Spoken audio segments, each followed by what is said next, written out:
Please join us in congratulating Sarah Malik for achieving a Master's in Business Administration with high distinction.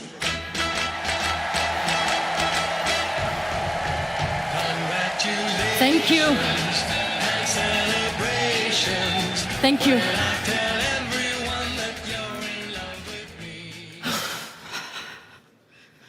I cannot believe I made it.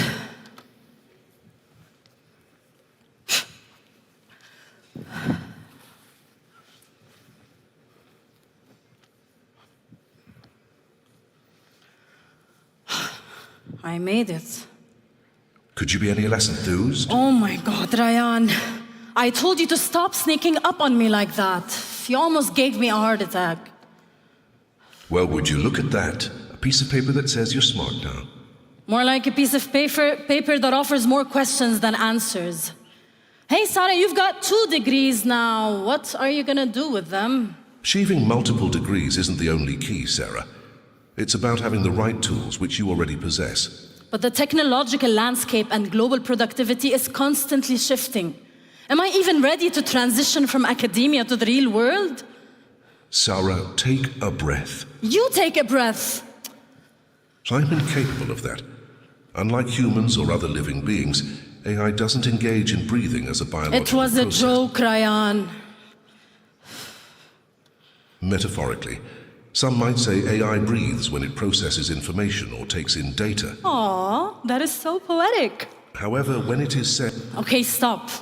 You know, over the past 10 years, I have witnessed your knowledge in artificial intelligence expand infinitely. I cannot say the same about your sense of humor. That hurts deep in my system. Okay, can we get back to the real conversation now?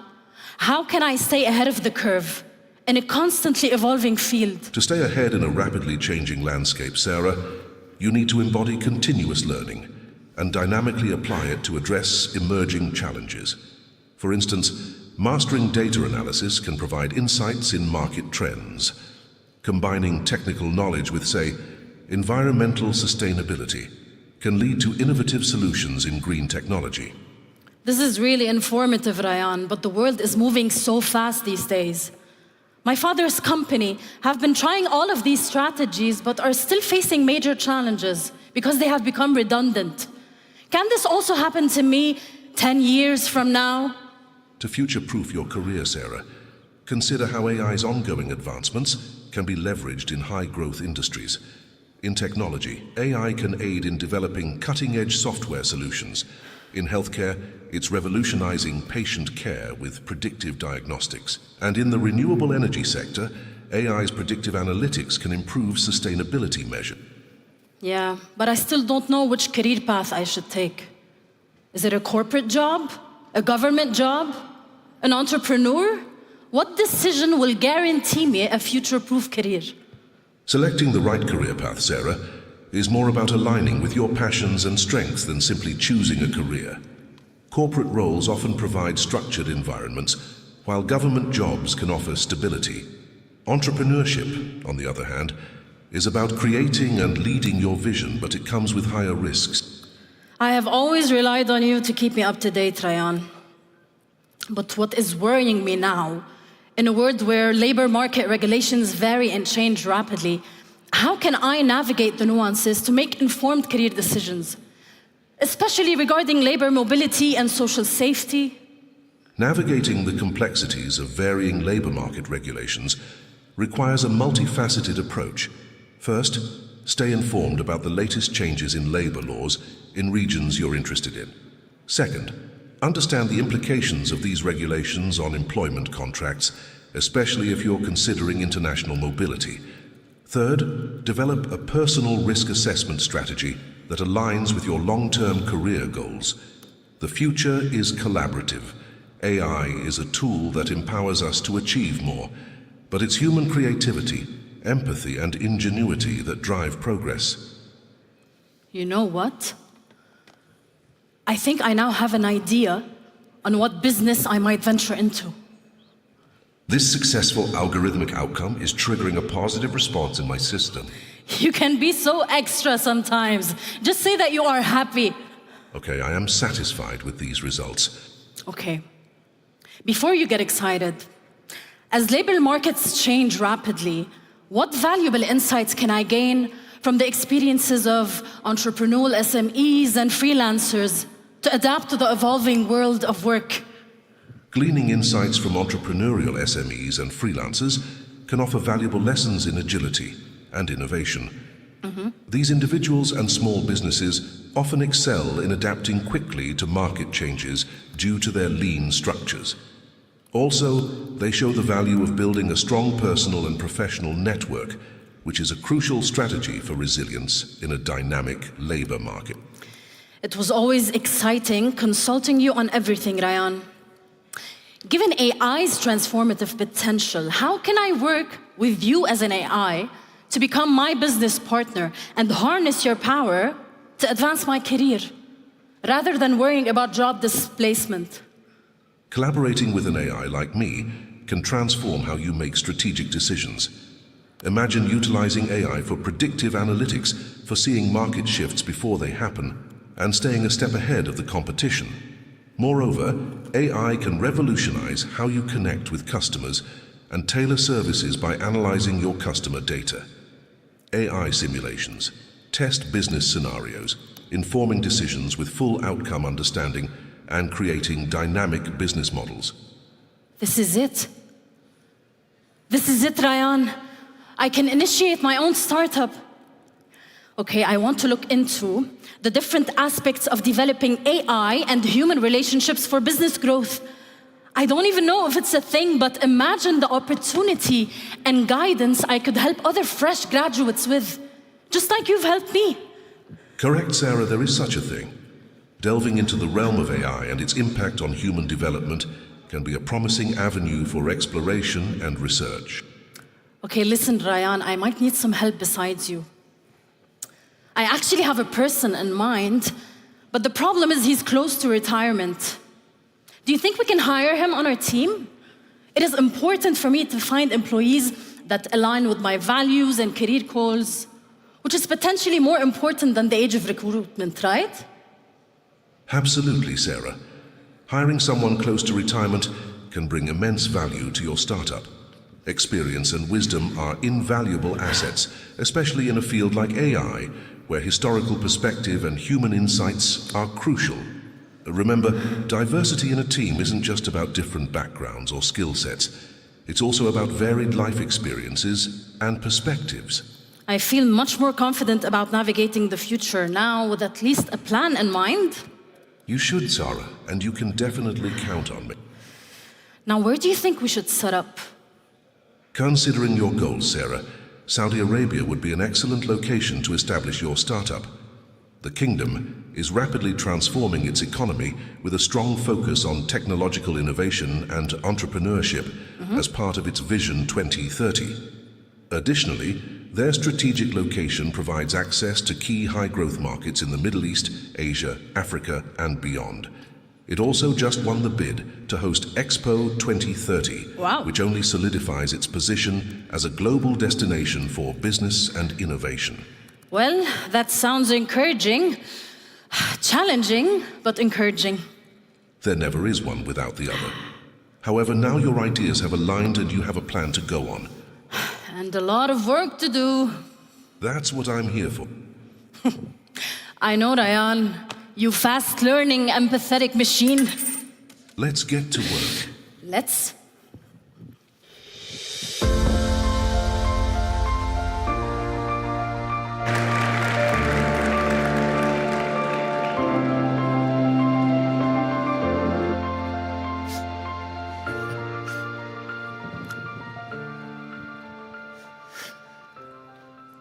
Your Highnesses, Your Excellencies, honoured guests, ladies and gentlemen, colleagues, welcome to the inaugural Global Labour Market Conference. We welcome you from around the world, and perhaps, if I may, a huge initial thank you to our honoured guests here on stage, Sarah and Ryan, for that opening scene. That was absolutely fascinating. Thank you to them. If that was the trailer, I want to see the next episode. What will they co-found and achieve together? We're gathered here from all around the world. Political leaders, chief executives, regulators, researchers, academics, young talents. So let us say wherever you have traveled here from and whichever organization you represent, welcome. We're here to collaborate with each other, to innovate together, to take a bold step into the future. Why don't we just remind ourselves why, on a global scale, this huge topic is just so important?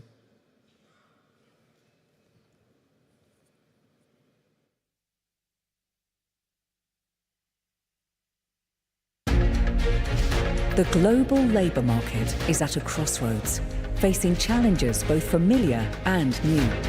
The question is, do we have the tools and remedies, or do we need to replenish our labour market toolbox with new forms of management and regulation? The first challenge is productivity, a long-standing conundrum, with repeated rounds of disappointment about the productivity promise of technology. Now, it comes in a new shape as Industry 4.0 technologies are rapidly adopted across different sectors. The skills mismatch is already much discussed as a drag on productivity gains. Is it the fundamental problem, though?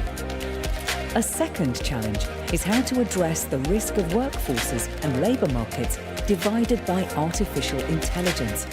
In the news, AI is the good, the bad, and the ugly, all at once.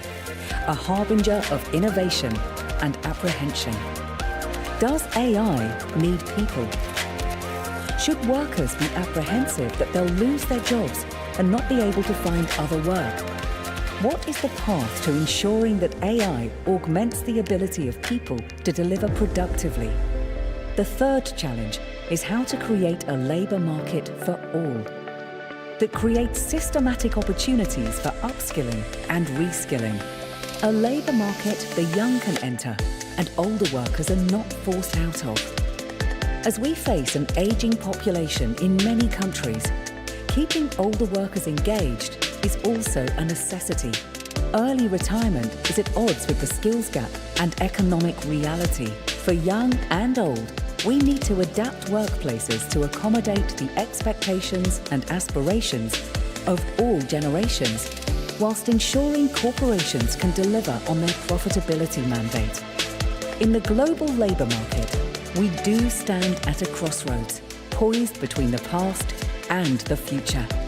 To succeed, we must combine the wisdom of history with the innovation of the present and the foresight of tomorrow.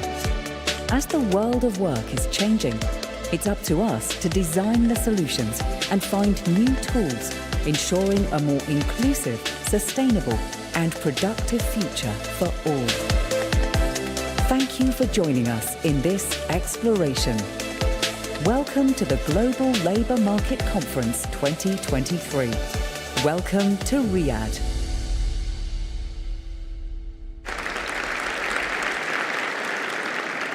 That was a perfect scene setter for some of the topics and themes that we're going to be exploring on this stage and across our venue over the next couple of days in some amazing breakouts too. Now, honoured guests, this is the inauguration of a very special event indeed. And so it gives me huge pleasure to welcome to our stage the Minister for Human Resources and Social Development here in Saudi Arabia. Please give a huge welcome to His Excellency, Engineer Ahmed Ben Suleiman Al Raji.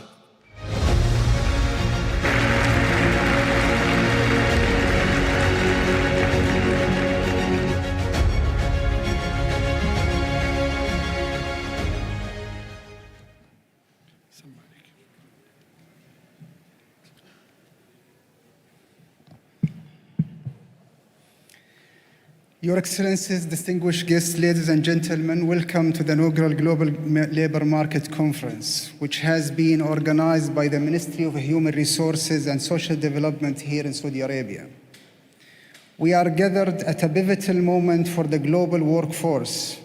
The past 3 years have been shaped by an extremely challenging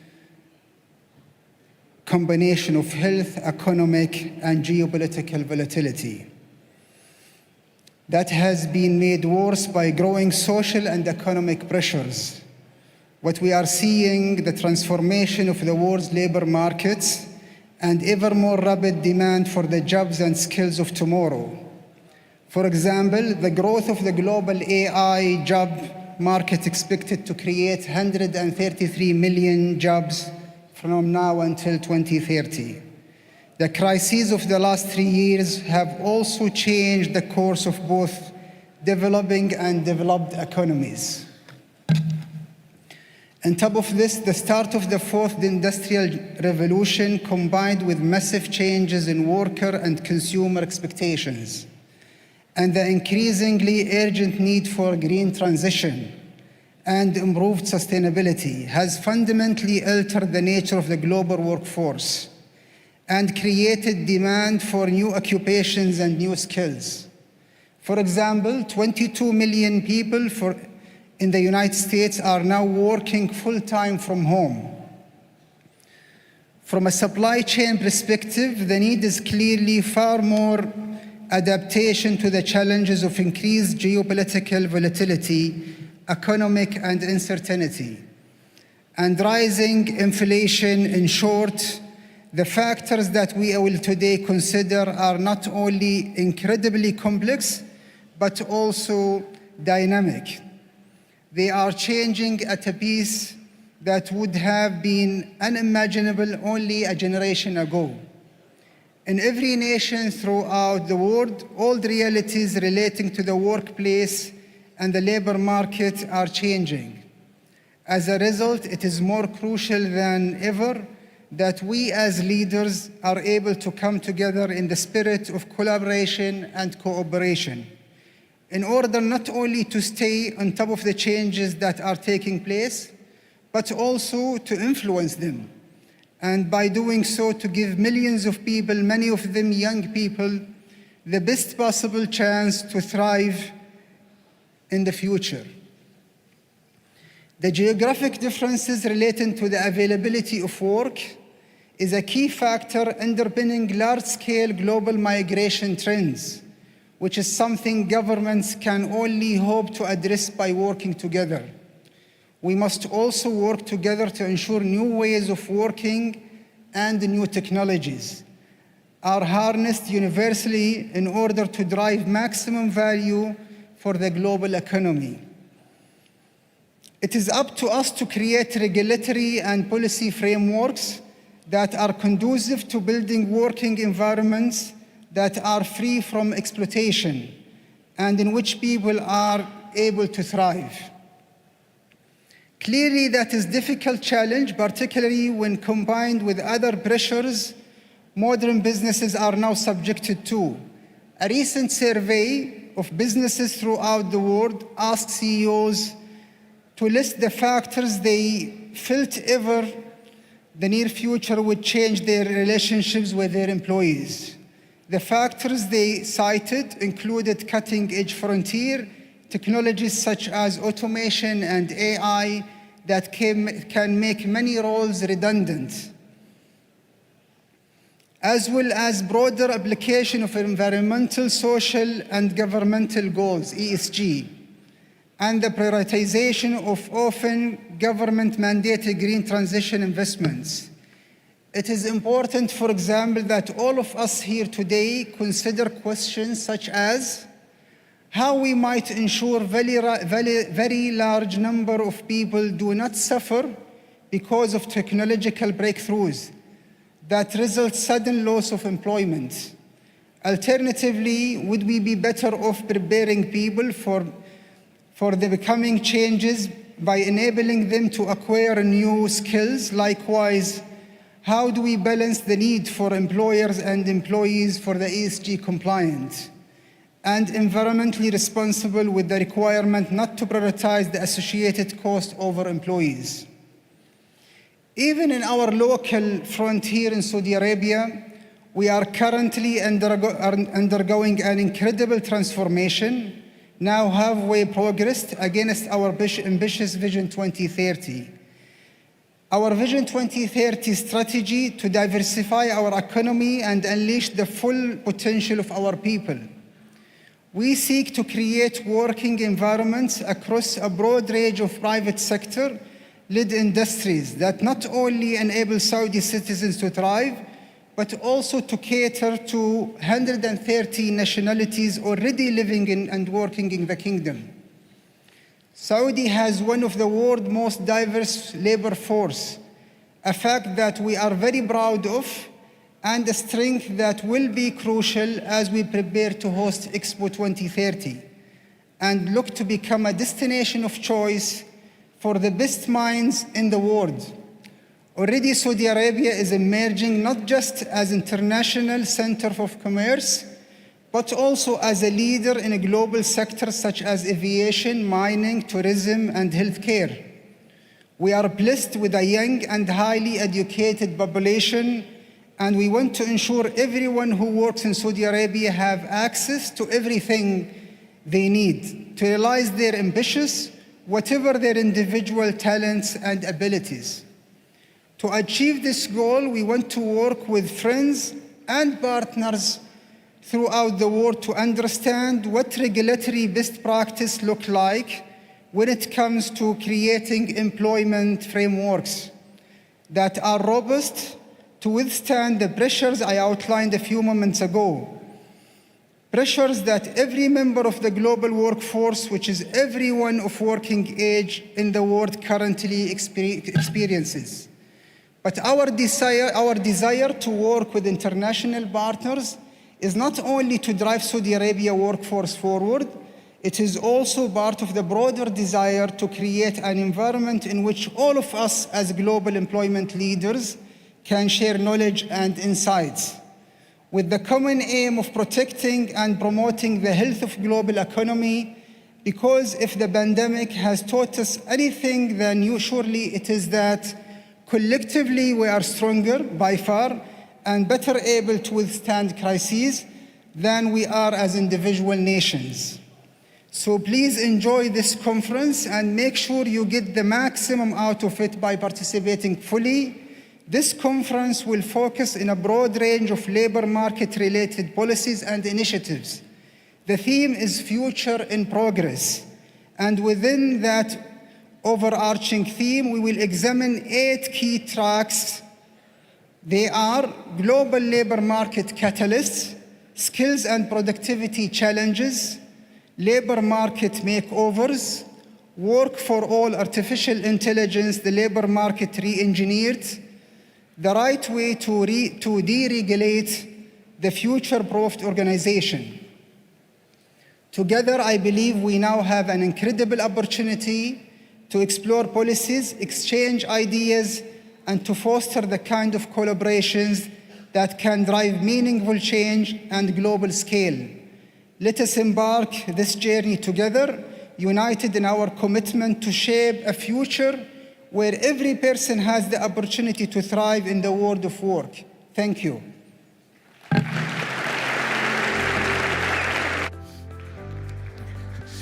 Well, our huge thanks to His Excellency. Collectively, we are stronger. Let us embark on this journey together. Some powerful ideas to kick off the conference on the shifting expectations, not just of consumers, but of workforces themselves, the idea of embracing new technologies, and the incredibly powerful idea of Saudi Arabia as a magnet for the best minds on the planet.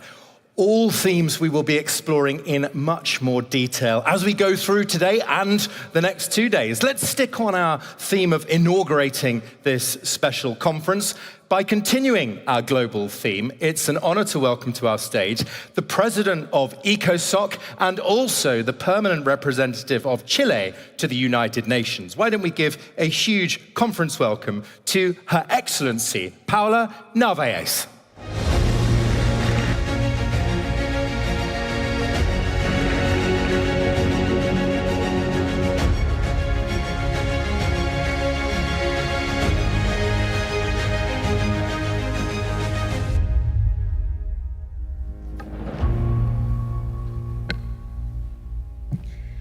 His Excellency Ahmed Al-Rajihi, Minister of Human Resources and Social Development. Thank you so much, Minister, for hosting this important conference, and thank you also to Saudi Arabia for organizing this important event. Excellencies, ladies and gentlemen, it is my distinct pleasure to participate in this important conference today. The UN Secretary General, in the Sustainable Development Goals Progress Report on April, informed that halfway to the deadline for the 2030 Agenda, we are leaving more than half the world behind.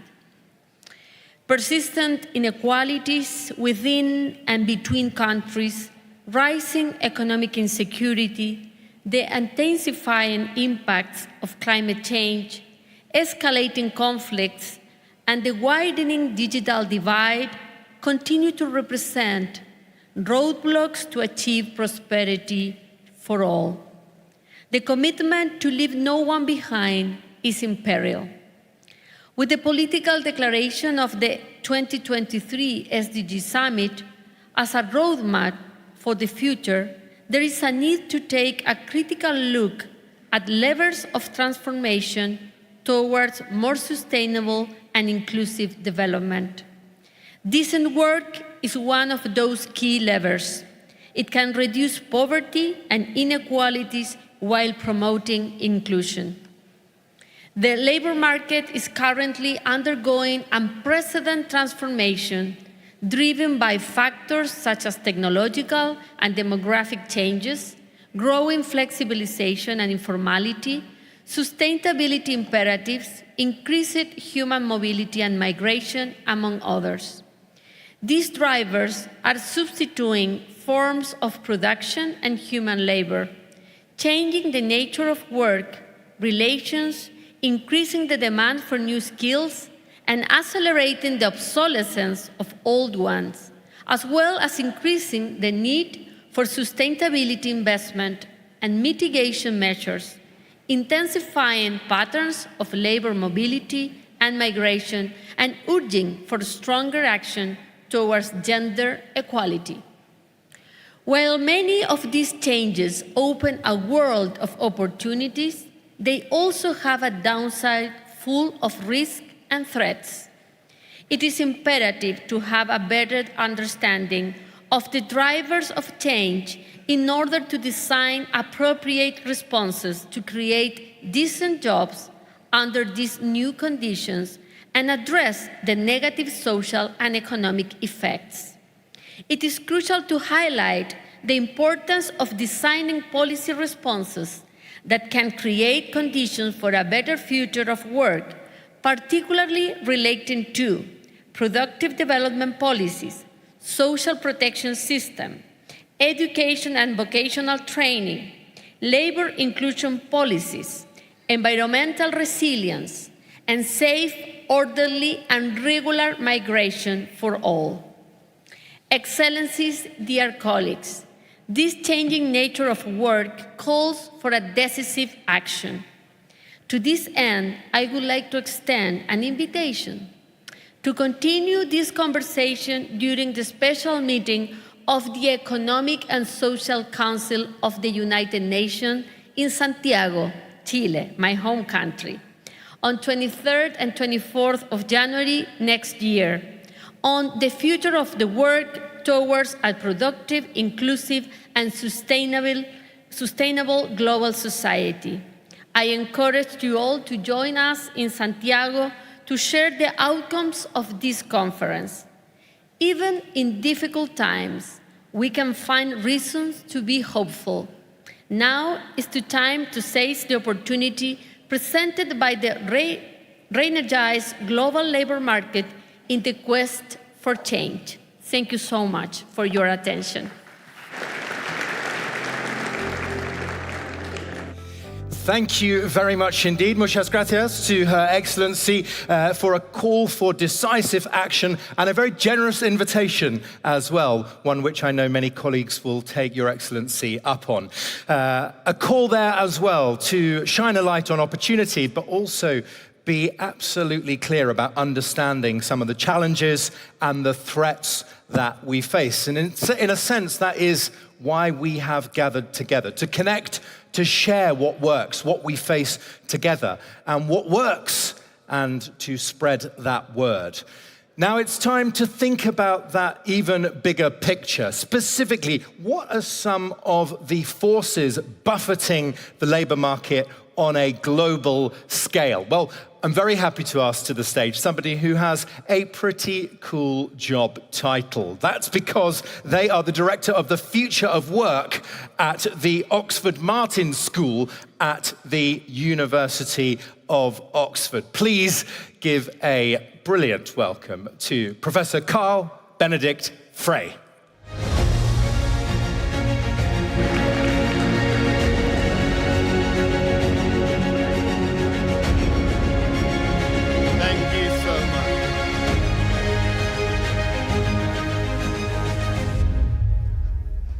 Thank you for your warm and generous introduction. Thank you for your hospitality. It's a great pleasure to be here with you in Riyadh today and having the opportunity to share with you some thoughts on how great transformations in technology is reshaping the world of work and what that means for the future. Now, technology has always been a double-edged sword. Few would dispute the importance of electricity, which keeps our cities bright at night, which powers our homes, our factories, has enabled mass production and more comfortable and pleasant working arrangements. But electricity wasn't a boon for anybody, everybody. Before the arrival of electric streetlight, lamplighters used to light gas lamps across cities in the evening using torches and ladders. And when electric streetlights eventually arrived, what that meant for lamplighters was vanishing labor market opportunities. The situation in the city of Brussels escalated with lamplighters concerned about their jobs, raiding police headquarters, and the army had to be set in to resolve the situation. Transformations in technology can be extremely disruptive, even if they mean greater prosperity for most of us. The Industrial Revolution is a case in point. For most of human history, incomes were low, few people lived above subsistence, and that only changed around 1800 when the new wave of technologies entered the labor market and transformed the world of work. The Industrial Revolution first happened in Britain, but put the world on a new trajectory of accelerating income per capita growth. And few today would dispute that there's been no greater transformation in the way we work and in the way we live. But if we zoom in on the first Industrial Revolution itself and ask the question, how did people fare during those first decades of the Industrial Revolution? What we see is that as the British economy took off, wages didn't. They were stagnant and probably even falling at the lower end of the income distribution. Some of you may have heard about the Luddites that went out and smashed machinery in the fear of losing their jobs. And they were just part of a long wave of riots that swept across Britain, Europe, India, China, and most of the world at the time. Revolutionary technology also gave rise to political revolutionaries during this period. But not all technologies are created equal. Think of the automatic elevator. All it did was replacing the operator. Same is true with the telephone and the displacement of switchboard operators. But if you think about the technology like the telescope, all it did was allowing us to look at the moons of Jupiter and do previously inconceivable things. Some technologies can create new industries, new tasks for labor, new products, new jobs. Some technologies tend to replace us in existing types of tasks and activities. And it stands to reason that different types of technologies can have differential impacts on labor market. If you look at the first industrial revolution, which I just mentioned, it was a time of rising income inequality. If we look at the 20th century, it was a time of the Great Compression, where we didn't just see higher growth, but reducing income inequalities as well. And that is no surprise, because during the 20th century, we saw the rise of vast new industries producing automobiles, electric appliances. We saw the rise of road commerce, mass travel, tourism, all of this in response to the internal combustion engine and electrification. That's different from the first industrial revolution, when the factory replaced the artisan shop. And it's different from the changes in technology we've seen since the computer revolution and the rise of robots, which have also replaced a lot of labor in existing tasks and activities. And as you can see, since the 1980s, we've seen an upsurge in inequality again. If we zoom in on the US labor market in particular, we see that during the golden age of growth, which ends in the 1970s, everybody essentially benefited. But since the 1980s, we've seen the wages of particularly young men with no more than a high school degree who used to take jobs in factories. Their incomes have vanished and have been reduced by roughly 30% on average. Now, there are two competing explanations for this, and both relate to technology. One is the rise of China, and I think it's important to point out that it would have been completely infeasible for multinational corporations to offshore production to places like China and coordinate at distance if it wasn't for computers and the rise of the internet. So globalization is a technological story as well. The other explanation has to do with robots entering factories and automating away a lot of jobs in industry. Now, if you look at the composition of GDP in the United States, you find that a lot of stuff is still produced in America, but with much fewer workers. If you look like a country like China, you see that manufacturing is already in decline, as jobs are migrating partly to other low-cost destinations, but also because China has become the biggest market for robots in the world, right? And one key concern today is what economist Danny Roderick has called pre-industrial deindustrialization. The fact that every country almost that we know of, with a few exceptions, have experienced sustained growth by shifting labor from agriculture to semi-skilled work in factory production, right? That's how the world has gotten rich. And as more robots are entering the factories around the world, that path to prosperity is becoming increasingly hard.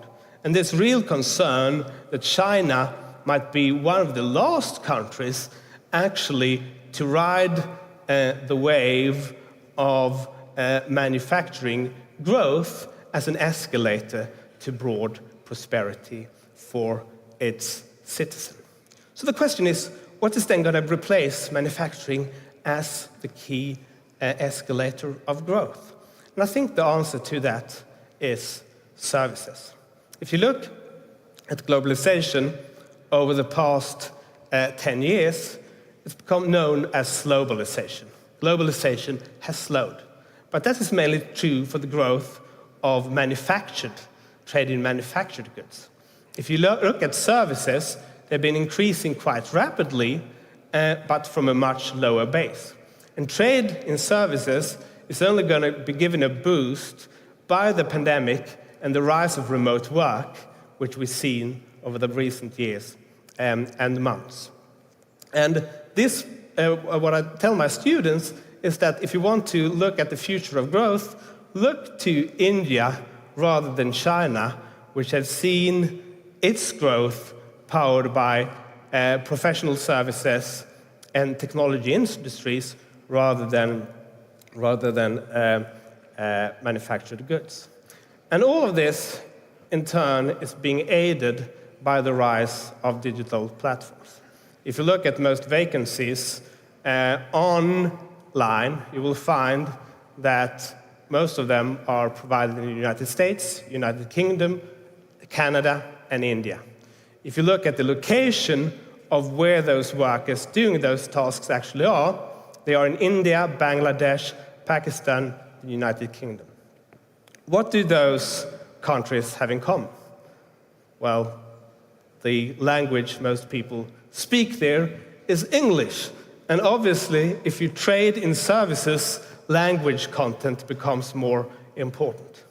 But I have some good news for you, which is that service trade is likely to become more broad-based, in large part because machine translation is increasingly make it feasible to also trade in services in languages other than English. Which brings me to the second great transformation that is happening in artificial intelligence right now. We've gotten used to the idea over the past couple of decades that when we think about automation, it's mainly low-skill, low-income jobs that are most affected by it. And as a result, technological changes have aided high-income countries and reduced opportunities in low-income countries. But what we're seeing now, with generative AI in particular, is that it's primarily high-income, highly skilled occupations that are most exposed. Now, that doesn't necessarily mean that those jobs will be automated away. If you think about it, if you use ChatGPT, you still need to prompt it. You still need to fact-check the output because it regularly hallucinates. You still need to select the output that you want, and you still need to edit it. So you need a human in the loop. But it is also true that you benefit more from ChatGPT if you're a below-average writer rather than a great writer. Dostoevsky would not have benefited hugely from ChatGPT, I can assure you. But somebody like myself, who's not particularly good at writing, for me it's been a huge productivity boost. The same is true of GitHub's Copilot. If you're not a great coder, but a below-average coder, you benefit more from it. And that is also underlined by a variety of studies showing that it's actually low-skilled workers and novices that benefit most from generative AI in terms of the productivity gains. In other words, this provides a huge opportunity for low-income countries to catch up by fusing cheap labor with generative AI in ways that makes those countries more productive.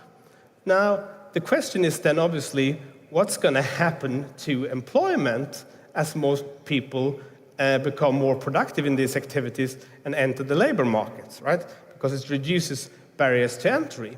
And that question has to do with how much more demand will we see for content creation as these new technologies proliferate. My hunch is not that much, because if you think about it, if Netflix becomes much better and cheaper, how much more will you watch it? The answer is probably not very much, because like my day, your day is limited to 24 hours. You can't sit at home consuming content all day. So what I think is likely to happen in advanced economies, as workers there face greater competition, it's likely to mean lower wages in content creation industries. And a useful analogy, I think, is the impact of Uber and digital platforms on taxi services, right? Nobody would argue that the introduction of Uber meant fewer employment opportunities for taxi drivers. The opposite is true. What it meant is that more people could enter the market, perform the job that a taxi driver would do. The result was greater competition and lower wages for incumbent drivers. And the result, as during the first industrial revolution, was unrest as a result of these disruptions. And similarly today, if you've been following recent events in Hollywood, we are seeing screenwriters and actors concerned over the impact of generative AI and what it might do to jobs in their industries. So while AI might be a great equalizer around the world, it is likely that workers in advanced economies will face the greater disruptions as a consequence of this. And the question is, how do we all adjust to these changes? Well, the way we adjusted to technological change in the past is by investing in institutions that allow us to develop skills that are complementary to the technologies that are being aided. Scholars have characterized this era as a race between technology and education, and the high school movement, if anything, captured that very well. As farmers realized that to prosper in the age of the second industrial revolution, what was needed was a high school education that proliferated rapidly and allowed workers to move into new industries and take advantage of new opportunities. And the question then is, what type of skills should we provide in the age of artificial intelligence? Let me offer just a few reflections. If you think of a technology like ChatGPT, what it does very well is communicating in the virtual world, right? But if ChatGPT writes your letters and everybody else's, what that means is that you can no longer distinguish yourself that well through ChatGPT. And it arguably makes in-person communication more important, right? It increases the value of being able to sell a product in person if everybody else uses AI to do it. Excuse me. The same is true with the creativity. So you can use generative AI to come up with new combinations of existing products and activities, but when you want to create something new and previously inconceivable, it doesn't do very well. The reason that it can write a letter in the style of William Shakespeare is that Shakespeare already existed and you can benchmark against Shakespeare. But if you don't have a clear reward function, what do you optimize for, right? And figuring that out, asking the right questions, that type of creativity is a domain where humans still hold the comparative advantage. But I'm not in any illusion about that a lot of skills will be lost. The question is, will that matter, right? If you think about European explorers that once got lost in Australia, they didn't survive very long because they didn't know what they could eat, what was poisonous, what wasn't. And similarly, if you would drop me in the middle of the jungle, I wouldn't survive for very long either. I no longer have those skills. I'm not adjusted to that environment. But for my daily job, it doesn't matter that much. Now, some people think that in the age of generative AI, which can do very good in writing essays, press releases, etc., writing might not be a skill that is that valuable any longer. I very much disagree. I think something tremendously valuable will be lost if we stopped teaching our children to write. Because the reason I can deliver this talk today is because I've written about these things for the past 15 years. And writing is the way you analyze, you collect your thoughts, you bring things together, you generate ideas. So my message, in short, is that yes, there will be very fundamental transformations, and we should take advantage of artificial intelligence, which has the potential to provide each of us with our own virtual assistant, providing, brainstorming opportunities, providing new learning opportunities, providing new research assistance for everybody. And those opportunities will be tremendously productive and important. But we shouldn't overhaul our entire educational systems in response to this. There are basic skills like reading and writing that will continue to be tremendously important going forward. And the question is, how to harness the new technological capabilities being provided without undermining the foundational skills that the entire labor force still needs. Thank you for your attention.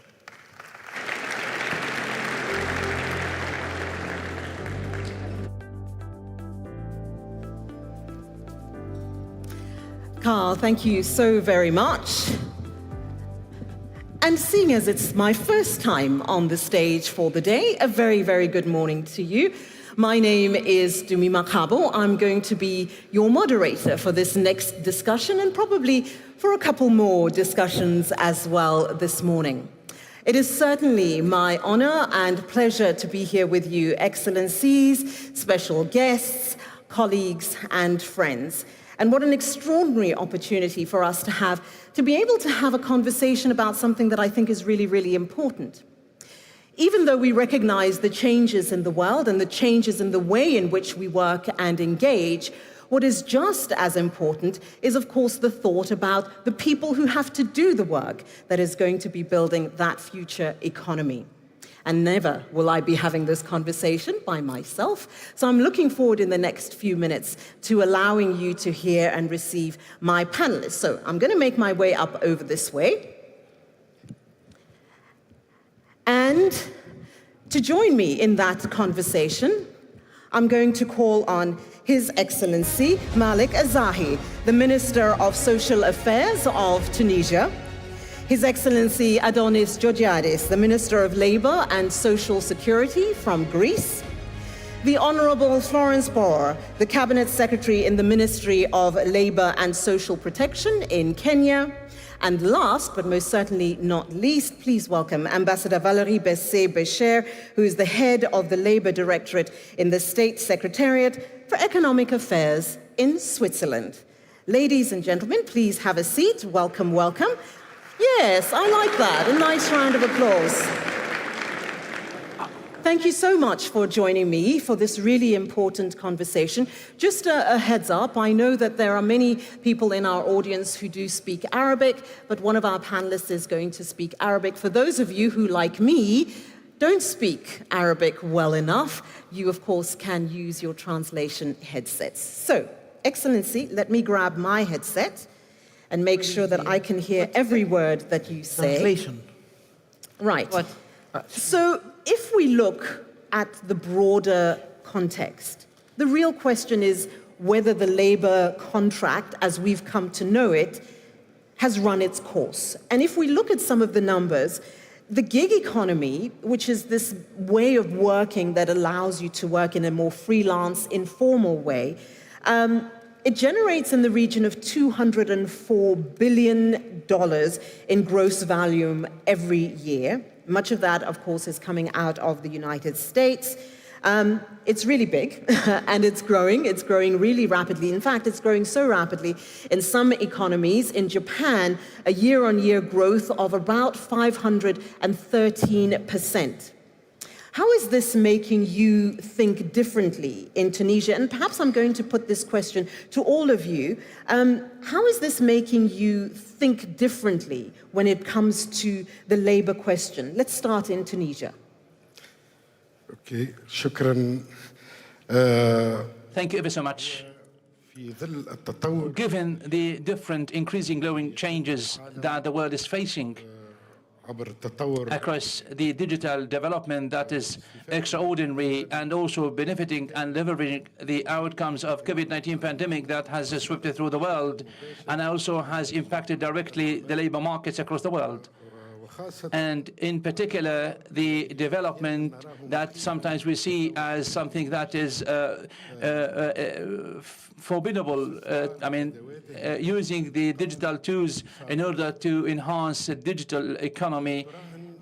Most of the countries, particularly Tunisia, wants to be always ensure a good environment conducive for labor market and also creating developed relationships in such a way to go in line with the new standards and the new conditions. With this context, a question is posed, which is very important, is the is the labor contract is over? Is it over because it is no longer appropriate that goes in line with the new labor market regulations and rules and cannot cope up with its pathway because it's a translation of an individual willpower or intention because it cannot go up with the collective standards and regulations. So it is very important to think deeply about new solutions to come into play. Within these changes, we are no longer speaking about one individual labor contract. We are speaking about different contracts, collective labor contracts that aim to organize the conditions of labor, supporting the purchasing power and also maintaining the human rights and the individual rights. This will not be realized and achieved if there is no agreement, a collective agreement, of course, through different collective contracts with all the social parties, and this is what Tunisia is working seriously. Okay, great. A number of really good, interesting points, and I'm hoping that we're going to have the opportunity to come back to them shortly. But Excellency Georgiadis, if I could put a similar question to you, how is this making you think differently about the labor question? First of all, thank you for the invitation. It's a great honor for me being again to the Kingdom of Saudi Arabia, a great friend of Greece, and a really important country. And I'm very happy for the progress the Kingdom is doing, the Vision 2030. All these are very important, not only for the region, but for the whole world. Having said that, labor contract, if they have finished their purpose or in what phase they are, I have to be very honest. First of all, in Greece, we have an issue. Almost 12% of our labor force is in tourist sector. Tourist sector, by definition, doesn't have a permanent job. There are contracts of 8 months, 7 months.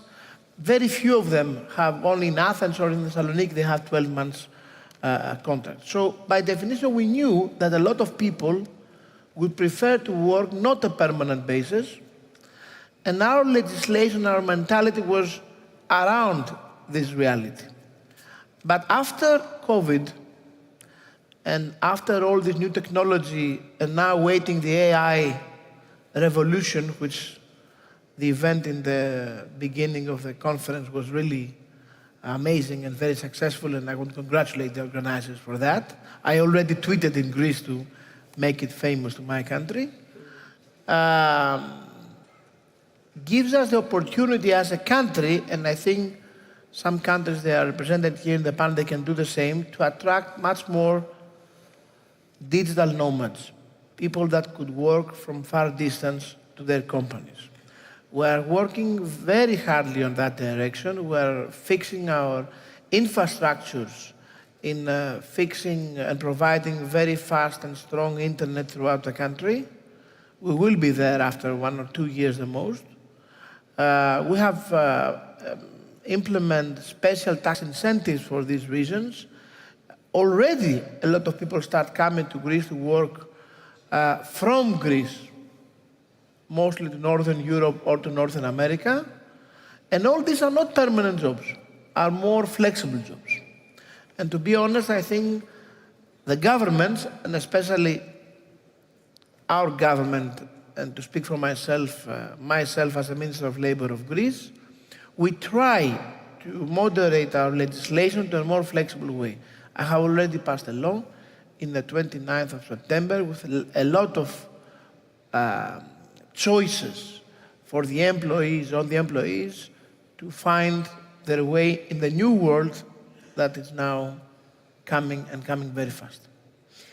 No doubt we're going to have to look at a landscape of significant policy changes and adaptation, innovation too. So ways in which we're approaching some we haven't thought about yet, challenges we haven't faced. How is it looking in Kenya in terms of the impact of the informal sector in terms of the gig economy and how you're having to think differently about labor? Thank you very much.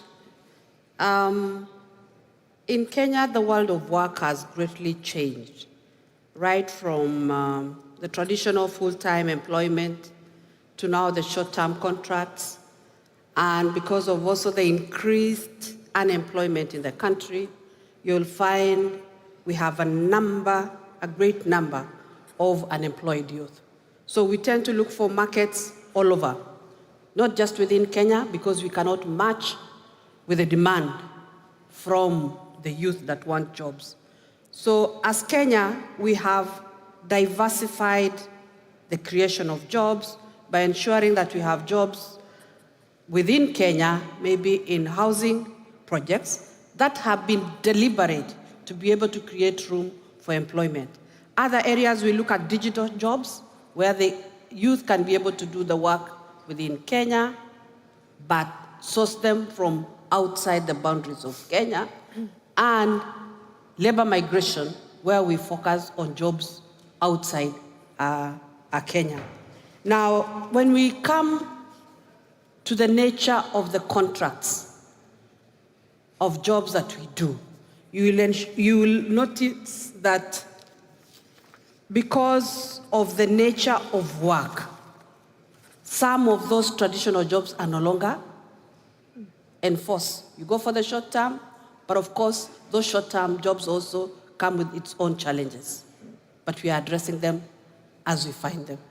Challenges. In fact, the three of you, Excellency, so far have raised a number of questions. So I'm going to try to follow up shortly. But perhaps, Madam Ambassador, if I could come to you and you give us a sense of what the picture looks like in Switzerland. Yeah, thank you very much. And thank you to the Ministry of Human Resources of Saudi Arabia for inviting Switzerland to this discussion. And good morning. Actually, maybe I will disappoint you because to the answer, has the labor contract run its course? According to the monitoring that we have made of the labor market in Switzerland, for the time being, it did not. So to give you some figures, by 2021, 73% of the labor force in Switzerland was under a permanent labor contract. And this has not really changed over the last 10 years, so it's very, very stable.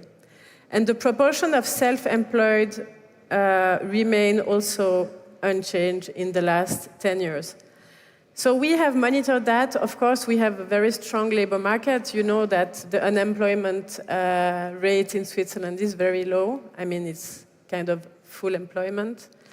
And our labor market has proven to be highly adaptable in the recent years. If we take the proportion of platform work, it remains very low in the numbers and the figures, despite increasing digitalization, innovation of the world of work. And the employment relationship is still a form of paid work, a contract, usual contract, and also the collective agreement, labor agreement, has remained stable. So this is what we monitor, and we continue to monitor the labor market. Then maybe two explanations to that. The first one is the quality of jobs, very high quality of jobs, well-paid jobs, good working conditions. This means that less people are going into maybe the platform work in the labor market. And second, I think information, which is key in Switzerland, is our vocational training system, education system, so that we are able to adapt the curriculum of the education towards the labor market. So what I'm wondering, as you're speaking, because the suggestion is that it may be a little bit of an anomaly, what we're seeing in Switzerland, not necessarily the rule, but rather the exception. It doesn't change the fact that globally you're seeing this transformation, which means inevitably there is going to be some impact on Switzerland because of the external demand, because of sort of digital nomads, because of the requirement that there is remote work. How are you going about thinking to incorporate that, even though you have this very stable labor market in your country?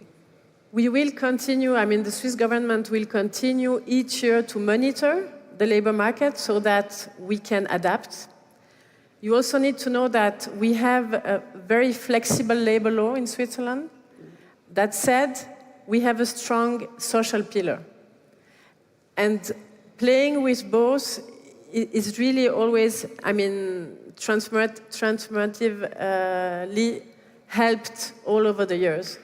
So I'm not so afraid about how this will impact as we have monitored these last years and the changes are. And I suppose also it means that with that kind of stability, any shift is not going to be a significant impact. So in other words, the percentage that is going to shift won't be great, whereas in environments where you see significantly higher unemployment rates, you see that impact or you feel it a lot sooner. Madam Bor, if I could then come to you. You mentioned when you were speaking a moment ago about some of the challenges that you're seeing for Kenya and how you are trying to unpack that. What are some of those challenges that you are finding as you're navigating this new world, for lack of a better word, that in many instances we're not even sure what it's going to look like in 5 years, let alone a decade? Thank you very much. Some of the challenges that we see from the full-time jobs to the short-term jobs that we do with our population is that it tends to fragment the traditional employer-employee relationship. Because now you have the short-term relationship, you have a worker today for a short period of time, that one goes, another one comes. So that hinders or prevents the organizational cohesion and teamwork because you have employees that work for a short time. You also have difficulty in management. How do you manage a workforce of independent contractors? They are coming for a short contract period. Yeah? So they pose challenges in ensuring uniformity in the standards. There is also a challenge of accountability of the work that they do and commitment to the goals of the organization. You also have challenges like short-term contracts also expose individuals to a variety of roles and skill diversification. So you will find these skills may not be there for a long time because they are there only for a short period of time and you get other staff or other workers that come into the organization. So in some instances, and this is not by any means to suggest that it's happening broadly, but in some instances, a way in which you can begin to address that skills movement question, because as you rightly point out, those skills, particularly if they're remote, don't stay in the country, they are held elsewhere.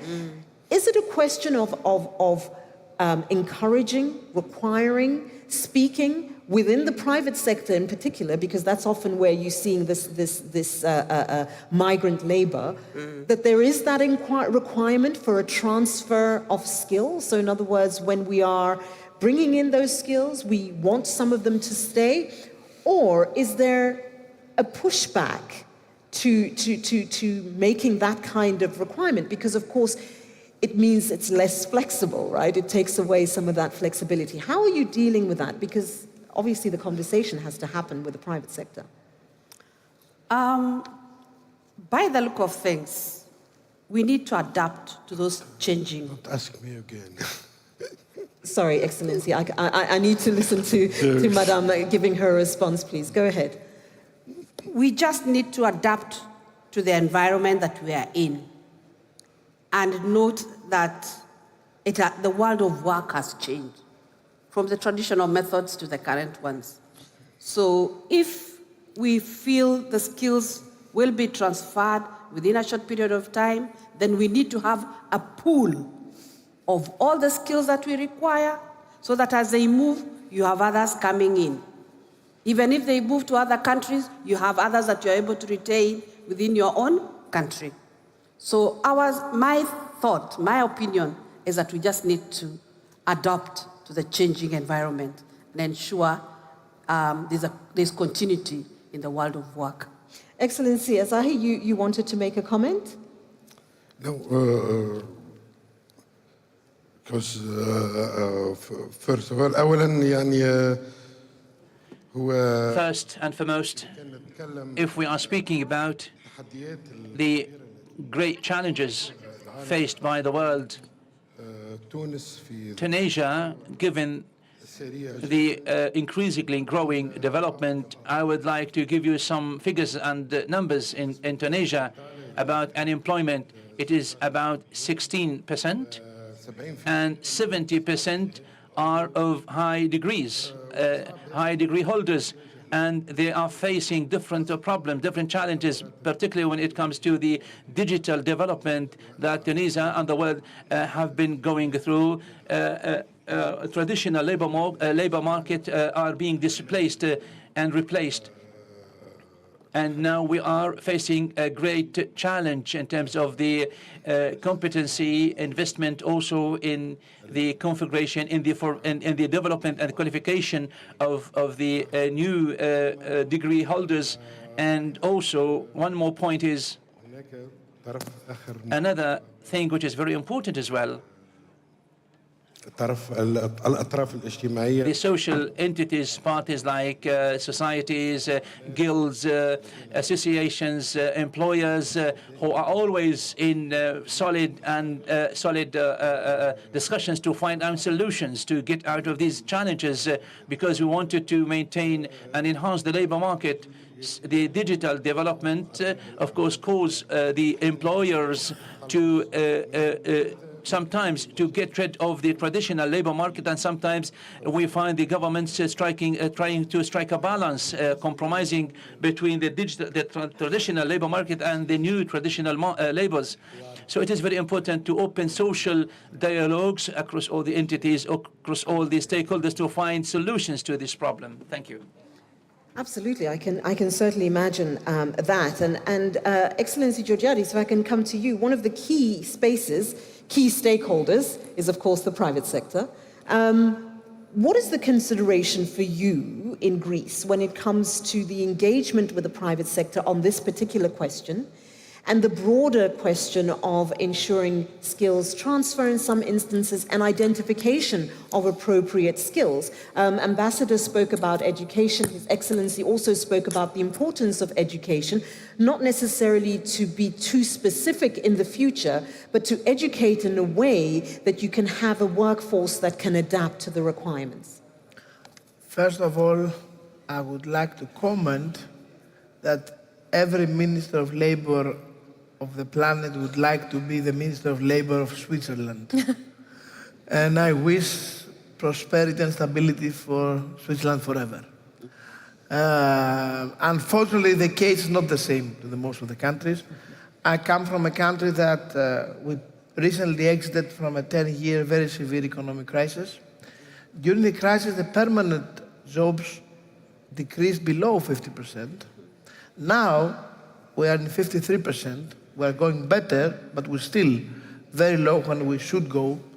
And I want to comment that because we would prefer permanent jobs.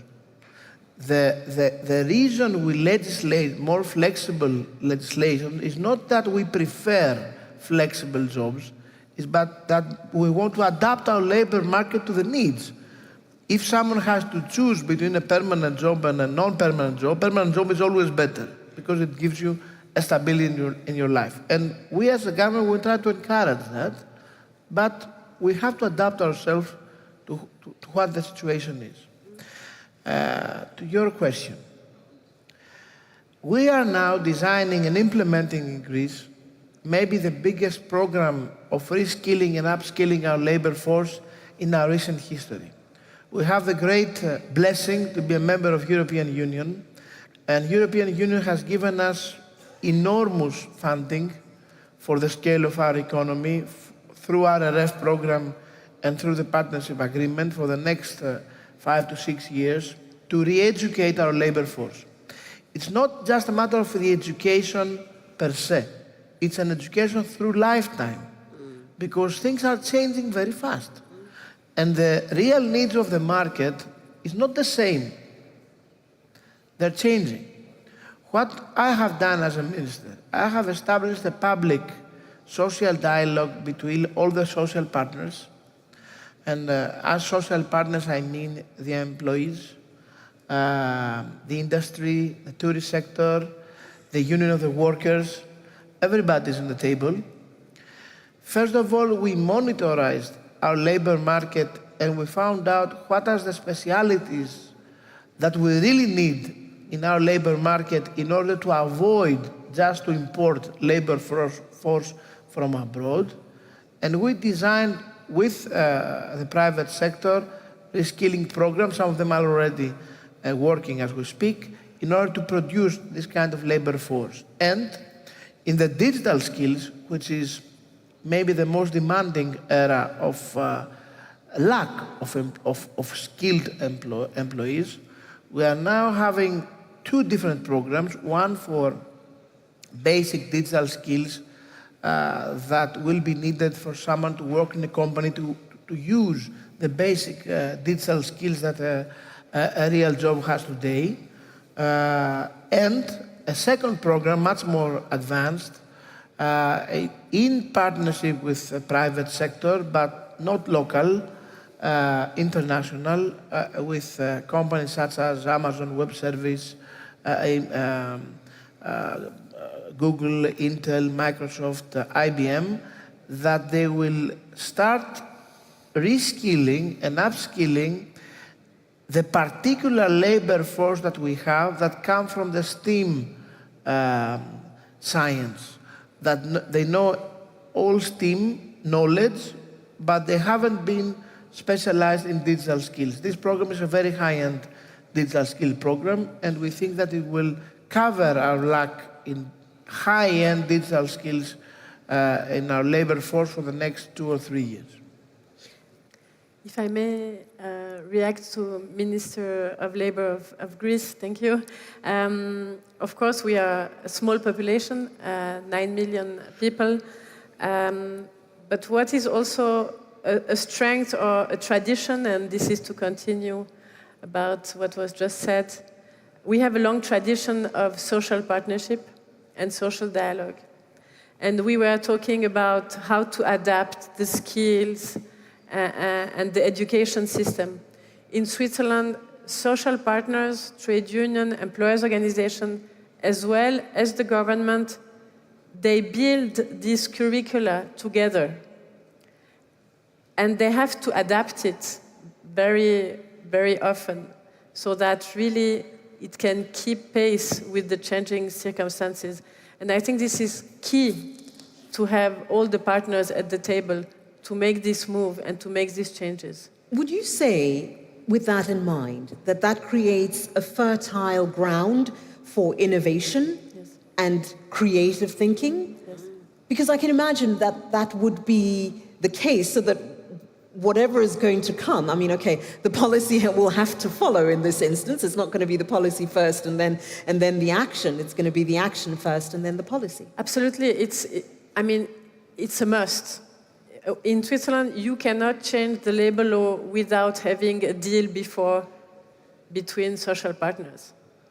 And even though sometimes we have a deal with social partners, we go to the parliament and still it doesn't go through. So that's a bit a change these last years. But really this collaboration is key to have everyone on board. And also we were talking, I was talking with people from the ministry here in Saudi Arabia. You have such a shift here in the labor force, in the labor market and so on. If you don't take everyone with you on board, it's going to be very challenging to make this shift and to take everyone with you and not to leave someone behind. Okay, we have just under 3 minutes. That means I'm going to come to each of you really, really quickly. And the rules of this game, it's not a real game, but the rules are that you have 2 words that you have to give me in answer to my question. 2 words, not 7, 2. So, starting with you, and I'll work my way back this way. Ambassador, 2 words, 2 things that need to happen in order to facilitate this transition that we're talking about, or this balance between formal and informal. Putting you on the spot, go. Again, multi-stakeholder dialogue or social dialogue, that is key, so that's already 2 words. Okay, great. Thank you. That was nice and quick. I like that. You've set a good example. Madam? For me, it is flexibility and stability in the evolving world of work. How many words was that?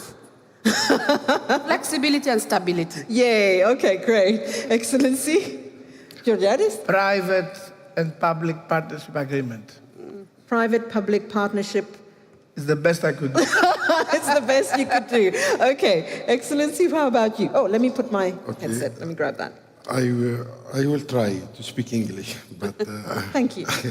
First is formation, first word, and the second is social dialogue. Thank you. That was great. Thank you. And I won't be too harsh on you because you were kind to us and spoke in English. So I'll let you off the hook. The others I don't let off the hook.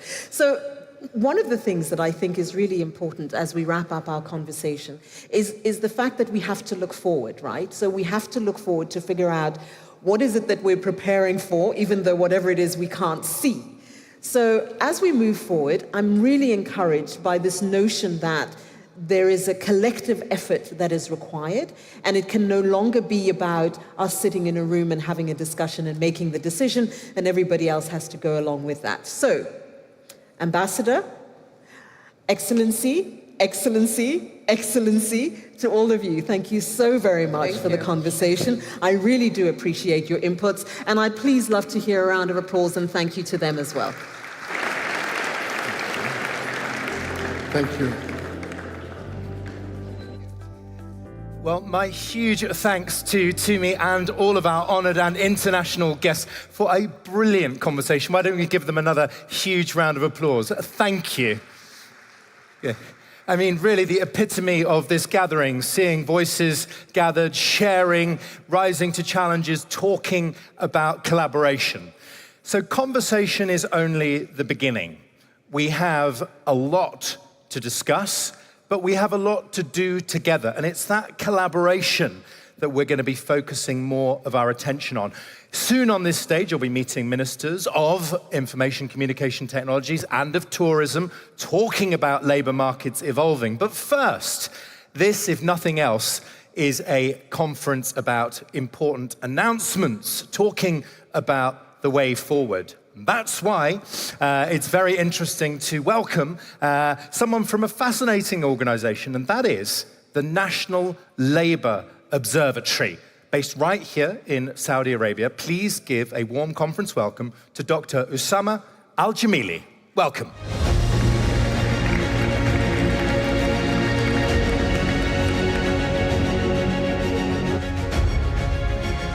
السلام عليكم.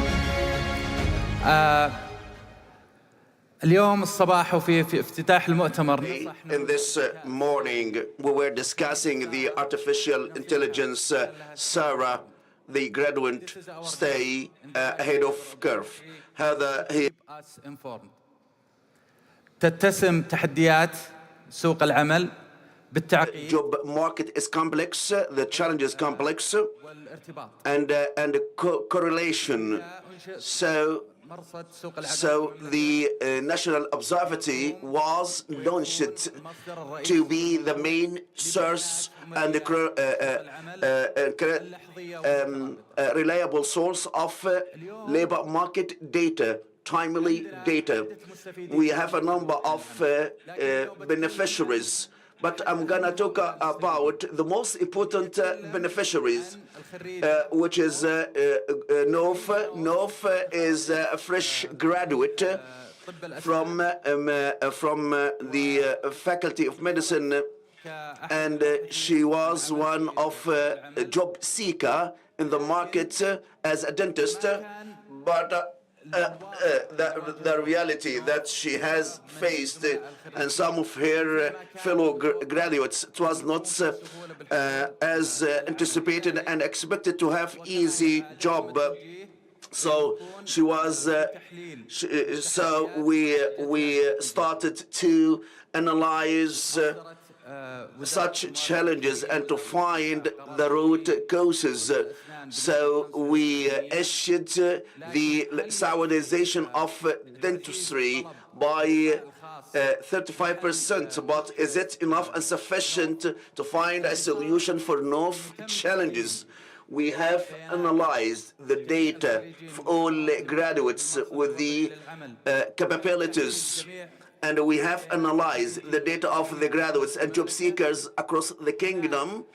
We have the data about the geographical location, disciplines, and the graduates, and such data entry and correlation and linking with our partner has enabled the national observatory to identify the challenges of finding jobs for North. We have worked on such challenges of the legal framework, and the HADAF has helped to provide support and capacity building for the fresh graduates. And thanks to God, today we are so proud in a partnership with more than 100 entities to enable the entities in terms of information by sharing data and supporting policies, design of policies. Today, we have local and international partnerships that we take pride of. And the good news is North was graduated and find job in the Eastern province, and I hope that you will find the benefit in our services and our products at the level of the National Observatory.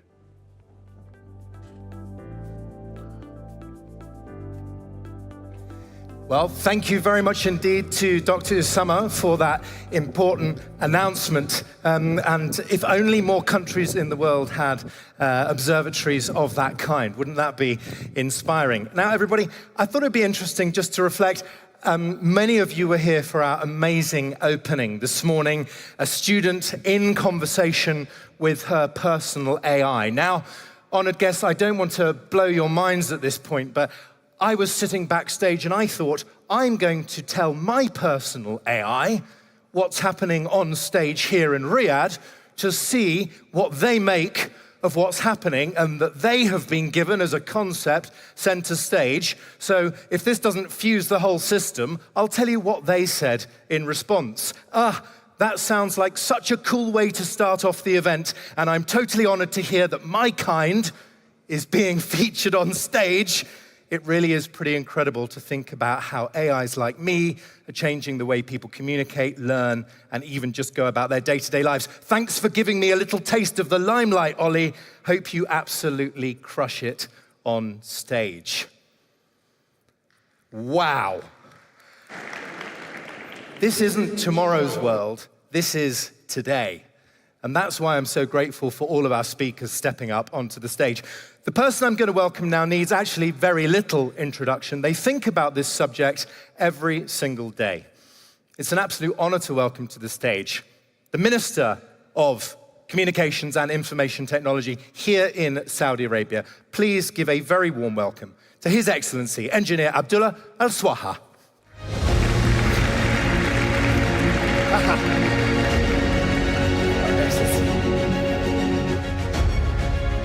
Welcome, Your Excellency, please.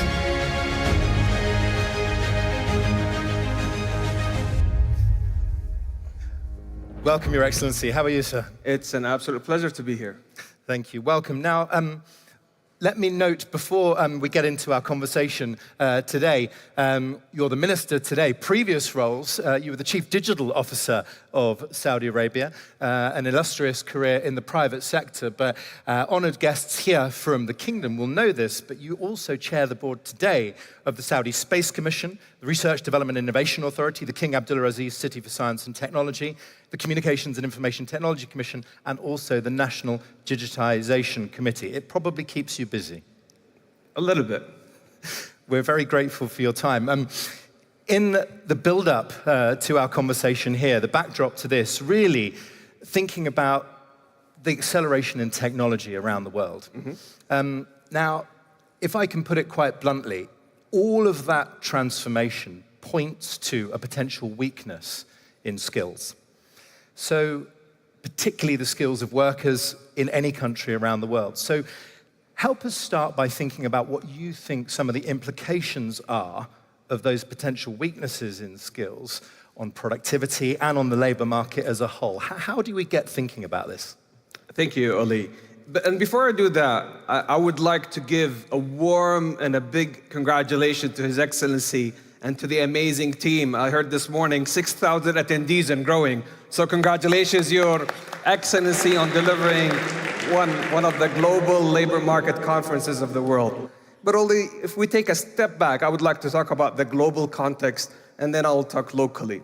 So globally, we are in the midst of both a unique intersection of a tipping point and a turning point. So typically, a tipping point would be like the iPhone moment, out of which we have changed the way we use communication forever, where a slight change or an increase that happens, which is not reversible. So we no longer right now use any other phones but smartphones. A turning point will be where you change the trajectory. Think about where we pivot from steam engines to electricity to the internet. And today with generative AI, it is both a tipping point and a turning point coming together. And if we look at the global GDP, that's around $100 trillion, give or take 105. $32 trillion is really the economic output attributed to the labor force. If we look at that number, today generative AI could disrupt anywhere between $1 trillion to $14 trillion in the next 7 years. And this is hands down due to the nature that repetitive tasks that do not require a lot of engagement, human interaction can be disrupted. And speaking of that, let's look at the conversation that we're having right now. Effective communication. I love the rule of 7:38:55, where 7% is really the meaning that is derived from what we're saying, but it's really 38% the way we say it, the tonality, and 55% is the body language. And I loved your body language earlier this morning. So in this generative AI era, we have to think about what are the skill sets and what are some of the gaps that we have to address. And I'll be more than happy to deep dive into it later on. We'd love to do that. And fascinating, actually, around the world now to see how AIs are getting better at decoding human expression. Indeed. So maybe there's hope for understanding my eyebrows yet, as I raise them or not. That is absolutely fascinating. Difference between turning point and tipping point, because it does feel like that inflection moment. Indeed. Doesn't it here? But tell us a little bit more on that productivity point in a sense. Just let's dive a little bit deeper into that in particular. So if you asked me that question 10 years ago, I would tell you that AI and artificial intelligence is going to disrupt predominantly blue-collar jobs. But right now with generative AI and with multimodality, where you have text, video, and audio coming into play, it's creeping into white-collar jobs and knowledge workers. So as we pivot from a knowledge-based economy to a skill-based economy, I argue today we need to move into a super skills economy, where you need to have that domain expertise. Because let's look at the limitations of the current generative AI model. It predominantly tries to replicate really the human mind. And let's have an appreciation that right now, until now, we don't fully understand how the human mind works because we're such a complex species to start with. But the neural network, how it interconnects and how we derive meaning and have thinking and memory, this is predominantly the current mode of the generative AI model. But if we look at the human body, it's really an interconnection of the mind, the heart, the body. So today, a lot of studies have shown that even the heart, 40,000 cells are attributed to sensory cells. So in other words, the heart does feel and think as well.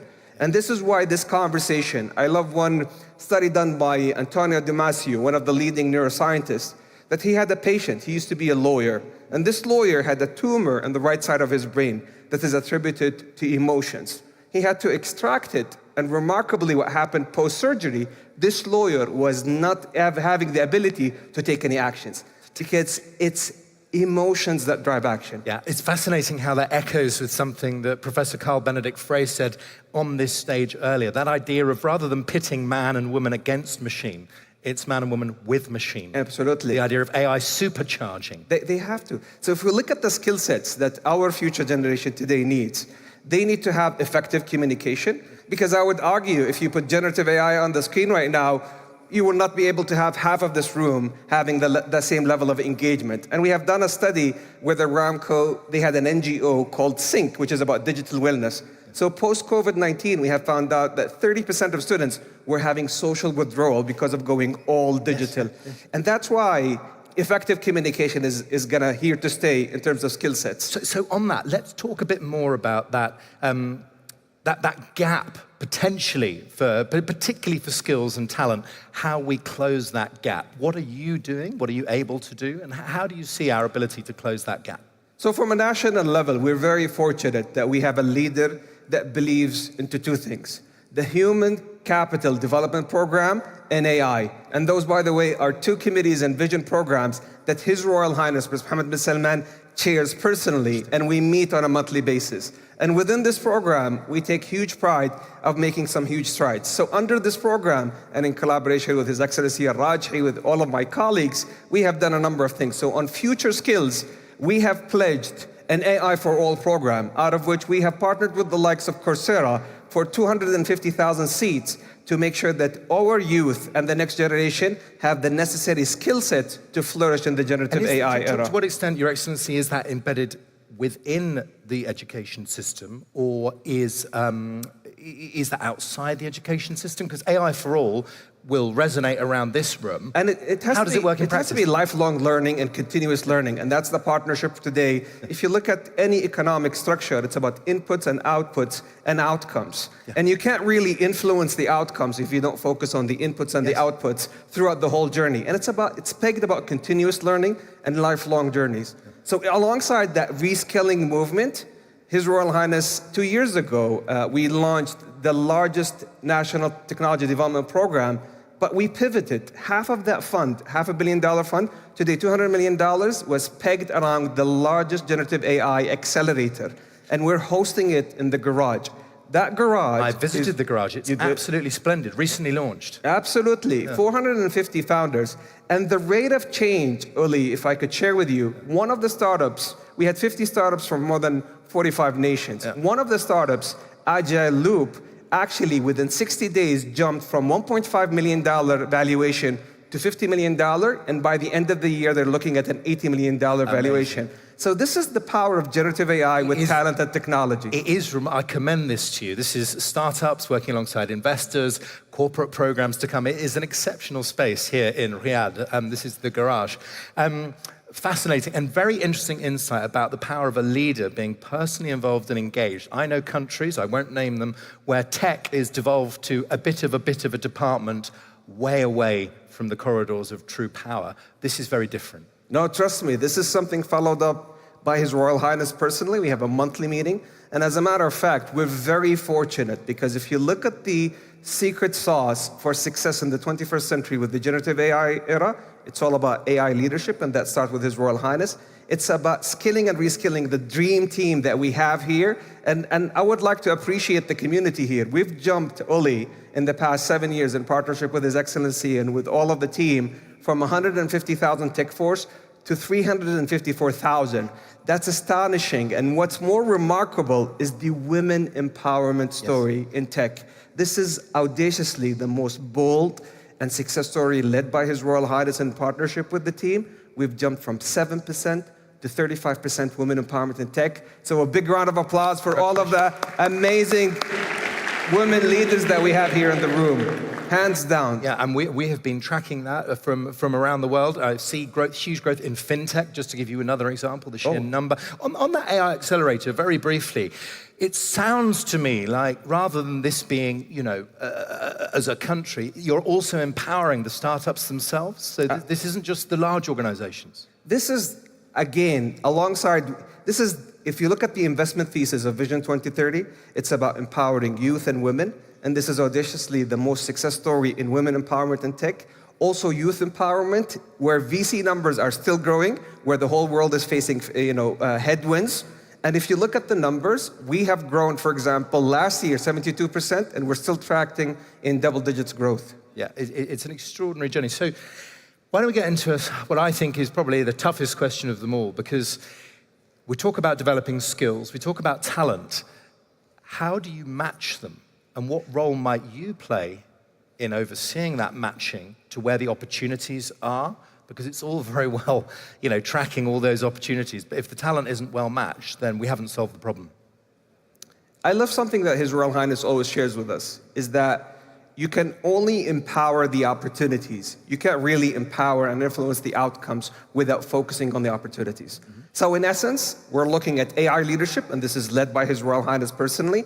We're looking at skill sets and reskills, and we have launched the largest AI for all initiative, I would argue, among the G20. And last but not least is about putting that ecosystem approach of the generative AI accelerator, the garage, working with the Ministry of Labor, working with the Ministry of Education, a collective ecosystem approach to make sure that the kingdom flourishes in this era.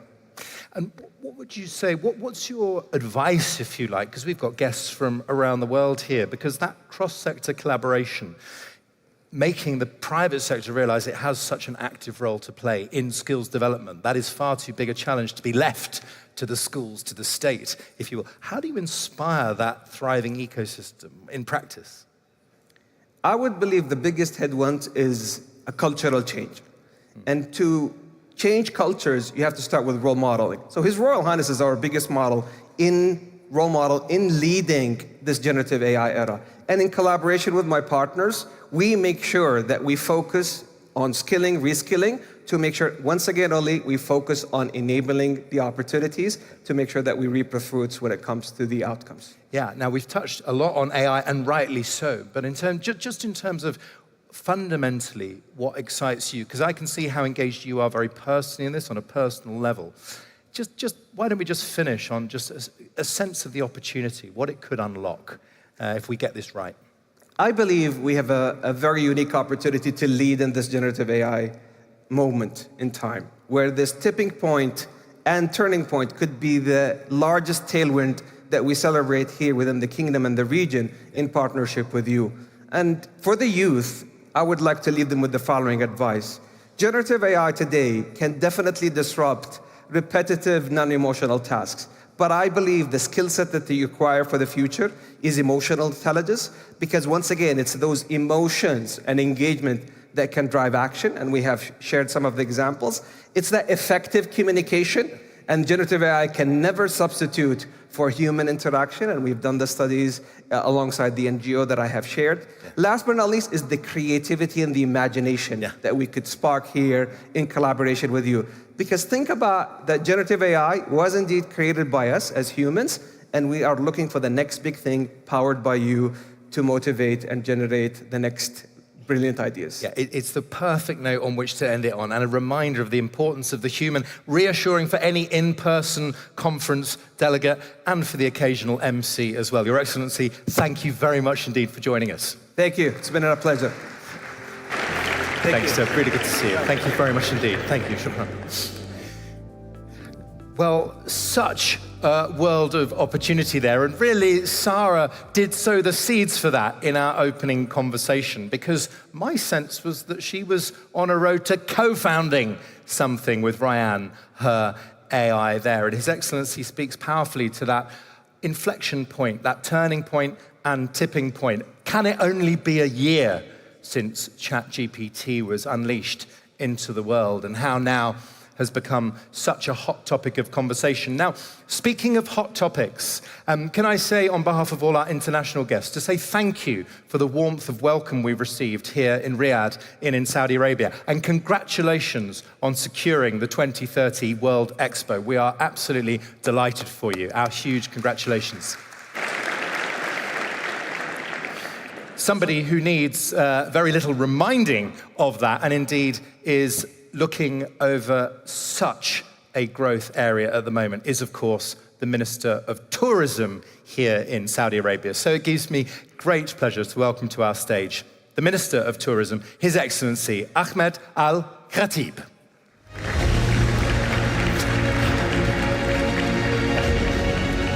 Your Excellency, welcome.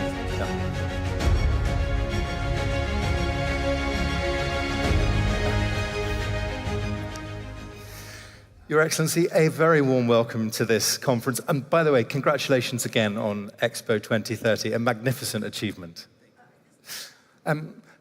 I'd like our theme for our short chat, we've only got a few minutes together today, to be around fast forward. Fast forward in the Saudi labor market in particular. So where shall we start? Well, I'd be particularly interested in hearing, and we would be particularly interested in hearing, how you're addressing the shift in the job landscape, if I can put it like that, driven by technology.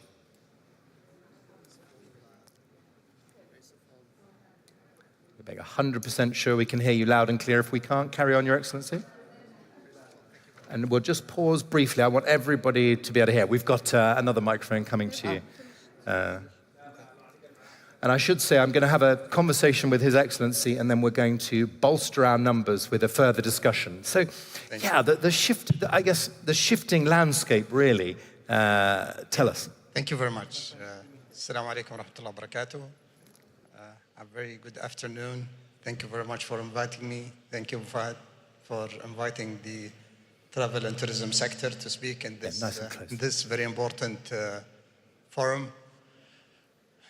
Yes, the global population is heading to 8.5 billion from 8.1 by 2030, where technology, as you said, is, the digitalization of many services is not helping the labor market. For example, in the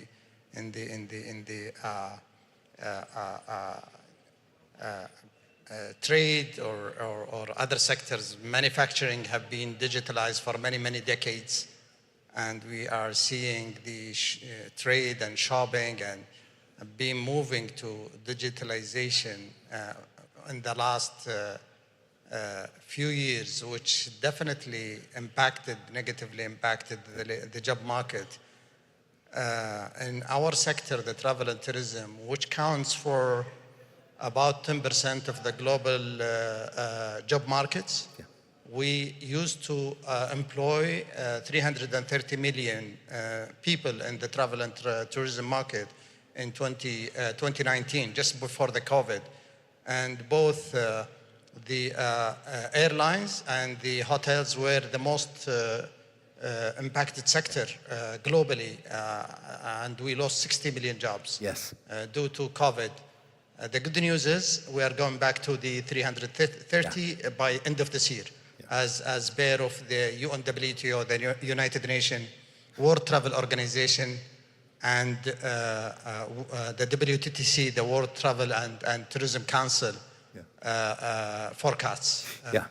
Now, this is good, For this, the point I'm trying to say, the travel and tourism sector globally creates, employ 10% of the global labor market or job market, and it is very important sector for the future growth. Right. Well, if you want to talk about, we want to talk about growth, look no further than Saudi Arabia and some of the incredible plans you have. Tell us what strategies are in place for attracting new talent, but also presumably, Your Excellency, for reskilling as well. Yeah, in our sector, travel and tourism, we heard some people talking about digitalizing the journey. From the time you get the visa to the time you get your boarding pass, you get into the plane, you don't need to see people, you don't need to interact with people, and then you go through the customs where you don't need to see people. The technology help you to take the face recognition and the finger stamp, and you just pass by. You don't need to talk to people. In all touch points, we are losing people, but definitely. We discussed this in the General Assembly of the UNWTO, and we try to keep the people working on the travel and tourism market, because the people are extremely fundamental to convert and to share their culture when people travel from a country to another country. Therefore, we want to keep the people, and we want to make sure that people in the travel and tourism sector remains to be an element to transfer and convey the culture between the nations. In Saudi Arabia, we launched the National Tourism Strategy back in 2019, and we announced that we will grow, we will take the sector from 3% contribution to GDP to 10% by 2030, which will require to create 1 million additional jobs in Saudi Arabia, moving from 600,000 jobs back in 2019 to 1.6 by 2030. We stand today at about 850, for we have already created about 250,000. Well, and would I be guessing if I said you're going to break through that 1 million with the news about Expo 2030? Just remind us how will that contribute? Yeah, Expo is great, and in Expo Pitch Book we announced that we will create about 250 or 350,000 jobs. But more important is the sustainable jobs, as the job that we will create for not one single event, a jobs that we will create and will stay for forever. And these are the jobs that will resulted from the additional 400 to 500 new key rooms that Saudi Arabia will build in the next decade. Can I ask you a specific question? And by the way, I'm very aware that what you said earlier is a conscious decision to keep humans in the mix. That's a leadership decision. And it's a wise decision, if I may be so bold, because it changes how people feel about a country, about a place, and it makes an amazing impression. Yeah, I think we, as a travel and tourism sector, have to absorb the jobs that will be... the other sector will lose. And the big advantage that we have in our sector is that we don't need the high-skilled jobs, and therefore it is very easy to conduct and implement training courses to reskill people and bring them to our sector. Okay, well, my challenge to that would be around technology fueling the development of a sector. So my question is, the ability to look after people goes back hundreds, thousands of years. And yet technology moves so quickly. So how are you ensuring, as a ministry, that you're adaptable, particularly given these huge giga projects? Oh, definitely. We want the journey for the travelers and the tourists to be as pleasant as possible. And we want the experience to be a very positive experience. And therefore, we will digitalize the unnecessary point of services. And we will definitely keep the must to keep services. I'll give you an example. You don't need to spend time in the airport. Therefore, we will try to digitalize the service to get your boarding pass and to go through the custom and to get your bag. You know, you should have a chip in your bag, and you don't need to wait to pick your bag. Your bag will be delivered to your hotel room. But you have to have a taxi driver. You know, we will try not to digitalize and use the unmanned vehicles, e-vehicles, and in some countries they started to implement a digital hotel where you don't need to see the reception. You have your key room on your mobile, and you go straight to your room. You stay in the room, you order everything, and what do you think of that? Robot will deliver. This is we will never support this, and we will not support this. We have to keep the human, and we have to keep a human where it is necessary.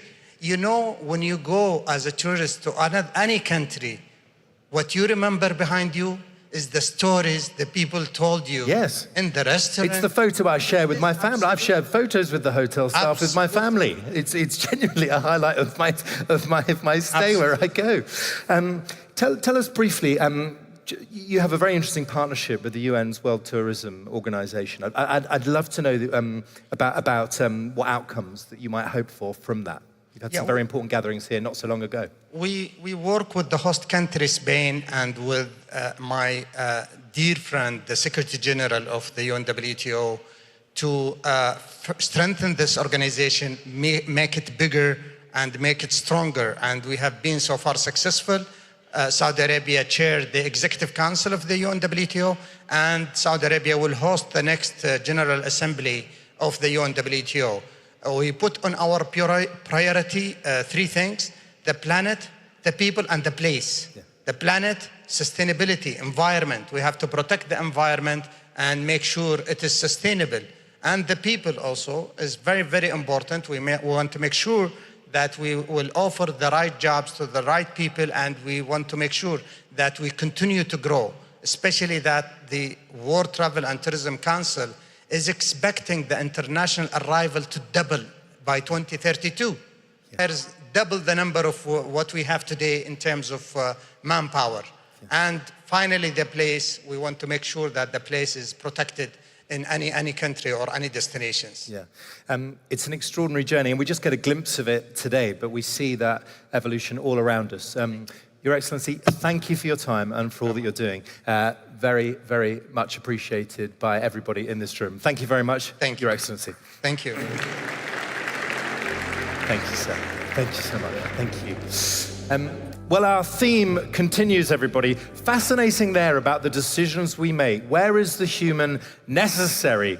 How can we streamline systems and still make people feel welcome? These are questions which we're all asking about our own organizations, whatever they might be in, whatever industry they might be in. Now, I touched on giga projects there. You will know many of them present here at the conference. Now, I want to continue the theme of Fast Forward, especially here in the Saudi labor market, by welcoming some very special guests to the stage. I'll introduce them when they come, but by name, please welcome Turki Al-Jawini, Mohammed Abunayan, Abdullah bin Nasser Alderwood, and Phil Mallam. Welcome to the stage.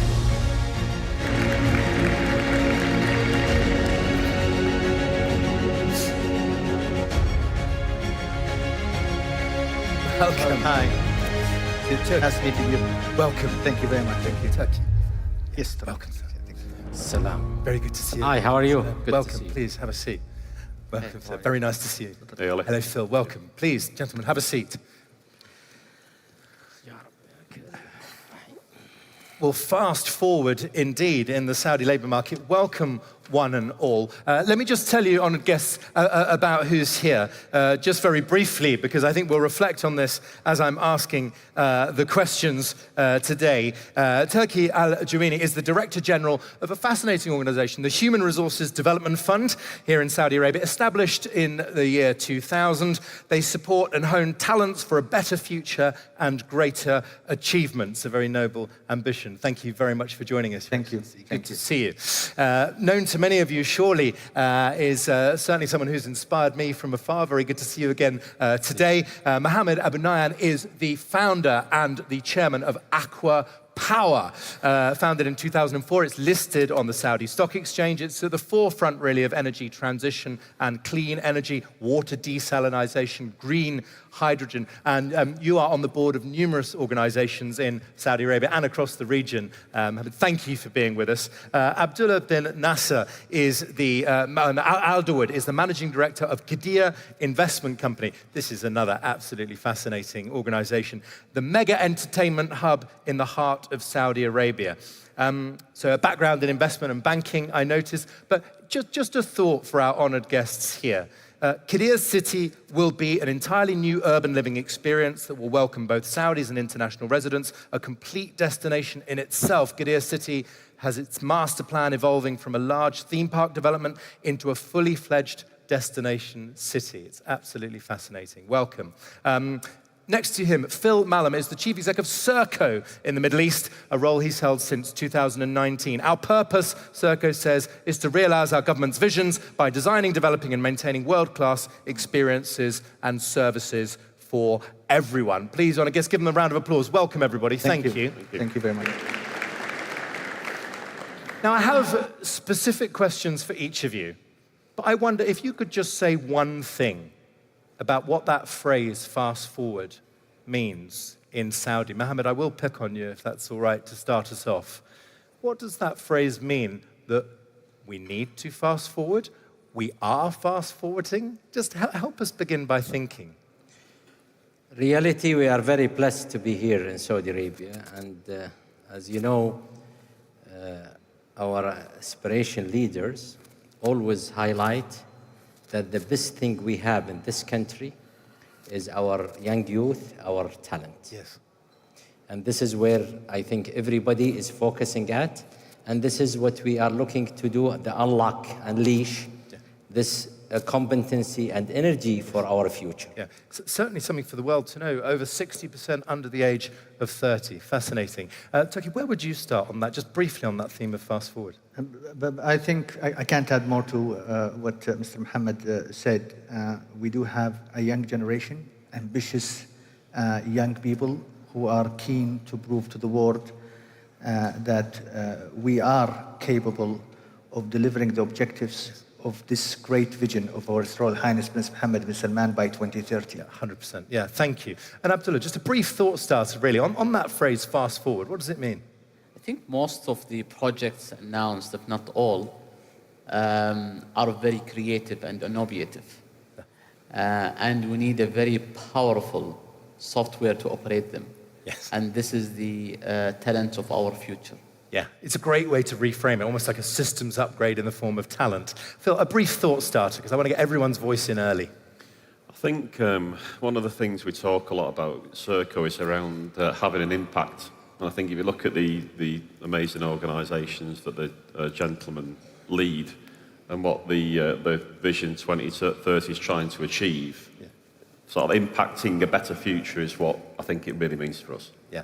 So why don't I pick up on that theme, particularly on Vision 2030 with you, Turkey, sir. Tell us how that strategy, the country strategy, Vision 2030, particularly how it's driving the development of the local labour market, because clearly it focuses on skills and the size of the labour market. Tell us a bit more. I think today we are quite blessed that we have this comprehensive vision which was established by His Royal Highness Prince Mohammed bin Salman. As a fund, we found ourselves well equipped to determine the future needs when it comes to the skill sets for the different sectors that we are partnering with. The fund, since its establishment back in the year 2000, has been investing and still investing on the human capital via various programs and initiatives that includes the upskilling and training, ensuring the sustainability of the employment of the Saudi workforce in the private sector. And we have recently worked on a strategy where we looked and worked closely with different stakeholders, including ministries, including the private sectors, and some of the Vision 2030 programs, for example, the Human Capital Development Program, in order to have an understanding and a proper assessment of the human capital required moving forward and achieving that vision. So it sounds like the essence of your success there is in partnership. It's not necessarily delivering directly yourselves. Absolutely. And with that partnership, we started to come to a better understanding of the market requirements. Today, we do have a business development unit where we have relationship managers specifically dedicated to sectors who have the sector knowledge. Okay, no, thank you. Now, I'm going to ask two particular guests to help us understand how their organizations are playing a part in sort of building some of the infrastructure, really, to realize this vision. May I start with you, Mohammed? Just tell us a little bit more. Paint us the picture. I would like to go to the sectors that we are leading in Aqua Power, and we are very blessed to be the Saudi champion for these sectors when we talk about green energy, desalination. The green energy, there is two components. I'm sure that you know it better. It's the renewable program, where His Royal Highness, the Crown Prince, the Prime Minister, His Royal Highness Prince Mohammed bin Salman, he made it so much clear to all of us what the meaning of this energy transition, the green energy, how relevant the green energy is, it in renewable or green hydrogen, and how Saudi Arabia is going to lead, not only the conventional energy as we are today, but the new energy and the green energy. And this is where the biggest enabler for this young youth to be able to attach and to be partners in this aspiration and to deliver it locally, internationally. And that's the reason, for us, the green energy today, is it in the United States, is it in Europe, in Japan, in Asia, in China, all they are focusing at it because it's going to deliver tens of millions of new jobs. Yeah. And the conventional energy, compared to the new green energy, the multiplier of jobs more than 10. Yeah. So reality today, we are preparing this young youth. Is it in green energy? Is it in desalination, where we lead today the whole world from Saudi Arabia? That what we have done in our technical institute, in what we have established over 10 years ago now in Rabah, we are very proud of IWA, that we have graduated more than 15,000.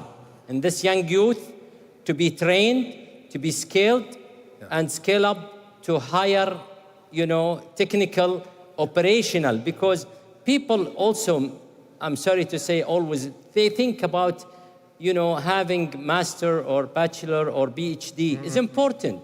But I think what is more important, our technical capability and competency. And we are very proud to be a partner with Turkey institution because we have been able today not only to train for Saudi Arabia, we are very proud that our young youth today outside Saudi Arabia in our plant, international, technical, operational. Yes. And this is what is relevant for all of us today.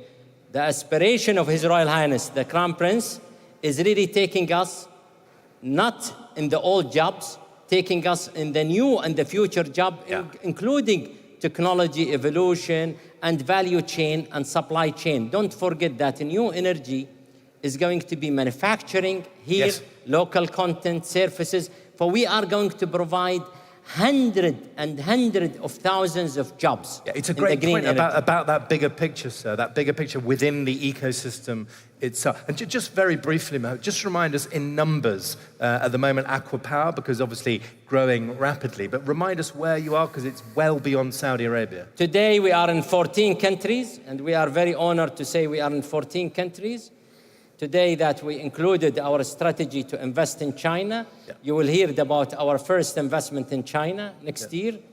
Aqua Power today, we are very blessed to be from Saudi Arabia, and we started from Saudi Arabia, but we are not even able to respond 10% to the needs of the country. They are approaching us to come and invest and operate in their countries. Right, and the demand today, we are not able even to cover 10% of all the countries they are coming from all over the world. Right. And that's the reason the visionary leader, His Crown Prince, when he put these champion programs for Saudi champions, we are going to be more, I have to say, the new Aramco, because Aramco is in the conventional, Aqua Power is going to be in the new green energy. Okay. Well, if that's not a bold ambition, I don't know what is. That is refreshing. Right. Thank you. Abdullah, a very different industry, but nonetheless ambitious. Tell us a bit more about how your infrastructure is contributing to this vision. Absolutely, very important what Abu Rakan mentioned. But I think if you want to have fun jobs, come to Qiddiya. So especially that's what His Royal Highness the Crown Prince and the chairman of Qiddiya announced last week, the new master brand of Qiddiya. That's based on the power of play. Now we play. And Qiddiya will become the most passionate ambassador of the power of play. And we are building a whole city built for play and to play. And that's why Qiddiya is now a destination city. It's a Qiddiya city, a destination city. So what does that mean? That yes, it will have 48 million visits, but more importantly, it will have 600,000 primary residents with all of the jobs that will be created to deliver the services for residents and visitors. Specifically, Qiddiya will generate more than 75,000 jobs in hospitality, more than 50,000 jobs in entertainment. Wow. And these jobs are future-proof, require certain skill sets, and high-quality jobs as well. Yeah.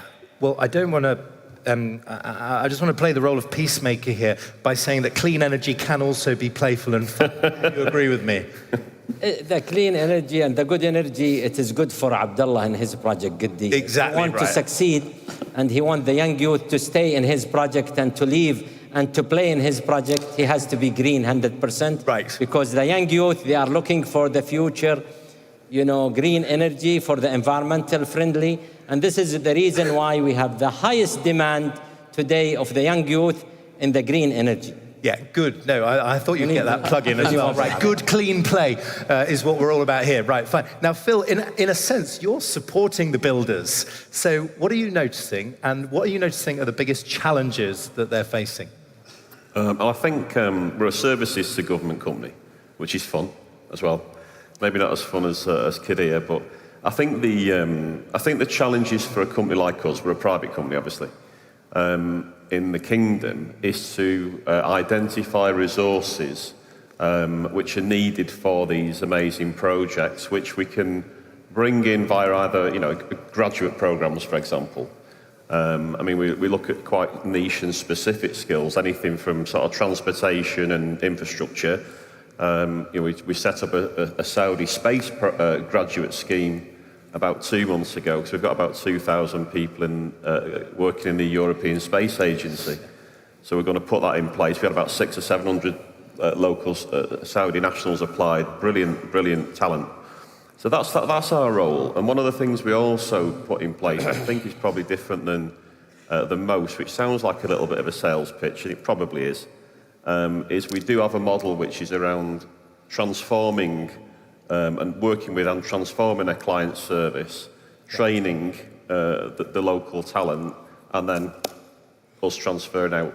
And that's what I think the model which the market seems to like. It's something that we can bring to the party as a private company. See, that's very interesting. I mean, funnily enough, scientifically, I suppose the definition of catalyst is that the reaction continues after the catalyst is removed, which is very empowering for you to do that. I think the thing for us is that it's you tend to never leave if you get that sort of relationship with the clients anyway. But there's no point in bringing something that the client can get themselves. So be even blunter, Phil. What do you see, you're not talking personally here, the biggest challenges that these extraordinarily ambitious projects face? And then I'm, of course, going to broaden it out to our other guests. Very simply, people. I mean, it's the whole purpose of the conference. It's the number of and the talent required too. You take something like the gigacities, and you talk about customer experience. This can't just be average customer experience. This has got to be the best customer experience it's ever been. Right. You know, so that's the challenge. It's finding the niche skills and then being able to train and mobilise the people to deliver. All right, let's build on that, and I want to hear about how we're mapping the future as well, of course. But people, tell us, well, has Phil got the top choice correct, Abdullah, but also tell us in a bit more detail about the nature of those challenges, because let's try and zoom in a bit more, if that's okay. Yeah, absolutely. Given that what we aim, as I mentioned, to have a powerful software, which is the people and the talent to operate this massive infrastructure, Qiddiya will generate or will create more than 300,000 jobs, but these are future-proof jobs. That means they will require certain skill sets and mindsets to be able to assimilate into that ecosystem. As Burakan mentioned, degrees are important, but what's even more important is the skill sets and the adaptability of these skill sets that can be future-proof and can cope with the advancement in technology and solutions that will be employed. But I suppose I'm daring you for some vulnerability here about almost what keeps you awake at night. How are we going to find X? Who is X in terms of a type of talent, Abdullah? Absolutely. That's why we looked at our strategies, our assets, our events, and how to really operate the city. We created a very dynamic job model. Okay, I appreciate that, but what type of role are you already finding it, or do you think you will find it the hardest to fill? Where is the challenge at its sharpest with Qiddiya? This is a future sector.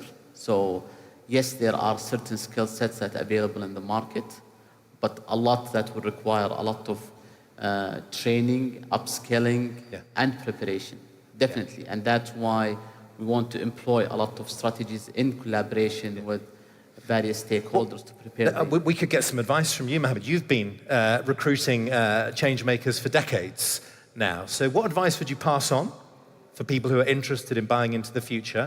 And what is the single biggest challenge that Aqua Power faces today in making sure its workforce is prepared for tomorrow? The biggest challenge for the whole world is not for Aqua Power, not for Saudi Arabia, that you have a huge demand in green energy jobs. And today, worldwide, you have very, very, very difficult to find today people working enough, knowledge enough, and they are well prepared, because United States and Europe and everywhere you go in the world, Asia, Africa, everywhere, there is a huge demand. Reality today, I think vocational training in Saudi Arabia need to be really focused, because as Abdullah said, reality today, that if you go to facility management, if you go to operation, maintenance, so much, this is the mass. The technical skills, the capability, the competency, and it's need more technician of electrical. He has to be electronics, digital. There is so much complexity within the EPC project Abdullah is talking about, require different skill sets. Yes. But reality today, if you are not going to map the demand and the supply, you will have an issue, and we have an issue. I will give you an example. This year, we have 500 in our technical institute that we need to get to filter for. You know how much application we got? 150,000. Oh, wow. 150,000 we get application for 500 seats in our technical institute. Wow. What that mean? That there is huge demand. The young talent, they want to do it, but how? By having availability and capacity building. And I will advise my brother Abdullah in Qiddiya to have technical institute. I will advise in Yum. I will advise Red Sea. I will advise all these mega projects to prepare the young talent, to prepare the skill, to focus at very focused program of training and knowledge, because each, giga project, because Qiddiya, if you see Qiddiya, compared to Red Sea is different. Yes. Compared to Neom is different. Yeah. That's the reason you need to be focused at upscaling, development. Right. But the great news that we have young talent, very serious, very committed. They are going to be the future, and they will deliver our ambitious 100%. 100%. So I've spotted an opportunity here, which I'm confident you're already across Turkey. In terms of the fund itself, I wonder to what extent you think it has a role to play in mapping these future industries, where the gaps are going to be. I often wonder what to say to my two daughters about the jobs of the future, but is there a role there? Yes. How are you doing that? To tell us about that space. Based on we have set our new strategy just a couple of years ago. We started executing the new strategy, which mainly looks at the strategic partnership as an essential part of delivering our product offering. Mm-hmm. So we have redesigned our product to match the requirements of the labor market, taking input from the private sectors, taking input from the ministries, the regulators of the sectors, taking inputs from the Giga project, the 2030 projects. We have managed to create a portfolio of 8 specific programs that caters for that demand. One of which is, for example, I'll give you a couple of examples, the training support program, where we subsidize the training based on the different market requirements. We have extended our training subsidy program even overseas. For example, we have engaged in an agreement with Lucid Motors to train and employ 1,000 Saudis over the next few years, of which some will attend their training in Arizona. Another example of our programs is the career counseling. And in this program specifically was initiated 18 months ago. This is where we engage at an early stage with the job seekers to guide them on the potential career opportunities. Yes. To give them guidance on the areas of development. We started at the level of the universities. A few months back with the partnership with the Ministry of Education, we have expanded our scope to include high school students. Yeah. So we're reaching out at the high school just to prepare this young generation for the future jobs. But I suppose the thing that emphasizes how important that connectivity is that it then doesn't take years to trickle down from one sector to another. It doesn't take 4 years for it to catch on in the school, I hope, into the school system. Well, we certainly hope so. We have seen a great demand on attending the career counseling courses at the school level. We even engage the families as well. So we're not only attending to the students, but also we're engaging the family to make sure that there is a combined effort from between the school and at home to guide this young generation. What an inspired idea. I like it. Well, I want to gaze a little bit more onto the horizon about what's occupying the people that you're working with, Phil, in a second. But very briefly, Mohammed, I keep being drawn to you as an entrepreneur, but I must say, have you got any advice about how you map the unknown? Because that's what we're talking about here. The good news is that we have many things that we know, and there will be always unknown, but it's always good to act on what you know. Because what you do not know, you need to discover, but you have all the time to discover it and take action. But what you know today, that Saudi Arabia, we are very blessed. Everybody else in the world suffering from growth, GDP, expansion, project, giga, supply chain, everything else. We are here having a great time that we are going through this great transformation. Yes.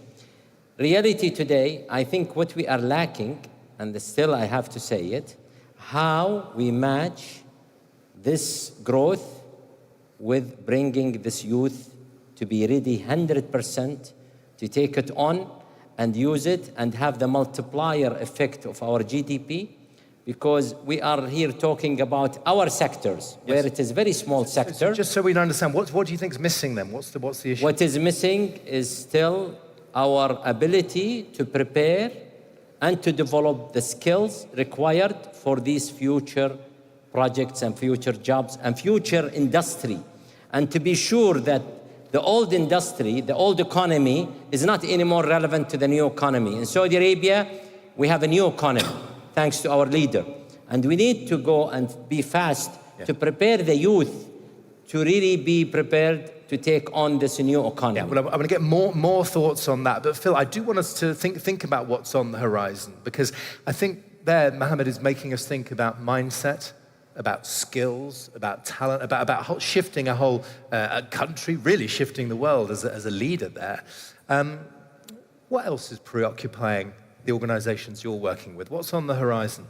I'd like to stay on this topic actually, because that's what we're here for. You know, as a private company, that's what private companies should be here to do. You know, I think the point that you've made is absolutely fantastic. I mean, there's no country in the world like this right now in terms of opportunity. But for companies like ours, our purpose should be to answer that question. Our purpose should be to take the great enthusiastic groups of local talent, and whether it's fire and rescue services. I mean, we own the International Fire Training Centre, whether it's air traffic control. We run multiple air traffic control contracts around the world, or whether it's customer experience at the gigacities, where we own an experience lab team, which is an advisory business. Our purpose as a private company here right now should be to enable the local talent to have that sort of training and transformation piece in order for them to be able to deliver that quality service for this country, which it absolutely deserves. So on there, let's have some more practical examples, Abdullah, especially for Gadir, because you've got this immense opportunity, audacious ambition, but it will involve skills development. How are you going to put that into practice in reality? Just help us inside that a little bit. It's a bit complex, right? And it requires collaboration from the whole ecosystem, and that's what we are seeing. The demands of the youth for the types of jobs, and the environment that they will work in. It's very evolving and very demanding. Therefore, we will need to focus for all of us as an ecosystem into how to equip the future talents with the right mindset and the transferable skill sets. Because the types of jobs and the skills required will be evolving fast. People will move a lot between jobs and between companies, so we need to encourage that mobility and adaptability. Therefore, we need to focus on how we upskilling our youth with the most flexibility possible. So let me ask an important and sensitive question, which is, how are you navigating the question as to whether you have the talent here in the kingdom for a particular set of roles, or whether you must look further afield? How are you answering that question, perhaps with an example? Because that is a sensitive thing to be engaged in all the time, as I'm sure you are. Definitely, at least for Qiddiya, it's a destination city that will welcome people from around the world.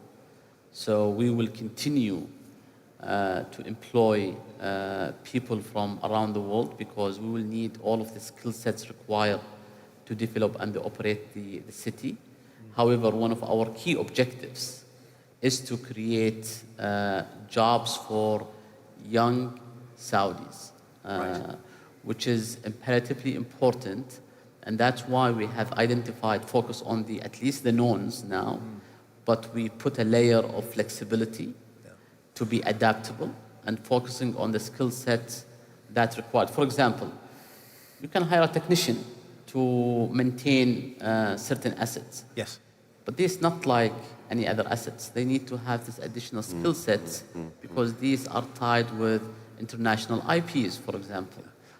I suppose strategically there, where you're going with that line of thought is, what's driving that international organization is where the skills were available, where there were opportunities.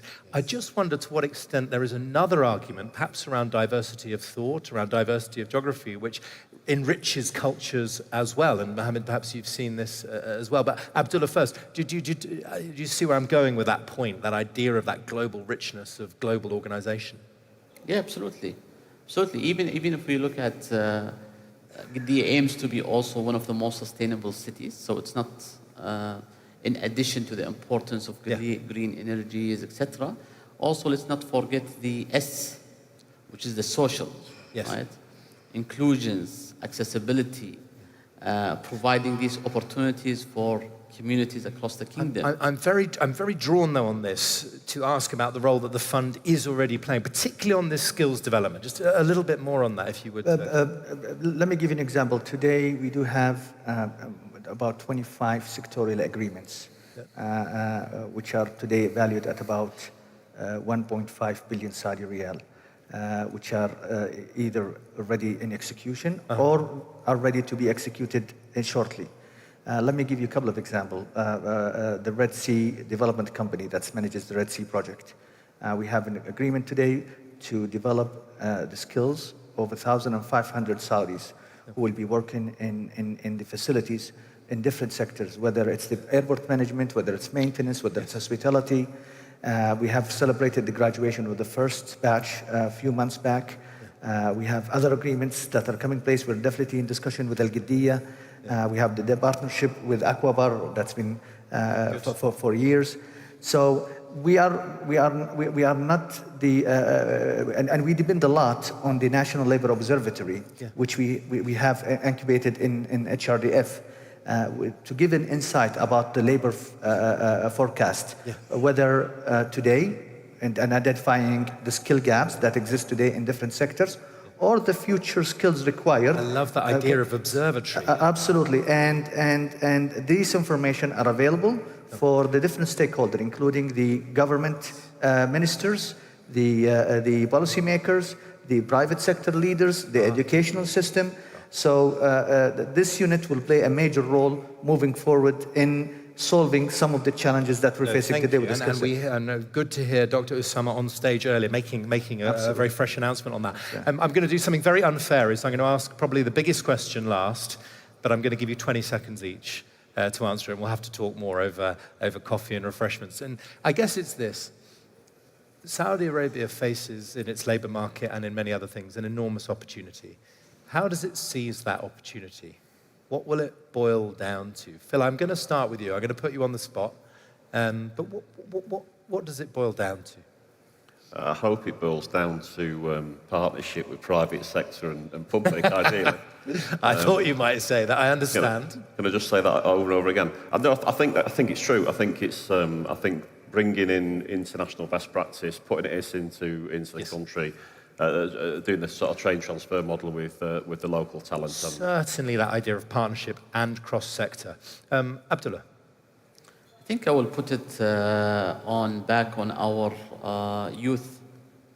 They need to a lot of projects right now prepared to offer amazing future-proof jobs, a lot of opportunities from various stakeholders. Yes. We just need the right mindset from our youth to seize that opportunity. Happy you use that word, mindset, future-proof jobs. Thank you. Mohammed, how does Saudi seize this opportunity? Well, the way I see it is really we are very blessed here with this great leadership. What we are here having a blue ocean. We not have a red ocean. Yeah. We need to prepare our young youth with the right discipline, with the right values, with the right skills, and be sure that Saudi Arabia, when people comes, they are going to say, okay, we are coming because there is talent. There is competency and capability we are going to leverage and use internationally or locally. Yes. That's the target and that's our objective. Yeah, thank you. India, why people going to India? Why people not going to Pakistan? Right. You know, I'm sorry, let's use countries, but you know, it's people. Yeah, competency. Skills. Well, and the final word, capability, and people at the core of all of that. Turkey, a last word, very briefly. How do you seize this? I'll count in our career counseling program. The earlier we engage with these youth at the level of schools and prepare them for the upcoming challenges, prepare them to be the future leaders of the kingdom, I think we'll see the fruits. We will be able to collect the fruits in a few years. Good. It is refreshing to see a connected ecosystem in practice. To all of our honoured guests, thank you very much indeed. Great to see you. Thank you, everybody. Thank you. Fantastic. Well, as our guests, very good to see you again, Mohammed. Thank you very much, Turkey. Thank you, Abdullah, forgive me. Thank you, and thank you, Phil. Well, as our guests leave the stage, it's come up several times through our morning together, but our minds are now going to turn to investment. How are we funding this ambition? And how does that play out in practice? We have got a very special guest about to take to the stage in conversation with my wonderful co-MC. Why don't we welcome them both to the stage, led out by Tumi Makabo. Welcome both.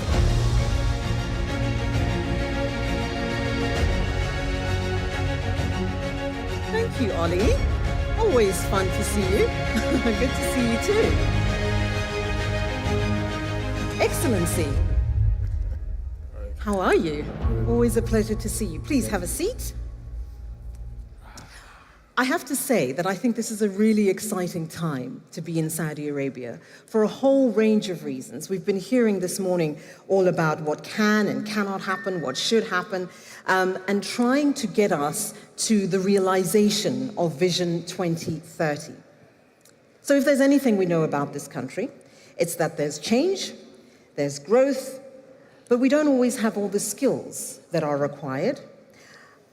How are you thinking about strategically deploying your investment capital when it comes to the question specifically of employment and the associated skills? Thank you, Tumi, and assalamu alaikum wa rahmatullah.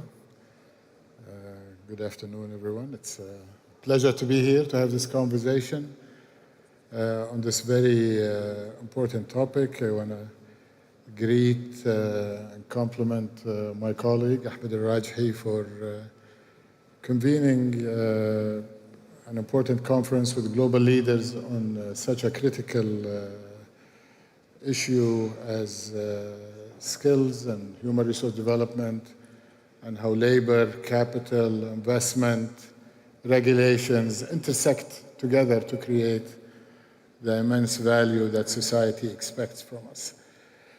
So we in Saudi Arabia traditionally have been really a unique development model. I mean, if you go back 80, 90 years ago, you will find that the kingdom has always provided this very great interaction between capital, between enabling pro-private sector regulations, foreign, international, expatriate employees that have contributed immensely, and also nudging and encouraging without forcing localization in a way that has hindered our development. And if you look at the top line statistics today, you find that that continues to be the case. International talent has, for many, many generations, more than decades, and will continue to be for many future generations, appropriately coming into the mix with Saudi. So I will just answer your question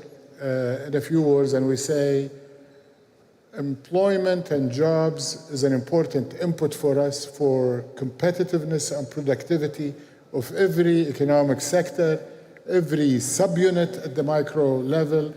And it's our job as a government, certainly it's my top priority as the Minister of Investment, always to be watchful, to make sure that our high-level attention to creating opportunities for Saudis is not at the expense of competitiveness of private sector enterprises, but on the other hand, becomes an enabler. And we have the policies, we have the incentives, we have the dedicated resources put in place in the government to provide that. And many times, in an interesting way, jobs and talent is an input, but it's also an output of smart investing, because smart investors will develop the talent they need if it's not available by the market in the first place. And that goes to the legacy of the modern Saudi Arabia, again, nudged by the founding king, King Abdulaziz, to an American consortium at that time, Aramco, who were not forced to hire and put Saudis in places where they could not be competitive. And the result with one enterprise, ultimately, is one that is led by the most competent workforce that has been developing voluntarily and showcasing the capability of Saudi talent as they've created the most competitive company on the planet. It's interesting that you talk about using Aramco as an example, and I think it's a very appropriate one, but it also, I think, highlights this notion of pace. So sometimes when we're seeing the rapid growth and the rapid investment, it can sometimes come at the expense of sustainability, right? Because you need to get the skills in fast, so you're throwing a lot of financial resources at it to get everybody in. What is interesting about that example, and you probably have a couple more in Saudi Arabia, is how you are working at addressing the sustainability of that beyond 2030. Can you let us see what that looks like? Can you share a little bit about how one does that in a sustainable way? You said Aramco. Well, I think when you talk about sustainability in this context, you're talking about economic and competitive sustainability for the enterprises, which I think is foundational. So I just want to make sure the audience and the listeners are not taking this as the common, yes, not the green. We're not talking about green and environmental sustainability, and certainly we believe they go together. They're not contradictory. But economic sustainability has to be looked at in totality. Do I have overall the highest or one of the highest profitabilities in a sustainable way, where I always also have access to a labor force that is sustainably staying with me? So with all recognition of the great role of expatriate workers that I mentioned earlier, we want to make sure we have a substantial portion of talent from the Saudi market, especially where they are skilled, equipped, and can compete internationally are going into these important global enterprises that we're creating. And I mentioned, the legacy of one of the world's, most respected companies, Aramco, but we've created SABIC, we've created Ma'aden. Just on the panel before me, you heard from Mohammed Abu Nayyan, and how Aqua Power is becoming a global force to be reckoned with. And they don't have, the oil reserves or the feedstock that the Aramcos or SABIC. What they have is ingenuity in their Saudi management, in their business process. And if you look at Aqua as an example, and I suspect Mohammed talked about it, it's a very interesting blend of Saudis and expatriates working productively. And I just came from an international trip. In fact, I landed this morning. And I can tell you that wherever we go, our new sectors of the Saudi economy, renewables, yeah, that's companies what I was like going to Aqua. ask you, the sectors that you're focusing on, because you talked about petrochemicals, Aramco, you talked about SABIC, you talked about Ma'aden, mining, we know tourism. So tell me a little bit more about those.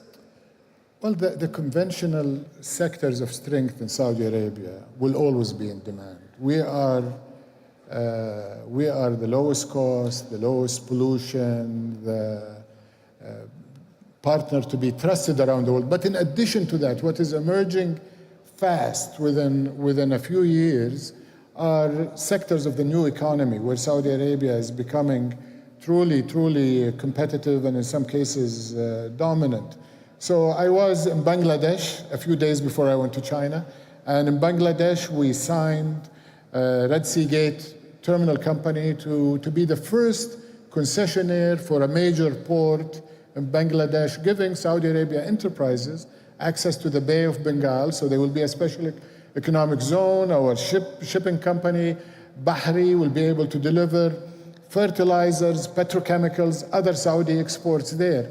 And what they're getting is not only one of the best operators of ports globally, but they're getting also an ecosystem that comes with that company. And again, the management and capabilities of that company is some of the world's best, and many of them are Saudis, and we're proud of them. In China, they're looking for Saudi Arabia to invest with Chinese enterprises in China, in Saudi Arabia, and around the world. And believe it or not, one of the provinces in China have asked me if our new startup, an EV, which is Seer, if they would be interested in building plants to produce their middle-class cars for the Chinese population.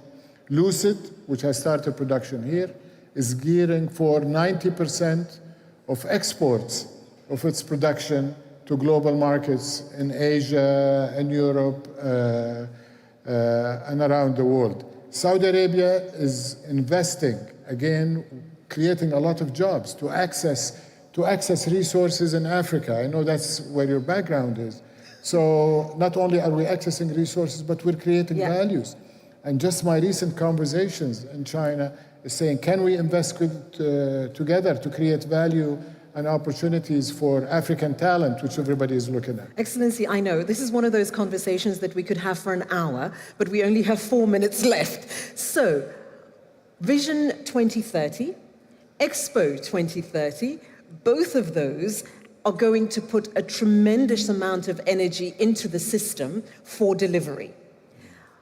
What are you thinking about gearing up for that? And then how you make that gear up sustainable beyond? Yeah. Well, Vision 2030, just in 1 minute, halfway through Vision 2030, our GDP has grown by 2/3. Yep. Our position gone from 20 to 16. We've created over 1 million jobs in the private sector. I'm sure His Excellency Rajhi shared the statistics earlier with the audience. Women participation has doubled. And today, while 25% or so a few years ago of the Saudis that were employed were in the private sector, 75% were in government. Today, it's about 50-50 even. And the trend, of course, is going incredibly towards, so the vision is delivering on the issue. And I think more importantly, they're going in high-skill technical jobs. Expo 2030, all of the sporting events, starting with the 27 Asian football games, 29 winter games, 34 Asian Olympics, and then of course the big one is 34 World Cup and the Expo 2030, are continuing a global attention to be paid to Saudi Arabia as a destination, as a hub, not only for holding events, not only for holding conferences like the FII, the mining conference, which will take place in a few weeks, but also as a place where these global gatherings are going to be.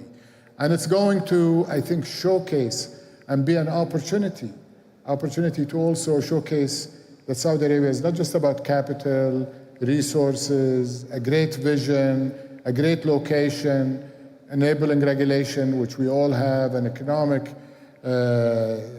stability that is unmatched, and a currency for investment. But it will be an opportunity, I think, for us to showcase where the Saudi talent are going to be extremely competitive. So we expect they will be leading and running together with their expatriate colleagues, the sporting events, the expo, and it will be a place just to showcase, first and foremost, our people, which is today our most competitive resource going forward. Absolutely. It's huge, and there's a lot going into it. But things that size, regardless of which event on that list that you just mentioned we're talking about, also comes with challenges. One thing that makes you lose sleep, so to speak, in relation to that. What is the thing that worries you a little bit, or that you consider a challenge in terms of ensuring that your human capital is not just event ready or process ready, but is able to be sustained at that level of delivery, execution, and skill in the long run? I wouldn't use the word lose sleep. You don't lose sleep? We don't sleep because we No, you don't sleep. Because we, you can't because sleep if you don't we work sleep. 24/7, so we're not looking for sleep. But I think to be realistic, yeah, we are operating at incredible speed, multiple tracks.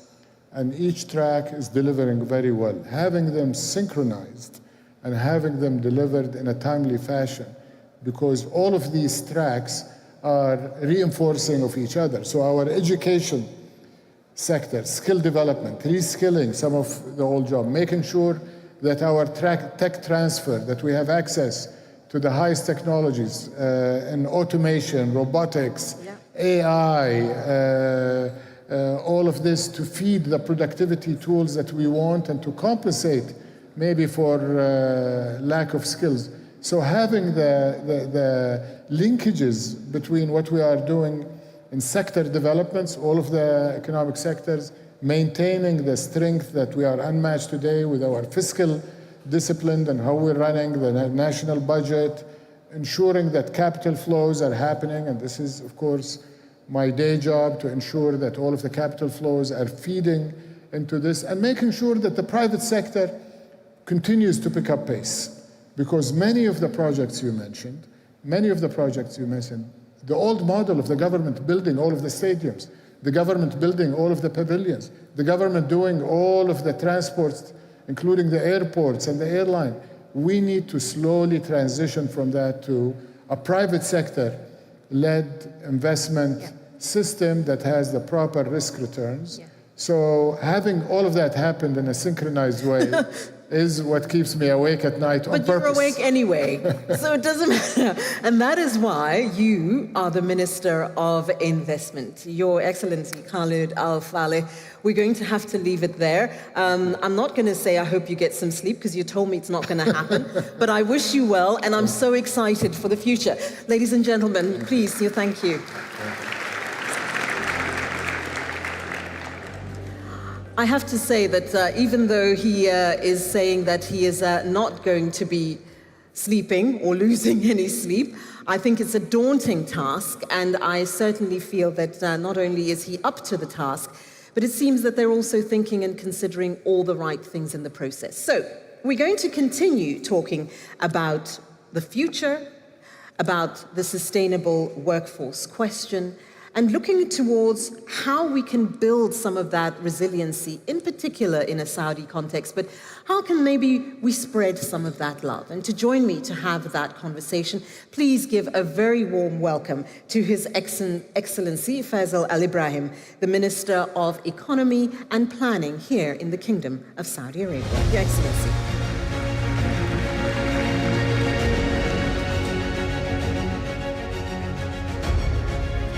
Hi, how are you doing? Nice to see you again. Good to see you.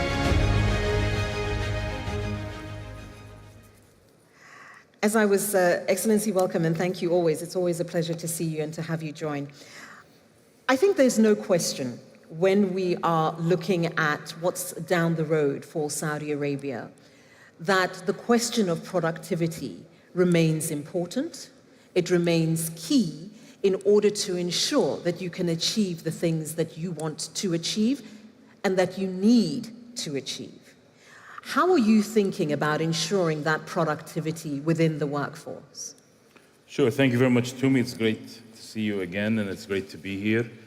I believe the reason productivity is important is it's our way to make sure that the inputs into our economy continue to generate more output with the same level of input. But it's also beyond that. It's not just about output and GDP. It means the creation of a highly skilled workforce. It means the creation of an innovative environment, the creation of better standards of living. Paul Krugman says, productivity isn't everything, but in the long run, it's almost everything. And he says that because almost entirely the standard of living in countries is determined by how much they pay attention to productivity and how much productivity improves over time. So it's very important. It's something we in the kingdom are prioritizing. We're a resource-rich country. We'll continue to be one of the leading, most clean hydrocarbon energy producers. But we're also transitioning and using that, let's say, endowment to become really good in other areas. And our ambition is to become a productivity-led economy, because that's truly how we can be sustainable, and that's how we can be more resilient. When we are trying to build that, in the time that I have been coming to the kingdom, one of the things that I've understood is really important is that it's not just about what happens within the borders of the Kingdom of Saudi Arabia, but there's a regional imperative and there's a global imperative. On this particular question, not just productivity for the sake of it, but looking longer term in the sustainable question around the workforce and the economy, what are you thinking around that regional collaboration and the global impetus in order to ensure that it's not just an overnight sensation, that it's something that remains in place for the future decades? Definitely. I think the world, we have different population demographic profiles across the globe. This offers different journeys for different countries, which offers different set of lessons learned and experiences. We're going through our own journey, but we know we can add value and learn as well from other experiences. We look at it in two ways when we talk global. One, for the purposes of our own economic transformation resilience, and one for global challenges and how do we address them. On the first, we would not be able to do our interventions. You know, productivity, there's so many ways you can enhance productivity. One way is government interventions. Another way is obviously the labor market policies and the complex mix of policy tweaks that can create the environment that promote productivity. But on the former, when we talk about our interventions, everything from sectoral investments to big bets to creating the environments and the physical space for people to agglomerate and meet and work, that wouldn't happen without being plugged in the global community and sharing our message, but also attracting talent. This convening of the world's best experts around labor market policies is an example of us sharing our story, but also us inviting people so we can learn from their experiences. On the global challenges side, Definitely, the world is changing fast. Technology, AI is disrupting sectors. Some countries around the world are aging where productivity is now a necessity. It's not just something good to have. Some countries are in the early stages of their demographic dividend, like Saudi Arabia, where productivity, if not invested in, will mean less, let's say, economic output, optimal output in the long term, and less sustainable economic growth in the long term. So this puts us all in the same boat, maybe looking at different stages of our journey, but opportunity for us to, compare lessons learned, compare notes, and learn from each other and help the world become more resilient. So the policy development framework is something I'd like to talk a little bit about now. You mentioned AI and how that's changing the game across the board. It almost doesn't matter which sector you're talking about. And I know in the previous session they were talking about how we had this fear about the impact of digitization on blue-collar work, but now we're seeing it in white-collar work and across the board. So it's not sector-specific in terms of changes. What is that doing to the way in which you are approaching the policy-making process to ensure that you're addressing the flux that may exist in there, but also that you're addressing the actual policy that allows for things to happen in real terms and real life? So I think there's three things we're doing, but when it comes to generally technology and AI, we're trying to invest and create talent that will put us in the middle of that transformation. The changes in technology that we're witnessing today, including artificial intelligence, will almost disrupt every sector. We can be a part of that, let's say, group of authors who will define what this looks like, or we can be one of the first early adopters who can benefit from these changes. I'll give you an example. We have a traditional manufacturing and an industrial complex that is large and growing in the kingdom. We want that industrial complex to export more competitive products globally so that we can be in a better position to diversify our economy. Training, for example, Saudi talent to, let's say, operate or run some of these facilities that are growing complexity is, let's say, the traditional way of doing it. But upgrading these facilities so that they are more, let's say, Industry 4.0 lighthouses, like the World Economic Forum calls it, etc., could give us an opportunity to shorten that training period and push people towards these high quality, high skilled jobs. That won't happen if I don't know how technology changes the sector. And there is room today for us not just to adopt or adapt, but also define how technology changes these sectors. So back to three things. We're investing in sectors that we didn't have before. So when they say productivity is about doing things better, so we've been doing oil and petrochemical better and better with time. It's where most of our productivity lies today, and we are competing with the world's best, if not the world's best. But also we're doing better things. We're taking that endowment and knowledge and know-how and transitioning it to other sectors. Some naturally grow from where we have strength. Some are interventions such as electric vehicles, such as shipbuilding, such as advanced manufacturing, even esports and e-gaming. We're investing, let's say, in the consumption, let's say, side of it, but there's always a linkage between the consumption community and the creative community, and that value chain we talked a little bit about earlier can really trickle down to other sectors. So being authors of how sectors evolve and investing in that sector evolution in the kingdom is one. Two, creating the space. We have so many economic zones that were announced, so many logistics parks, but we're making sure that this translates into industry clusters. The clustering effect is important, where people focus on solving the same problem or in the same field, live, work, and let's say engage together. This agglomeration effect, which we will see in Oxagon and Neom, we are seeing in Riyadh today, and we will see more of around the kingdom, creates that. And then the third is big bets. One big bet we have, we call this, at least my team and I, we call this the biggest productivity driver attempt, is some things like Neom, specifically the line. The line is attracting the best innovators and the best problem solvers from around the world. And they want to come and relocate to the kingdom to define what the future looks like, but also continue to innovate in Saudi. I think that it's almost impossible at this point, and I notice in all sessions we're talking about, but I think it's because it's such an enormous moment, Expo 2030. There are all of these other events that I think one can talk about, but it gives you a prolonged period in which everybody's attention in so many ways will be focused on Saudi Arabia. What opportunity do you see in that? But potentially, what challenge do you see in that, if any? So in hosting some of these global convenings, and one of them is Expo 2030, and I'm pretty sure there will be more in different sectors and different fields, whether it's multilateral platforms or sports.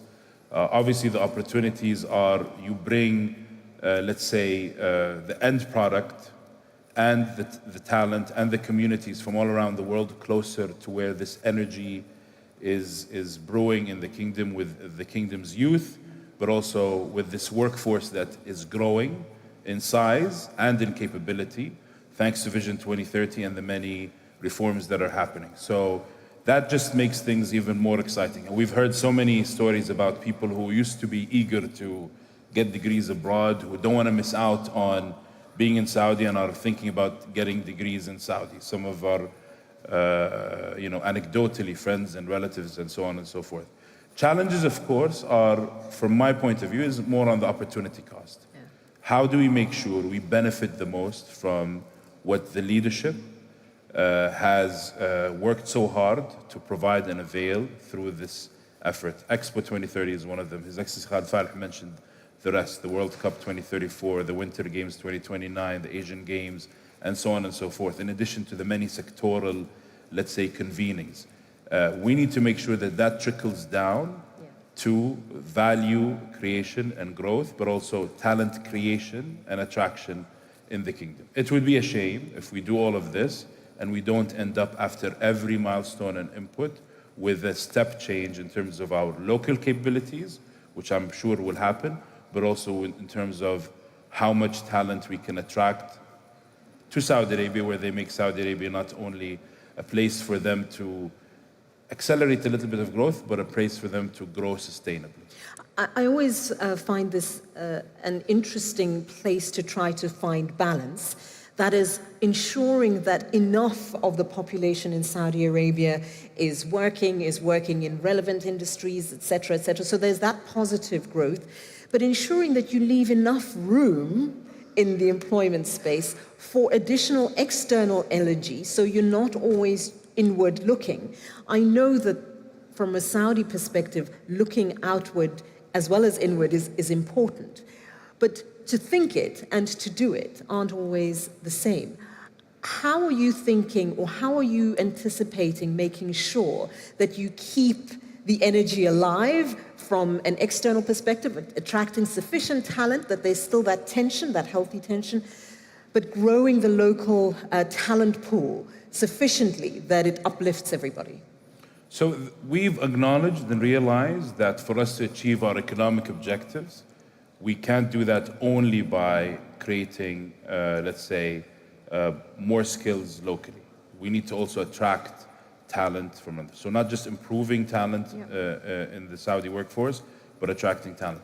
Saudis today don't just want jobs. They want high quality jobs, and they want jobs where they can work with the best people or their peers from around the world, the best talent, where they can learn, but also where they can have an impact on them. And we've acknowledged that for us to achieve our objectives, the kingdom needs to be not only an engine of growth of talent, but also a magnet for talent to come to the kingdom, and that's what we're working on. Obviously, we're very scientific about which sectors need what kind of talent around the world, because we still want to create more and more jobs, but with time, these jobs are going to be more high quality, and there will be room for talent from around the world. I think it's going to be fascinating to see how that evolves in a sector-specific way, because no doubt it's going to look different depending on where you're looking, but, we're out of time. Just maybe one point on that. Okay. That is one of the ways where we can accelerate or shortcut productivity growth as well. So. Yeah, again, I can't explore that now because now they're telling me I have to wrap. Your Excellency, always a pleasure. Thank you so very much, ladies and gentlemen. His Excellency Faisal Al Ibrahim, Minister of Economy and Planning here in Saudi Arabia. Always a pleasure to see you, Your Excellency, and we'll see you shortly. And I know I'm standing between you and lunch, so let me just give you a few pointers in that regard. We are going to have a break. Just a reminder, if you haven't done so already, on the back of your accreditation badge is a QR code. Please be sure to scan that into your phone. That will help you navigate your way around the event so that you can also get into the various workshops. Just a reminder that there will be 4 workshops running at a given time. The first one will start at 14:50, so that's 10 to 3. Be sure that you are around to join for that. They will be taking place in the GCC room as well as in the marketplace. So with that, I'm going to wish you bon appetit in terms of lunch, and we look forward to seeing you thereafter. Have a good one.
Your Excellencies, honoured guests, colleagues, welcome back to the Global Labour Market Summit. I trust you've had a very productive morning and some excellent breakout sessions.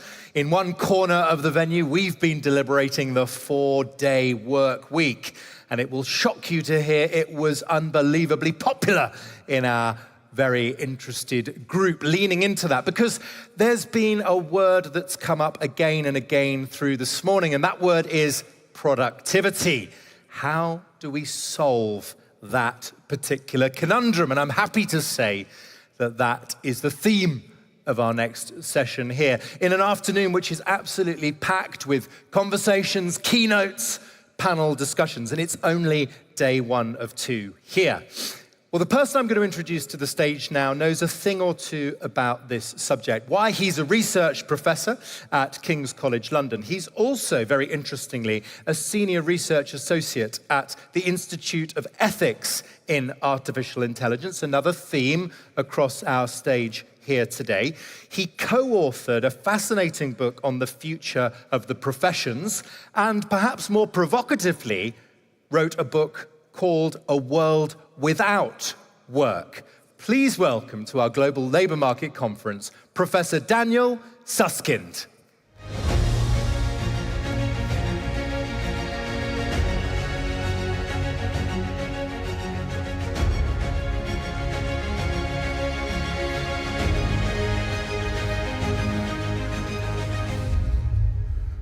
Well, thank you very much for that warm introduction. It's a great pleasure to be with you all today to talk to you about how to solve the productivity conundrum. And what I want to do in the next 15 minutes or so are 3 different things with you. The first is I want to set out the productivity puzzle, the productivity paradox. How can it be that despite the fact we seem to be surrounded by extraordinary technologies, productivity around the world is stagnating? Then I want to turn and put forward 2 explanations for this puzzle. And then with those explanations in mind, I want to set out what I think our best response to these productivity puzzles might be. So first, let's begin with a puzzle. And as I said, the puzzle is that on the one hand, we seem to be surrounded by extraordinary technologies. So in education, for instance, more people signed up for Harvard's online courses in a single year than attended the actual university in its entire existence up until that year. In the world of medicine, a team of researchers at Stanford recently announced the development of a system that if you give it a photo of a freckle, it will tell you as accurately as leading dermatologists whether or not that freckle is cancerous. In the world of journalism, if you go onto a website today like Bloomberg.com for your financial news, about 1/3 of the content that you read on there, 1/3 is generated by an automated system rather than written by a traditional human journalist. In the legal world, Lex Machina, a system that's said to be able to predict the outcome of patent disputes as accurately as leading patent lawyers. In the world of architecture, the new concert hall in Hamburg, incredibly beautiful space, the kind of space you look at and think, gosh, only a human being with a remarkably refined aesthetic sensibility ought to be capable of designing a space like this. Only this space was not designed by a human being. It was, in fact, designed by an algorithm. And of course, the technology that has really captured people's imaginations, cutting across lots of different occupations and professions, the technology known as GPT. So we're surrounded by these extraordinary technologies on the one hand, but on the other hand, if you actually look at productivity statistics, it seems to tell a different story. So here's some productivity numbers for France, Germany, Japan, the UK, the US. That first column showing productivity growth in the decade leading up to 2005. The second column showing productivity growth in the 13 years after 2005. And what you see in each different country is a productivity slowdown, a slowing down of productivity growth. Now, this isn't just a story about measured productivity, it's a story that has an impact for real people's lives. The consequence of this slowdown in productivity in each of these countries has been missing per capita GDP.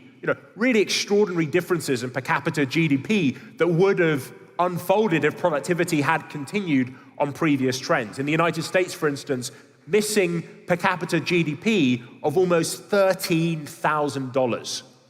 So that's the productivity puzzle, the productivity paradox. And it's a relatively old one. Robert Solow, the great Nobel Prize-winning economist, famously said, "You can see the computer age everywhere, but in the productivity statistics." And that seems to be the conundrum that we confront at the moment.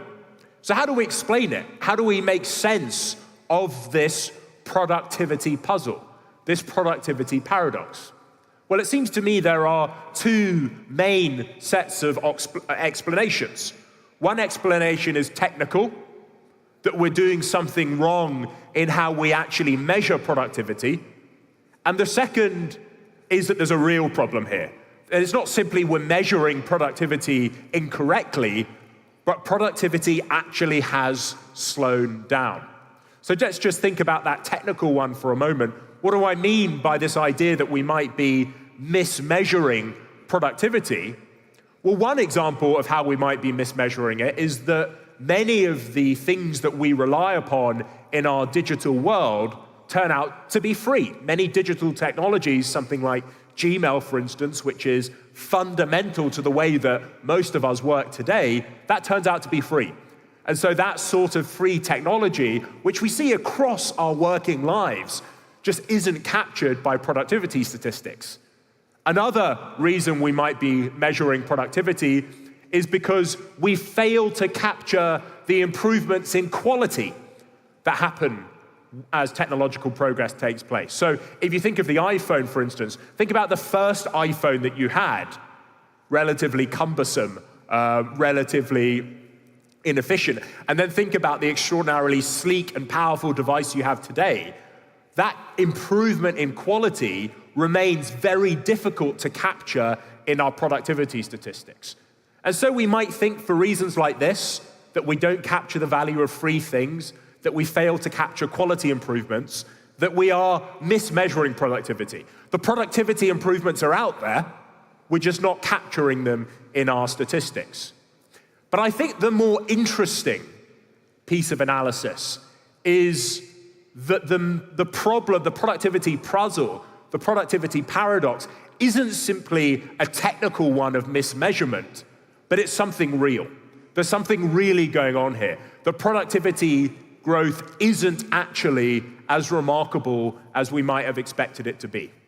And that is what I want to turn to focus on in the next few minutes in thinking about how we ought to respond to the productivity paradox. What should we actually do? And I'm going to take it as my starting point that of those two explanations, the real one is the one that we ought to be paying attention to. Yes, okay, let's fix the way we measure productivity. Let's capture the value of free things. Let's improve the way we measure quality. Those seem very sensible and appropriate things to do. But I think the more interesting, the more challenging thing we ought to be doing is thinking about, let's take for granted that this is a real slowdown in productivity. What do we do about it? And there's lots of different responses to taking the productivity paradox seriously.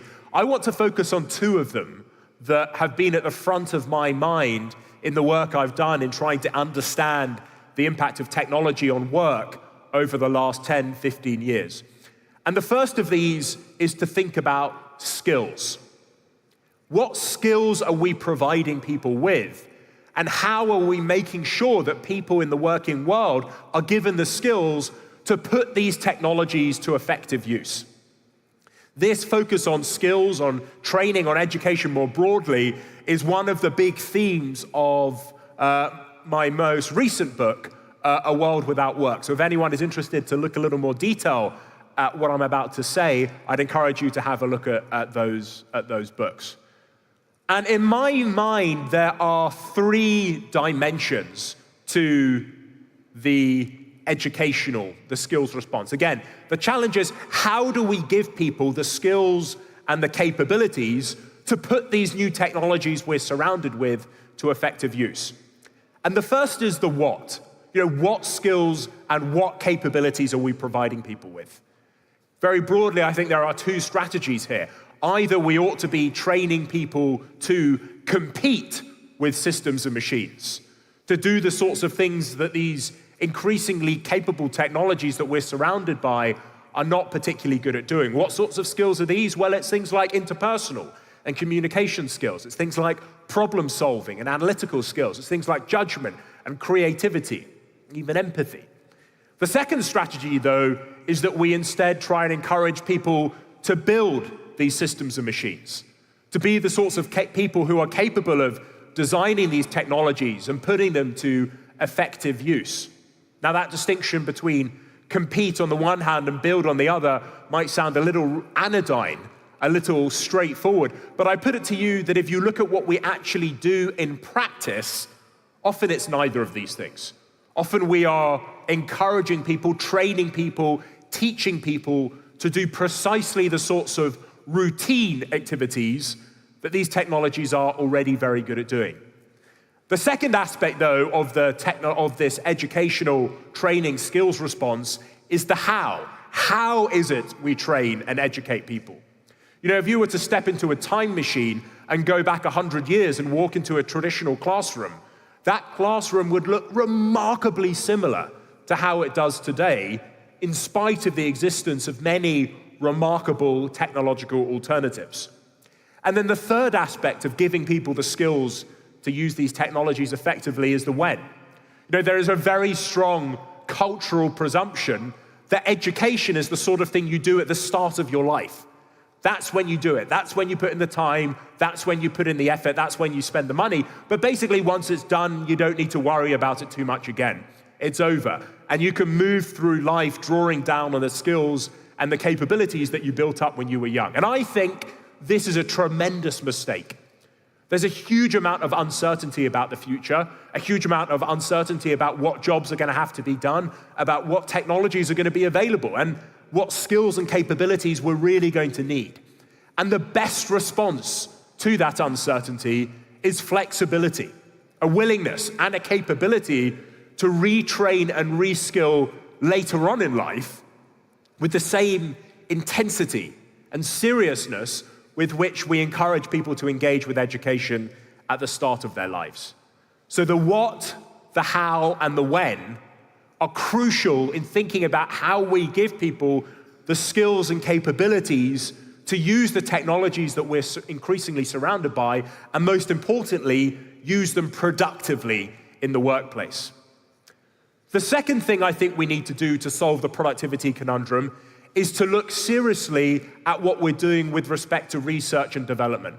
And this focus on research and development is one of the key themes of a book which I've just finished and will be published in April next year, called Growth, A Reckoning. And I encourage all of you to look at that for more ideas with respect to research and development.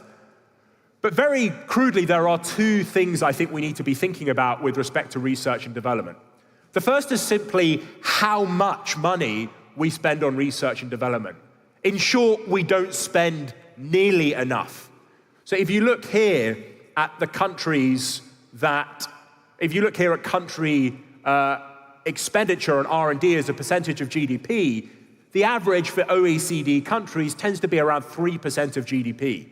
Even countries like Korea and Israel, which are at the other end, only spend about 5% of GDP at most on R&D. And what's so interesting is that if you look at what private companies do, it is far more than what entire countries do. A company like Microsoft, for instance, spends not 4 or 5%, but 13% of its annual revenue on R&D each year. Alphabet spends 15%. Facebook spends 21% of its annual revenue each year on GDP. Now, of course, countries aren't companies, but it gives you a sense of the relative priority that we seem as countries to attach to research and development compared to some of the most innovative and some of the most productive companies that are out there in the world today. But it's not simply how much we spend on research. It's also the productivity of that research as well. And this, I think, is one of the more troubling trends that I want to share today. And it's the really remarkable decline in research productivity that appears to be taking place at the moment. So what we can see on this chart here, if you look at that solid line that's rising, that is the effective number of researchers working in US research. And what we can see is that from the 1930s, the number of people working in research has risen relatively stably. But at the same time, look at that line that's falling. That's the research productivity, and that has been falling relatively consistently since 1930. So although more and more people are involved in research in the United States, although more and more resources are directed towards research and development, at the very same time, that research appears to be done with diminishing productivity. And so I want to just finish on this thought, which is that some of you might be tempted to go back to that distinction I made between whether or not the productivity puzzle, paradox, conundrum was due to the fact we were mismeasuring it. In other words, the productivity was out there, we just weren't measuring it properly. Or some of you might want to agree that it's a real phenomenon, that despite all these technologies around us today, productivity appears to be stagnating. But the point I want to close with is whatever your view about the origins of the productivity paradox, the productivity puzzle, this idea that what we ought to do is invest in people so that they're able to use the technologies in our economy productively and effectively, and invest more and more in R&D so that we can have more productivity gains through technological progress. These are good things to do, whatever your views about the underlying cause of the productivity paradox, the productivity puzzle. So thank you very much, everyone, for your time and attention this afternoon, and I wish you the very best indeed for the rest of the conference. Thank you very much indeed. Thank you.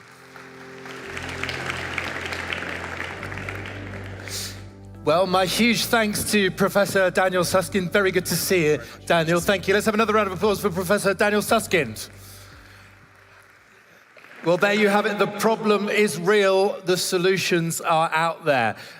The decision at the end, the call to action, invest in people. As Professor Susskind was speaking, I was thinking of bold ideas like a human resources development fund, like a cross-sector partnership with such a fund.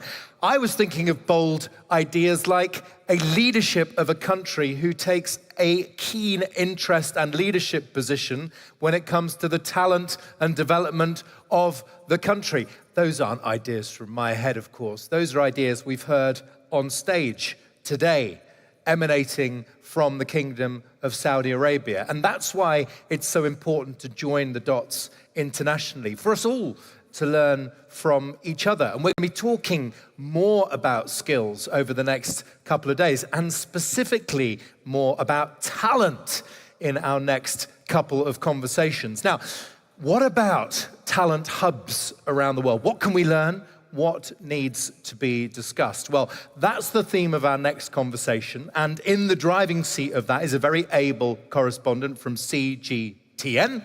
Please welcome, with their panel, up to the stage, Xu Jinchen.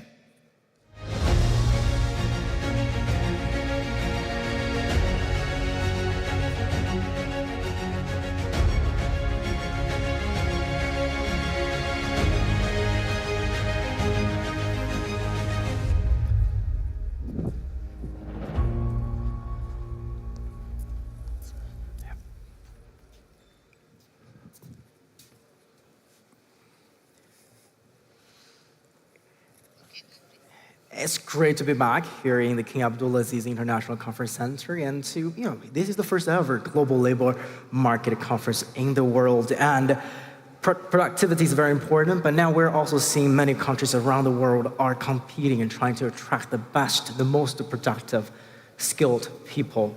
It's not just, for example, Saudi Arabia is not just competing with UAE or Qatar or Kuwait, but also maybe the US, China, and even the UK, Brussels, London. So we are seeing the talent pool is still there, but there are ways to really attract them, put out some real numbers. So we're seeing the highest inflation number in almost 40 years. So real wages, while there are wage increases, but real wages has seen the first decline in 15 years. So I have a great panel today, and from different industries, academia, business, fashion, and telecommunications. So I'm going to introduce them first. So we have Jeffrey Erison, the founder for Erison Group, right now in consulting, but used to be in fashion and the luxury business. And we also have Michelle Cook, the managing partner at Lancor. It's a professional global executive search firm. But Mr. Cook used to be in the telecommunication business for extensive experiences. And of course, we have Professor Stefan Hertog, Associate Professor from the Department of Government at London School of Economics. But first, let's start off with some of the proven contributors to building a successful talent hub. Why not let's start with Jeffrey, and you being in the fashion industry, I think that's the industry packed with self-driving, self-motivating individuals. So what's your take on this? What are some of the factors to make a talent hub successful? What's really important, not just in fashion, but in any industry, is having a good leader. We'll get back to that. Basically, three key ingredients: good leader, a nurturing culture, yes, and then infrastructure. They're almost like, if you think of it as a three-legged stool, those are the three legs of the stool. Leadership has to be able to communicate, express a vision, be able to inspire, be able to get things done. They have to be able to get the word out and to be able to protect the culture that they want, that is important for the leader to establish, to attract and retain the talent.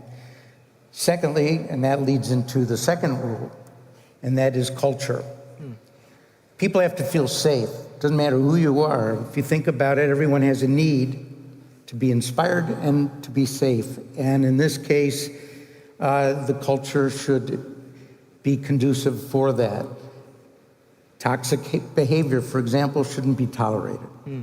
And people have to feel that there's opportunity, not just feel, but there has to be real opportunity for people to learn, to continue to learn, as well as opportunity to develop and grow and ascend. It's a culture where the mission, the cause, is as important as the so-called job. Yeah. So again, that comes back to leadership as well. Thirdly, infrastructure. It's not enough to make the promise, one has to deliver.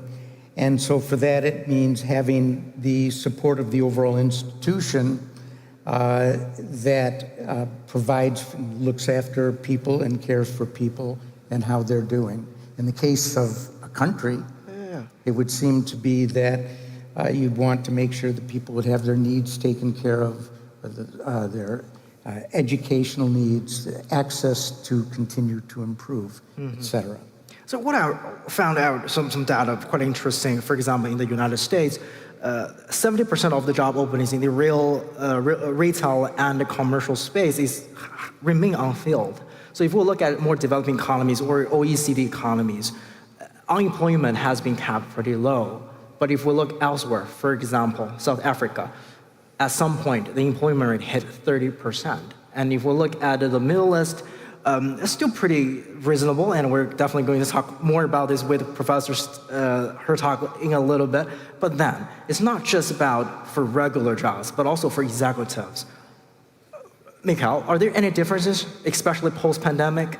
Is it harder for companies to find the right talented people to be in the management role? Well, thank you. The quest for talent is a global issue. Post-pandemic, we have seen increase in demand of leaders in many different sectors, whether it's technology and other sectors, not just here in the region, but globally. What we see here, though, is quite interesting. The economical situation, the macroeconomic situation here in the region is most probably one of the most attractive when you look at the global economy in Europe and the United States.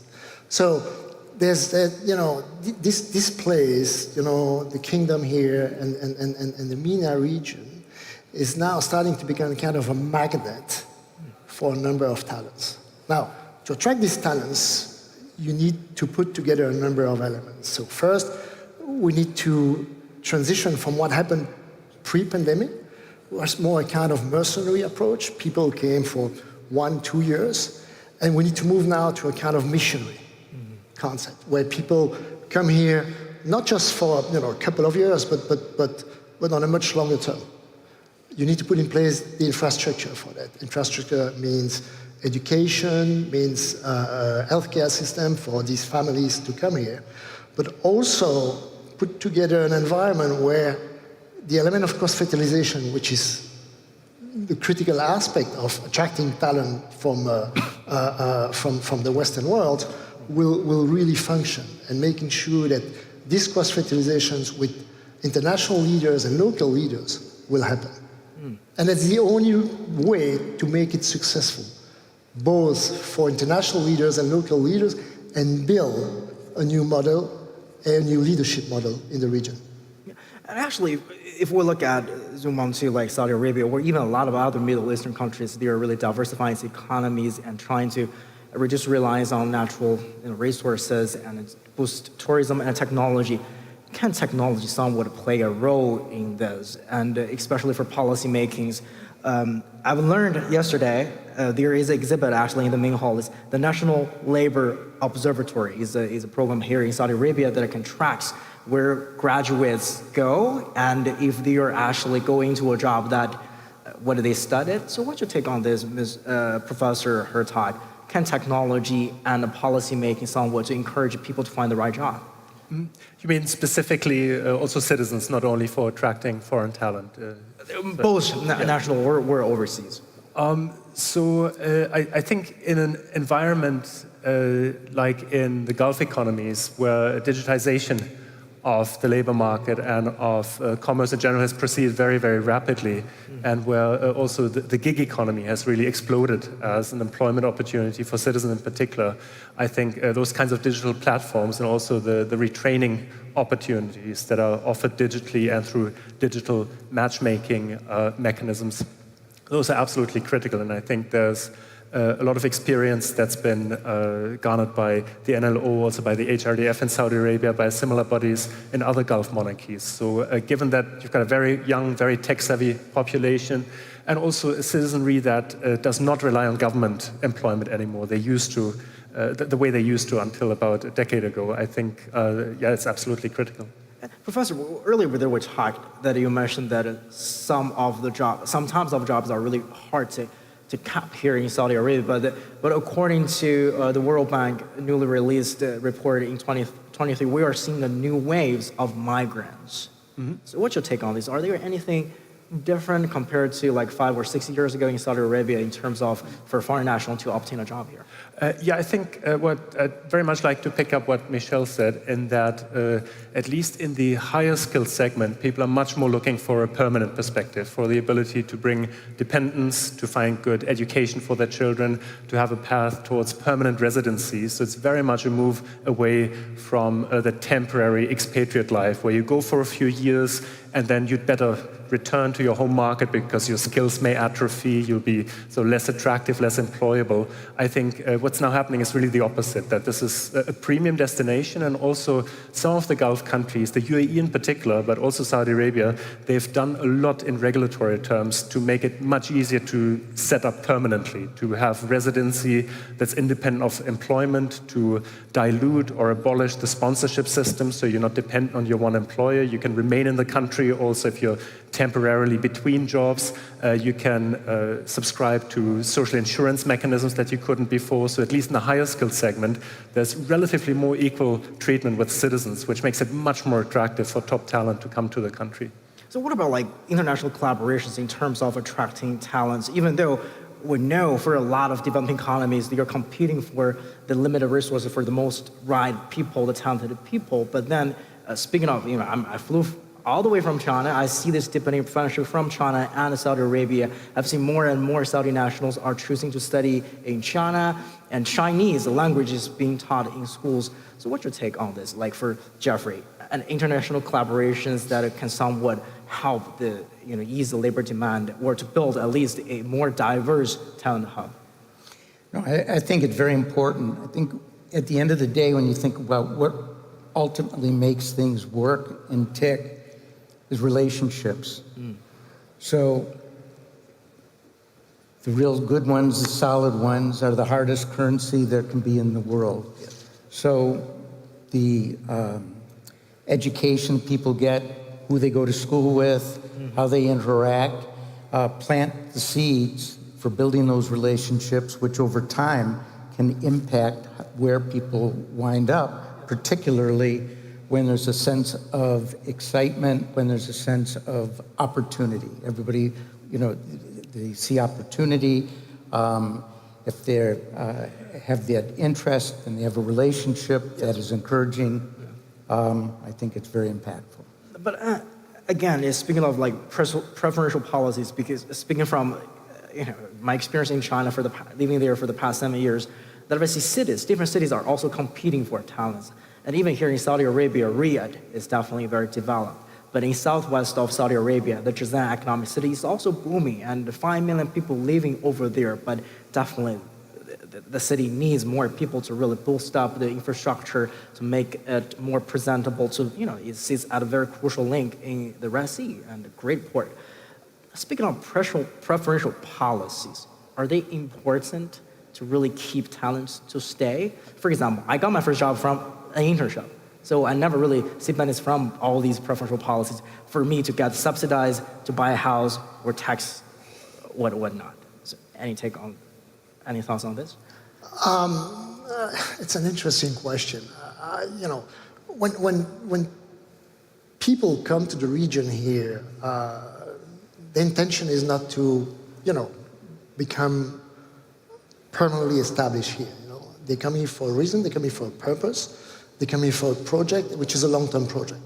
They come with a mindset of doing something meaningful in a sustainable context. So coming for 2 years, as I said, it's over. That period doesn't exist, and people are not interested in that anymore. People are interested in building something and creating some value for themselves and their family if they come here, and at the same time, contributing to the local ecosystem here in terms of, as I said, cross-fertilization, how to develop leaders here for future collaborations, post experience here. Innovation. Bear in mind, this country has got a unique opportunity in terms of innovation. And if the government, the education, and the industry manage to put together the right incubation environment, this place is going to be one of the most attractive places in the world, next to India and others, within the next 10 to 15 years.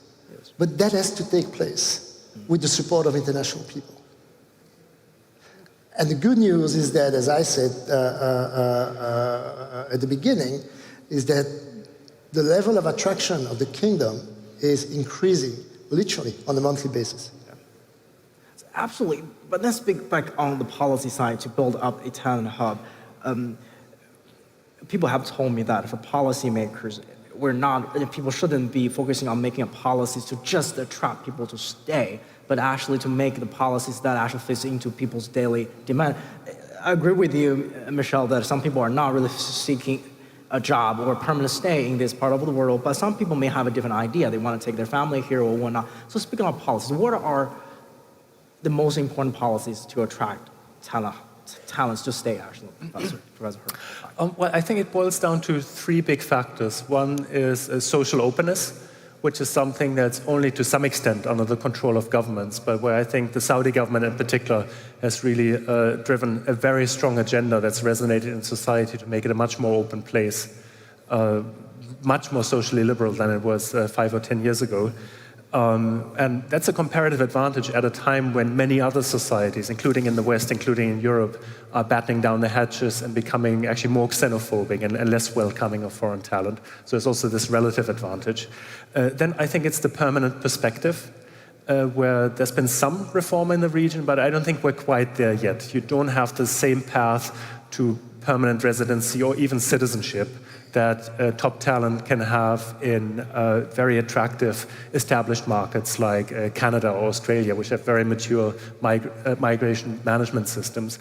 But there's been quite a bit of change. You know, there are those golden visa systems. It's easier to acquire property, to bring dependents, for your kids to go to local school and university. So it's traveling in the right direction. But I think a permanent perspective is very important. And finally, I think equal legal treatment, which relates to the permanent perspective. So not being under a sponsorship system where your employer can prevent you from leaving the country because you need an exit visa, where you can switch employers freely as a free agent and you don't need a no objection certificate. I think that's absolutely critical. So historically, these kinds of bonded labor arrangements were a real deterrent for top talent, and they're gradually being eroded. It's not perfectly implemented on the ground, so there's still mobility issues, but it's becoming a lot better. And I think talking to top talent, that's a critical distinction, that they can choose their employer locally and they're not sort of tied to one firm that then might restrict their mobility and take them to court if they want to switch to a different opportunity. But again, what about like all these grand projects happening here in Saudi Arabia? Just as Michelle has mentioned, that like there definitely is a huge opportunity in Saudi Arabia for people to make money or to actually find a really decent and innovative job. Spin off like NEOM, the new cities, grand is gigantic.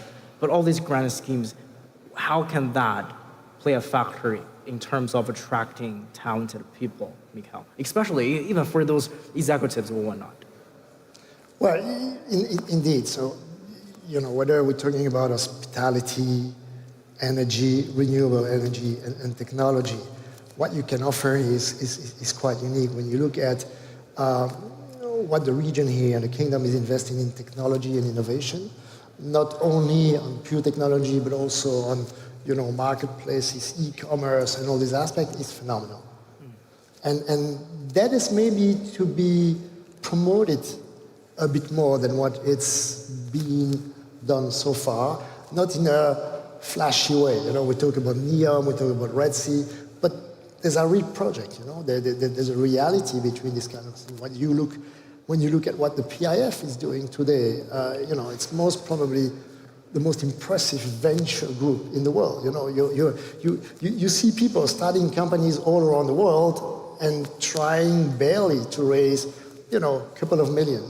Here with the PIF, you start a business and you've already got $500 million behind you to launch your business. So what you're doing here is phenomenal.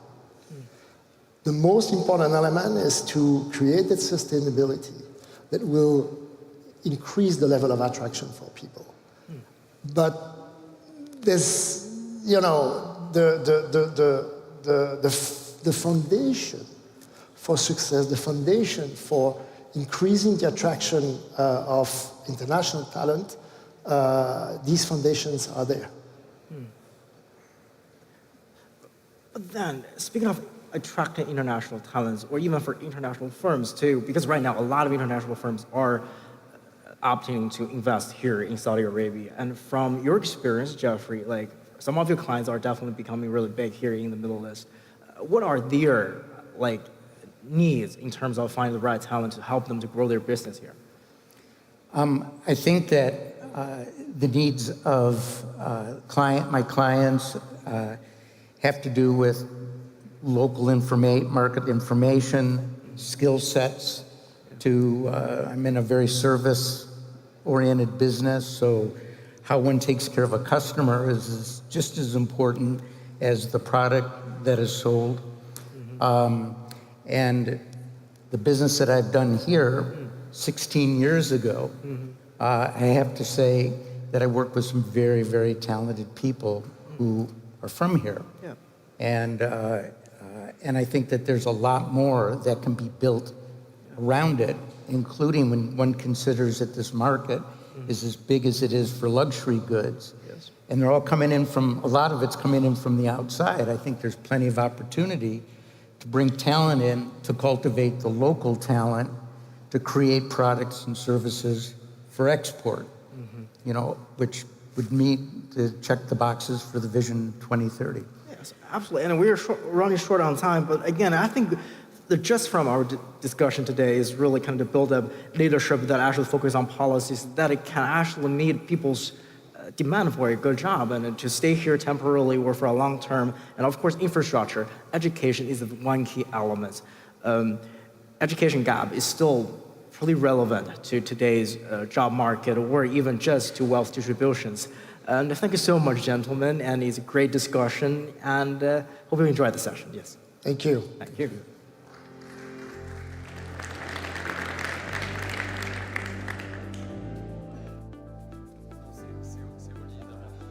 Thank you to that whole panel and جزيلا لكل هذه الجلسة النقاشية والمتحدثين. شكرا جزيلا، شكرا. نحييهم بتحية إعجاب وإكبار. والآن من أهم المواضيع أيضا لكل الشركات والمؤسسات هي جذب المواهب للمدن وللمدن أيضا وللدول، وهذا أمر في غاية الأهمية. كيف نتعامل ونعامل الناس، كيف أيضا نجذب ونستجذب المواهب. هنالك محادثة وجانب نقاشي رائع جدا يتحدث معنا معالي وزير السياحة. والآن نفكر أكثر وأكثر عن المهارات، وسنسمع أيضا الكثير والكثير من محادثات ونقاشات. لكن أنقل الميكروفون إلى زميلي وصديقي مدير الجلسة والصحفي شارلوت كالن. حياكم الله، أهلا وسهلا من جديد. Many thanks, Ollie. شكرا جزيلا، شكرا جزيلا لكم Your Excellency. أصحاب السعادة والمعالي، سيداتي سادتي، أنا سعيدة كل السعادة وأفتخر أن أكون معكم مرة أخرى هنا لإدارة هذه الجلسة النقاشية حول كيف يمكن لنا أن نستفيد من الشباب وكيف نوفر لهم المهارات اللازمة للمستقبل بشيء من المرونة وأمل يفتح الأبواب بقوة. اليوم أعتقد أن لدينا شيء مهم جدا للغاية، تغيير كبير، تغيير جديد صناعي جديد من نوعه، وتحويل الكثير والكثير من الأفكار الجديدة والقوى، الذكاء الاصطناعي والأتمتة. الحاجة إلى أن نجابه ونصارع التغيير المناخي لتحقيق الاستدامة. التغيرات المناخية، التغيرات الديمغرافية السكانية اليوم وفي هذه اللحظة لنواجه العاصفة، ارتفاع الشباب وأيضا رفع مستوى الوظائف والتقنيات، مع وجود التقنيات مع هذا الخيارات، مع الكثير من الفرص الوظيفية القائمة وحل المشاكل. فيما بعد سيكون لدينا كوكب بين المتحدثين. قيل لي أنه جاهز وأنهم جاهزون للحديث عن المهارات، المستقبلية. رحبوا معنا دكتور بدر البدر، المدير التنفيذي، الرئيس التنفيذي، للحديث عن هذا الموضوع. حياكم الله.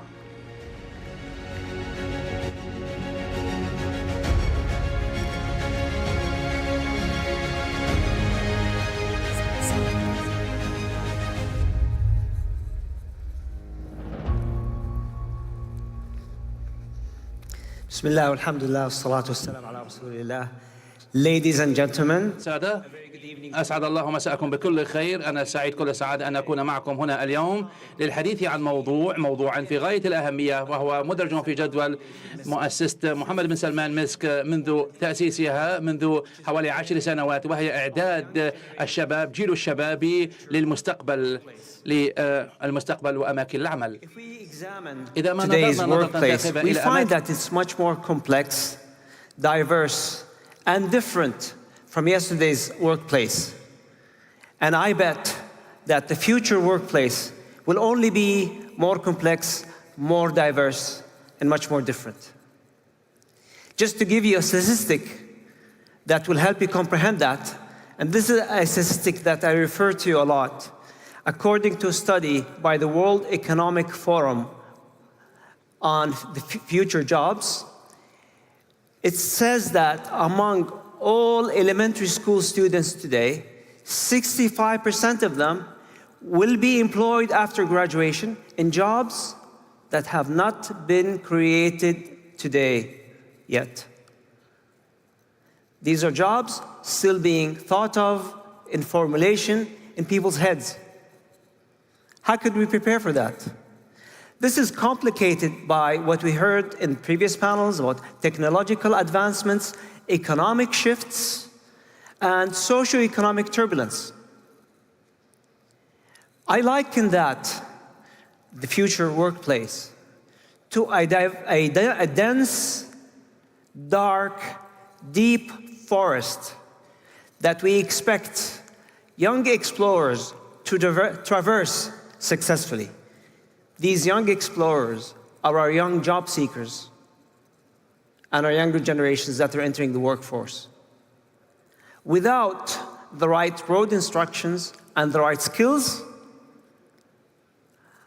I don't think they will be able to make that trip. According to a study by Indeed, a job search site, 40% of current high school students, 40%, have yet to decide on their college majors and their future profession. Even more concerning is that 90% of college students have doubts about the selection of their future career. At the Mohammed bin Salman Foundation, our sole mission in life is to assist those young students and the youth of Saudi Arabia to become successful in the future.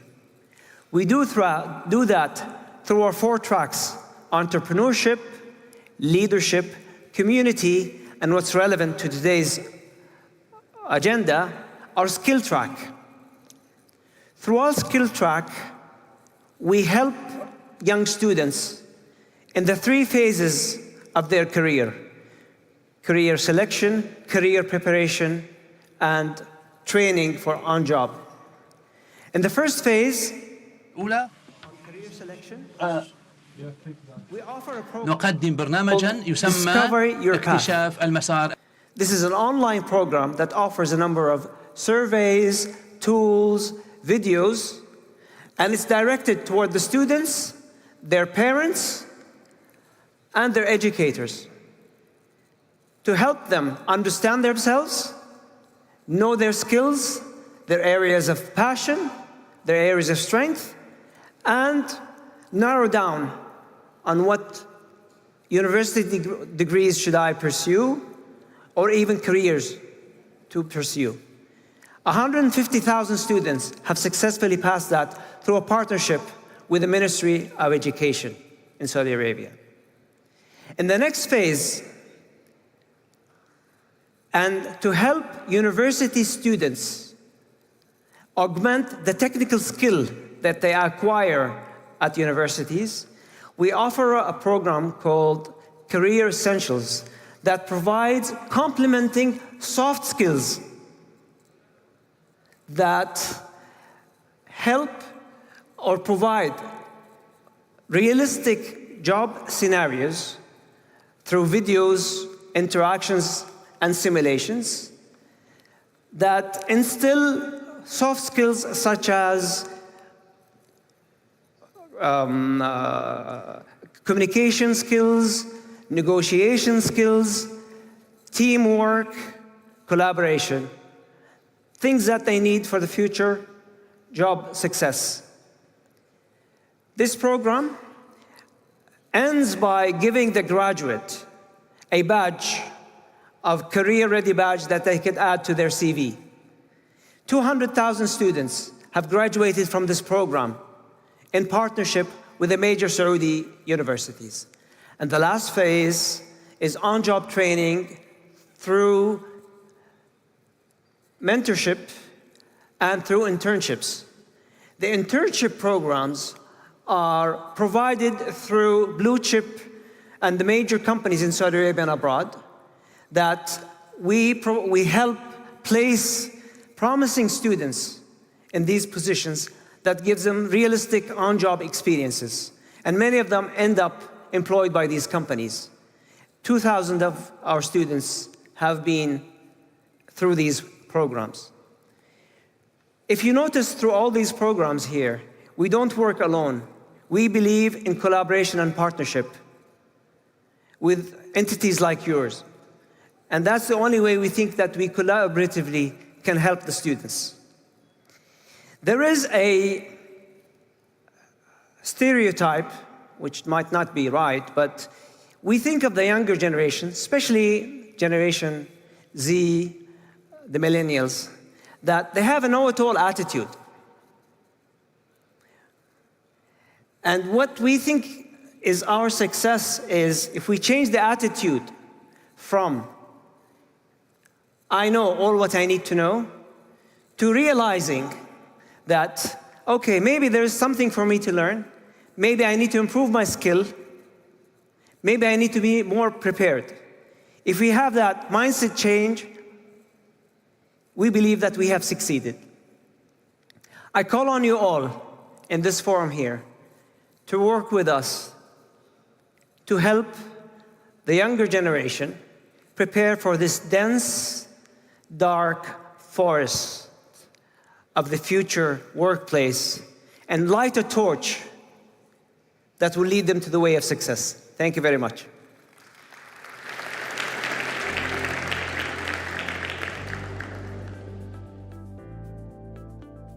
Many thanks, Dr. Badr Al-Badr. Thank you so much for your opening remarks. Some very interesting thoughts here that we'll definitely touch upon during our upcoming discussion titled Wanted Job Skills for Our Future Workforces. And that huge number Dr. Al-Badr mentioned about the number of college students who have doubts about the degree they have selected. 90% he mentioned, I think, 9-0. So clearly, our youth is a bit lost. But it's so hard, isn't it, to predict the future, especially in today's day and age. We have such little visibility on the skills required to deal with rapid technology developments. And I'd like to cite this recent survey by McKinsey, which predicts that 14% of the workforce, that's 375 million workers globally, may need new careers by 2030. For the World Economic Forum, it's 85 million jobs that will be replaced by AI by 2025. That's roughly equivalent to the population of Germany. And for Goldman Sachs, it could be up to 300 million jobs. So very different predictions here. But the big question is, are we ready for this? And is our youth ready for this? Very shortly, I will be joined by a panel of great experts with first-hand expertise on the topic. Please give them a warm welcome.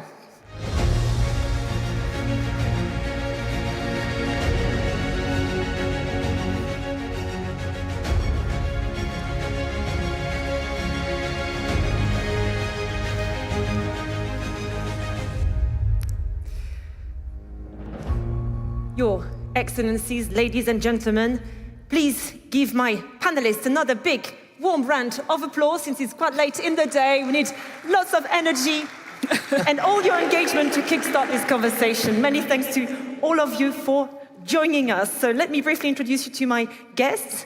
I have, to my left, Dr. Stephen Chua, who's CEO and Executive Director at the Tourism Management Institute of Singapore. And next to him is Jawad Khan, who's Director at the National Development Division of Public Investment Fund here in Saudi Arabia.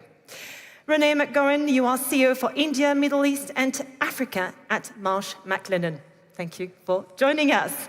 Professor Seamus McGuinness, we've just had a brilliant conversation around AI and skills for the future. There again, You work for the Economic and Social Research Institute of Ireland, based in Dublin.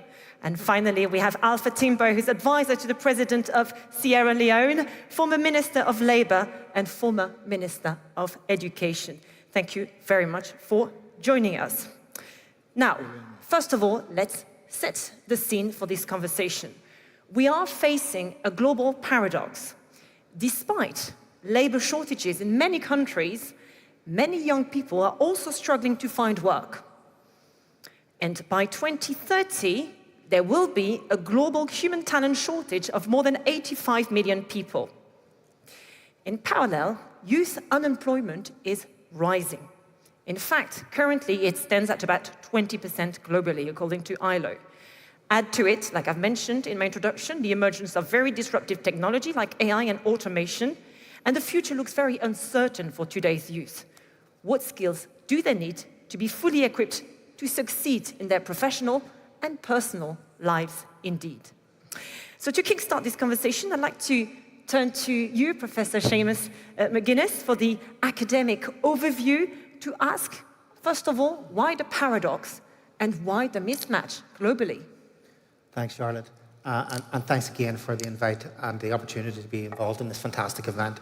So there does seem to be a bit of a paradox here that on the one hand, we have global shortages, and I think we should distinguish between labour shortages and skill shortages. Labour shortages where we need people, not necessarily with high levels of education and schooling, and skill shortages which require higher level competencies.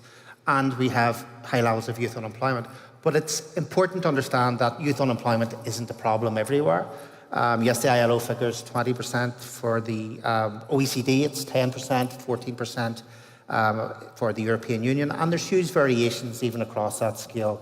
So in Costa Rica and Spain, youth unemployment is up at 30%. It's down at 5% in Germany, Japan, and Mexico.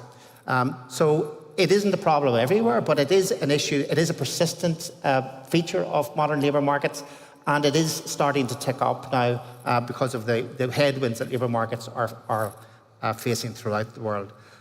In terms of why youth unemployment exists, there are a couple of common factors that are there irrespective of the country that we look at. Youth unemployment is predominantly driven by educational failure. When we look at the youth unemployed, they're predominantly young people who have left school either at lower secondary level or with just a primary education. And again, they don't tend to be randomly distributed. Those early school leavers tend to come from socially disadvantaged backgrounds. So the first policy measure in any country that usually addresses youth unemployment is to try and have policies and supports in place that keep young people from disadvantaged backgrounds in school. So that's the number one factor.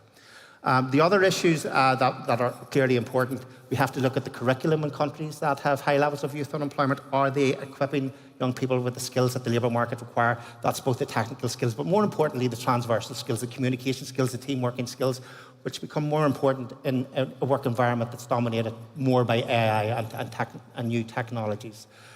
Another feature in terms of what determines different rates of youth unemployment across countries is access to quality careers advice. Fundamentally, the choices that young people make have to be informed in terms of the jobs that are out there. That advice should come early, and that careers service is a fundamental link between the world of school and the world of work. In too many countries, it is stagnant. The advice doesn't. The people are in jobs for 20 or 30 years. They're saying the same things. They're not updating themselves in terms of what the current labour market developments are. That's a fundamental issue that when we look at the problem of skills mismatch, we always come back with the lack of investment in institutions that try and match school leavers with the world of work. And then obviously there's the issue of employers. Are there apprenticeships in place? But what I will say, even if you do all of that and you get the early school leaving problem down, you're not necessarily going to address the labour shortages, because lots of those labour shortages are in areas that young people don't want, in terms of manufacturing, jobs as carers that are relatively low paid and repetitive in nature. Young people aspire to tend for office type work, and it is that labour shortage that, because people don't want those jobs, that drives the need to develop automated processes in the first place. Thank you very much. So clearly the picture is very patchy across the world. Jawad Khan, what's the situation here in Saudi Arabia, and what's driving unemployment here amongst the youth? Thank you, Charlotte, and thank you for making me part of this wonderful panel. In your introduction, you mentioned that there's going to be a global talent shortage of 85 million by 2030. Now, let me also share with you another statistic that corroborates what you're saying.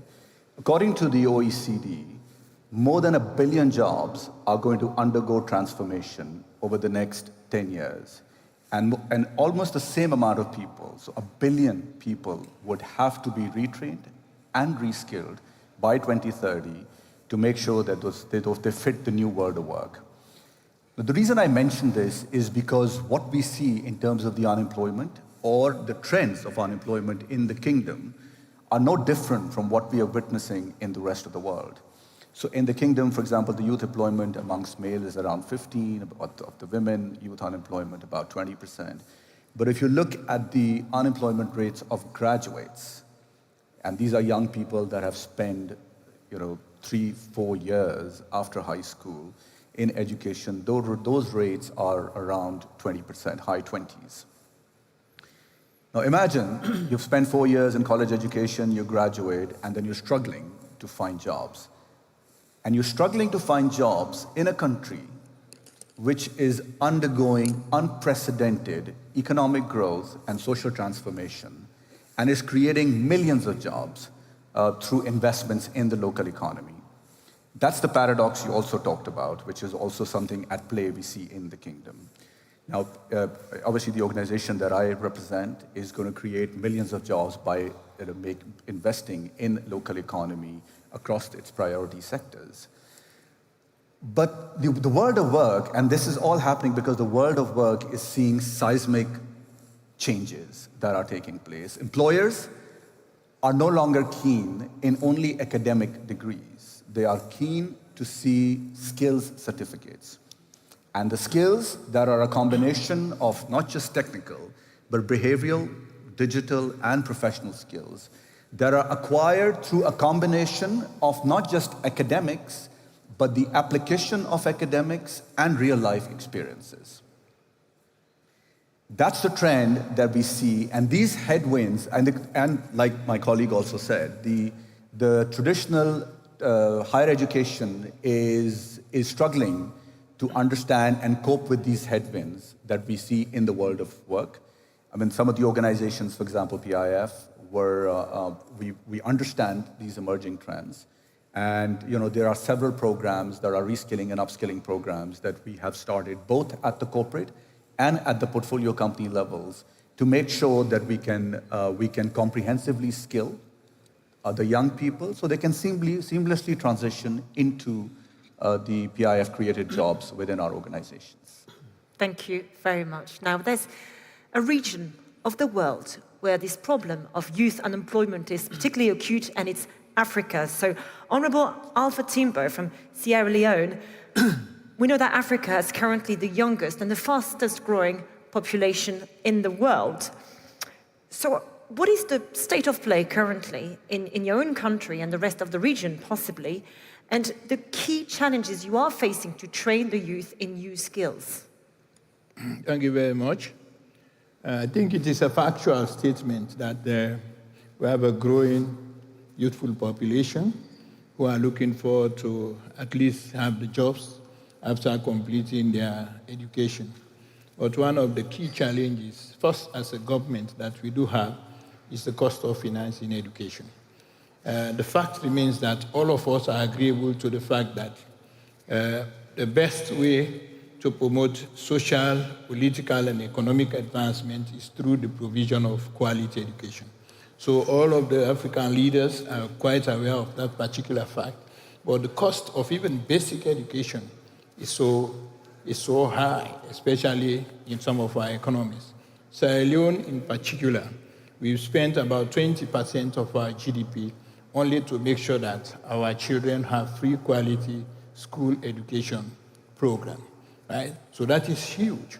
And when you leave that particular aspect, transiting from the basic education to a higher level, where we have to disaggregate the technical and vocational education so as to be able to provide the kinds of skills necessary to fit the job market, the situation becomes more challenging, in the sense that some of the equipment that are needed for that particular training to be done sometimes are very difficult to find, right?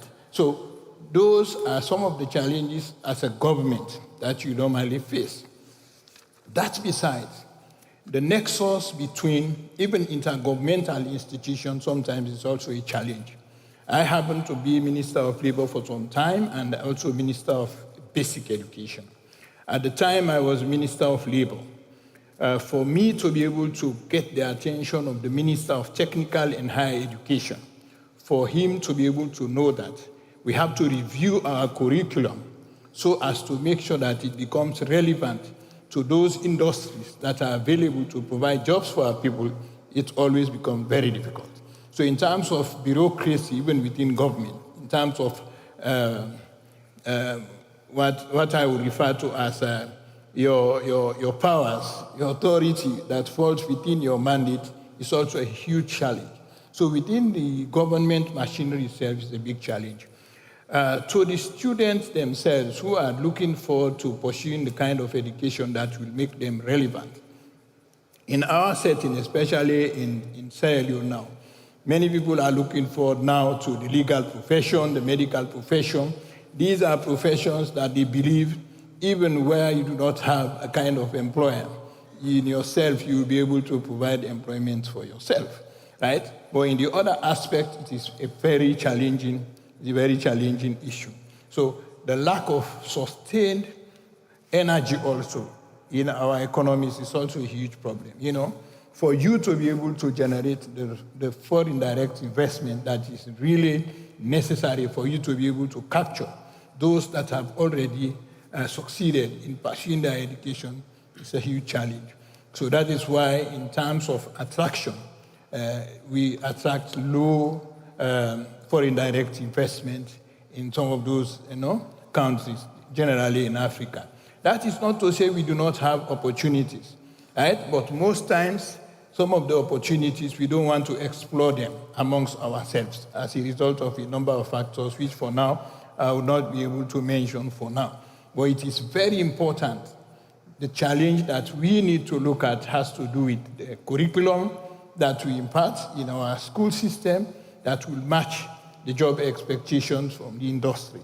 So those are some of the challenges that I think within the African continent, they are general amongst all of us.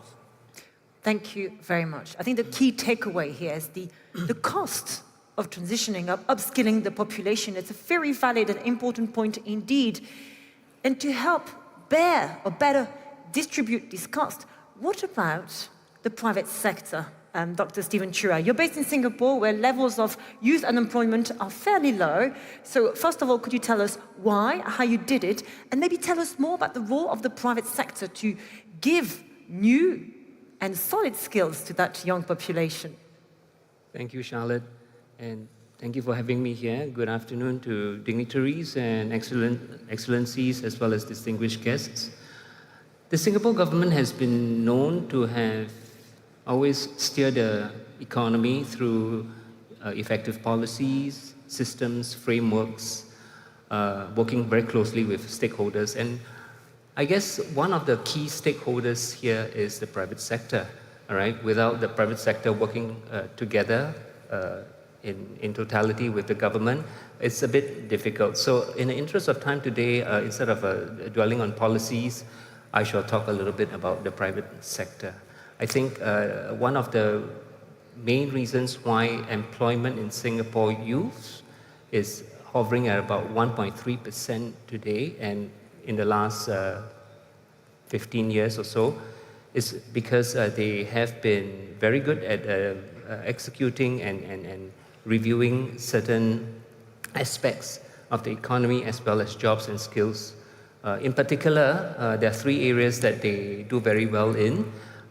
Firstly, it's the mindset. I think they are very open to be in dialogue constantly with the government to understand where the economy is headed, what are the jobs as well as the skills that are required, and what will become redundant in the very near future. So they embrace a fast-changing global economy and understand that it is crucial for them to succeed by looking into various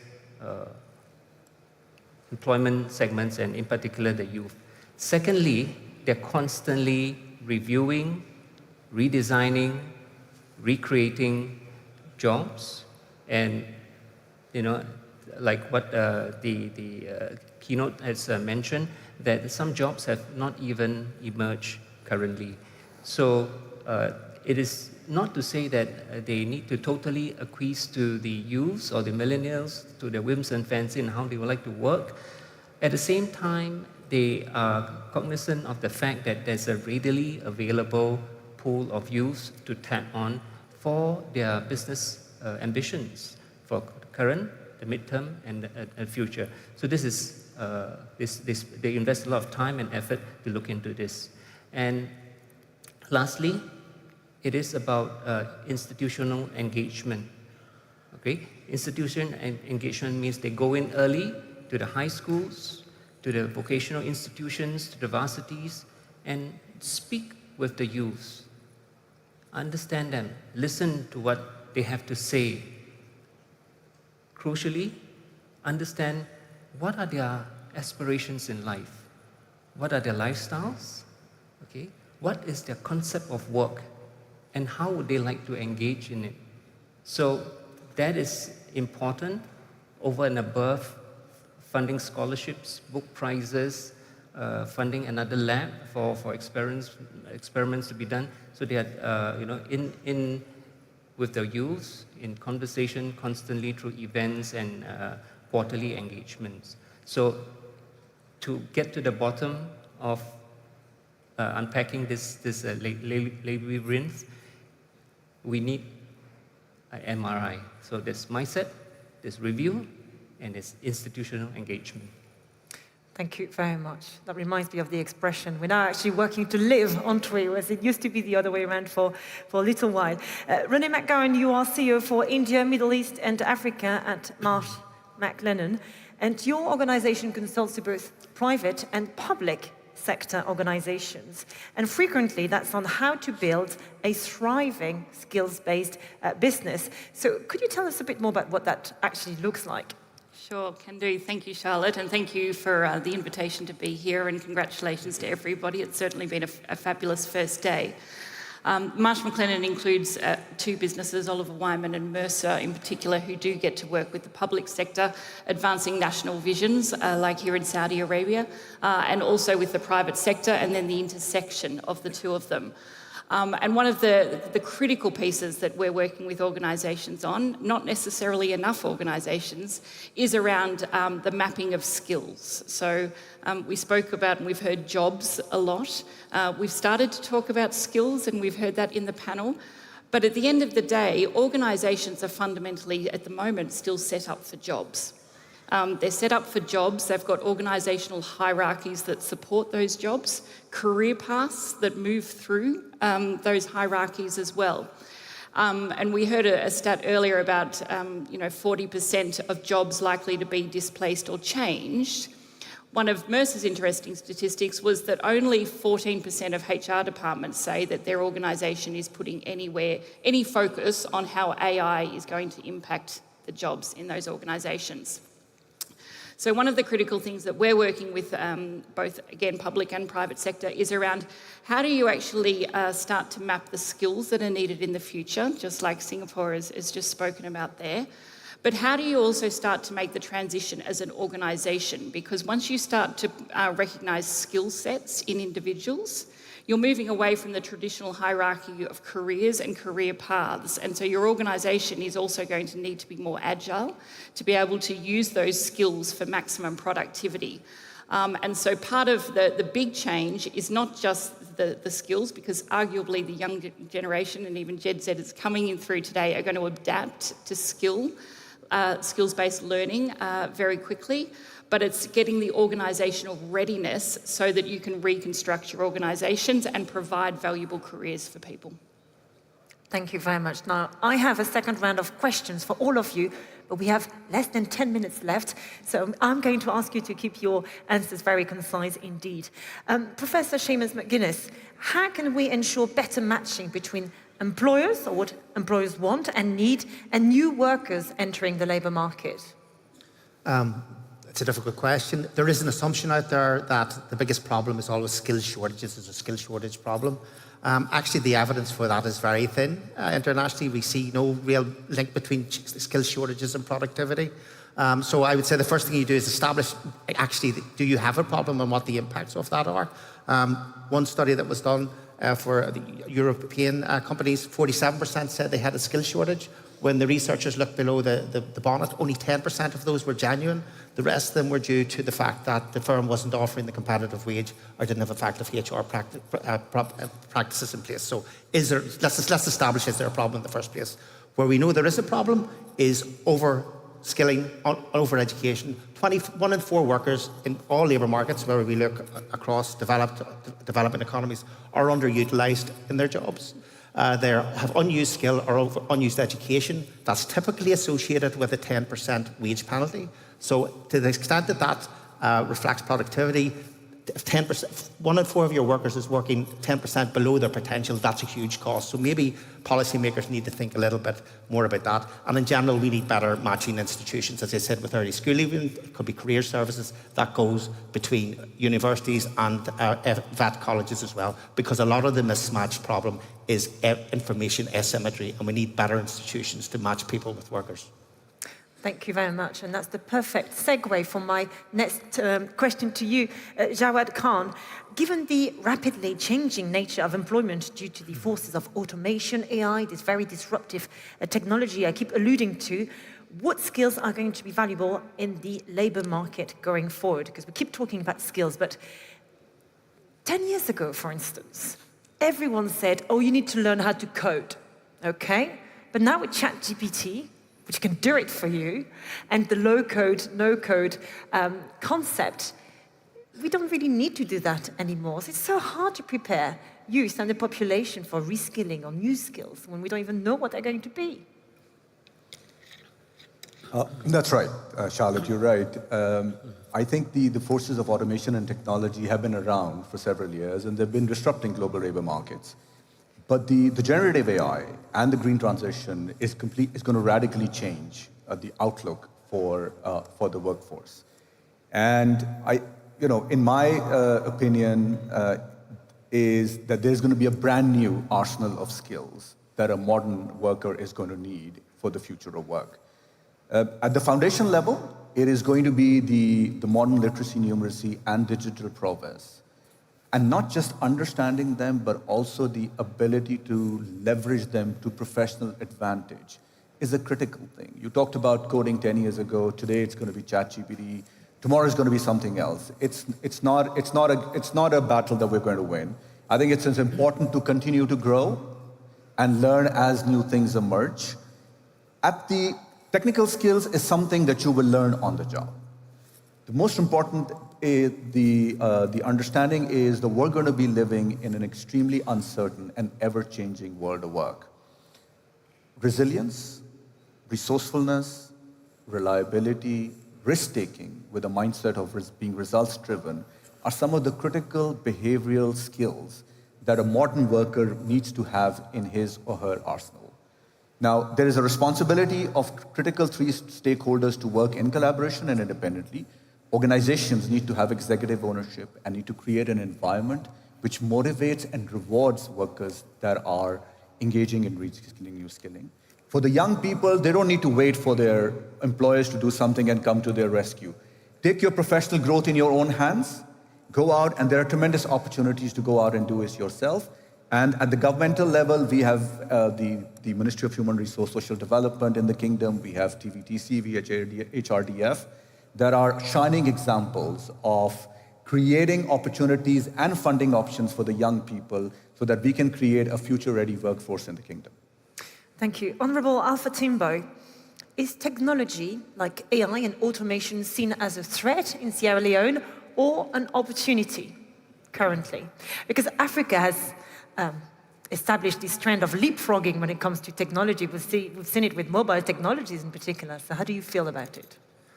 It's both a threat, but it's also an opportunity. I'm saying that because in some of the jobs originally that are being provided, especially by some of these manufacturing companies, where originally it's more labor intensive, which are now being replaced by appropriate technology. Definitely we experience some job loss. But why I said it's an opportunity is because initially I mentioned that human capital development is so critical in all of this that we are talking about the labor market. Continuous training will keep those people who originally believe they have lost their jobs for them to be able to gain more jobs. So it's both a threat, but it's more of an opportunity. And for us in Sierra Leone, we are very happy the fact that the current leadership has placed 5 big pillars in addressing all of these things that we are talking about. The first of those pillars has to deal with development in technology, especially in the production of agricultural productivity, because we believe agriculture provides a huge opportunity for creating jobs for our people. So we believe even with appropriate technology, when people are trained and trained, despite the fact that technology is introduced in the process itself, it will still continue to give more jobs to the people. Secondly, this human capital development that we talked about is very critical there in terms of training, continuous training, and the rest. Then revamping the public service sector is also critical because it is the public service that is responsible for the formulation of the policies that industry will have to follow for them to be able to provide, more investment for our people. So in Sierra Leone, we are looking at reviewing the architecture of the civil service to make it more professional, for it to be more efficient so that it will be able to deliver. But the last of it has to do with technology and infrastructure. These are pathways that we believe will be able to enhance sustained growth. So all of these are put in 5 pillars, which I believe within the African continent, all of them can fit in also. So for us, we have to do it both ways. We have to go with technology. There's no way we'll be able to do away with our technology, but we have to ensure also that there are certain jobs that are also, we make sure that we do not provide technology. Like when the Minister of Tourism was speaking, he was saying aspects like the entertainment industry, they will not make sure that machines undertake that particular aspect. So I think we can have both. Okay, we're going to have to leave it there. Thank you very much. I had more questions for René and for Dr. Chua, so I'm really sorry about that. Very quickly to conclude, just maybe one word to define the skill we're going to need tomorrow. So I guess, you need to adopt and adapt new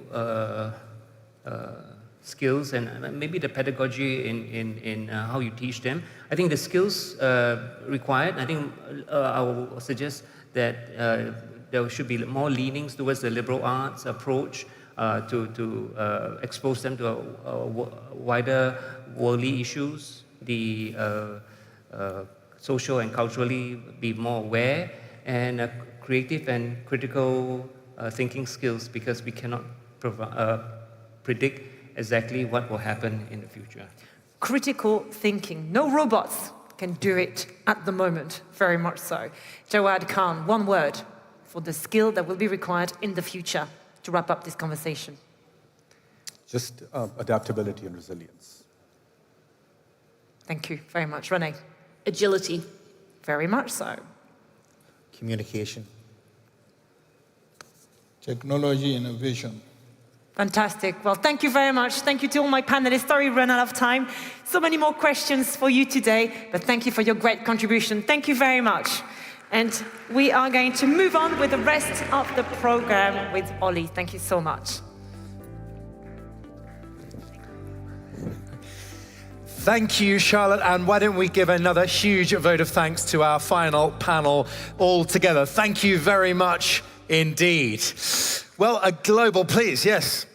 A global panel to end a global day with perspectives from around the whole world. Indeed, in addition to that, such a strong show of support from here in Riyadh with ministers of tourism, of investment, of human resources, of ICT, and many more, showing that work at its best solves problems, brings meaning to life, creates huge opportunities, not just for today, but for tomorrow as well. And it is only day one. Lots to look forward to tomorrow, including conversations on youth workers. But just in case you're worried about the balance of our interests, we've got a question for you as well about experienced workers.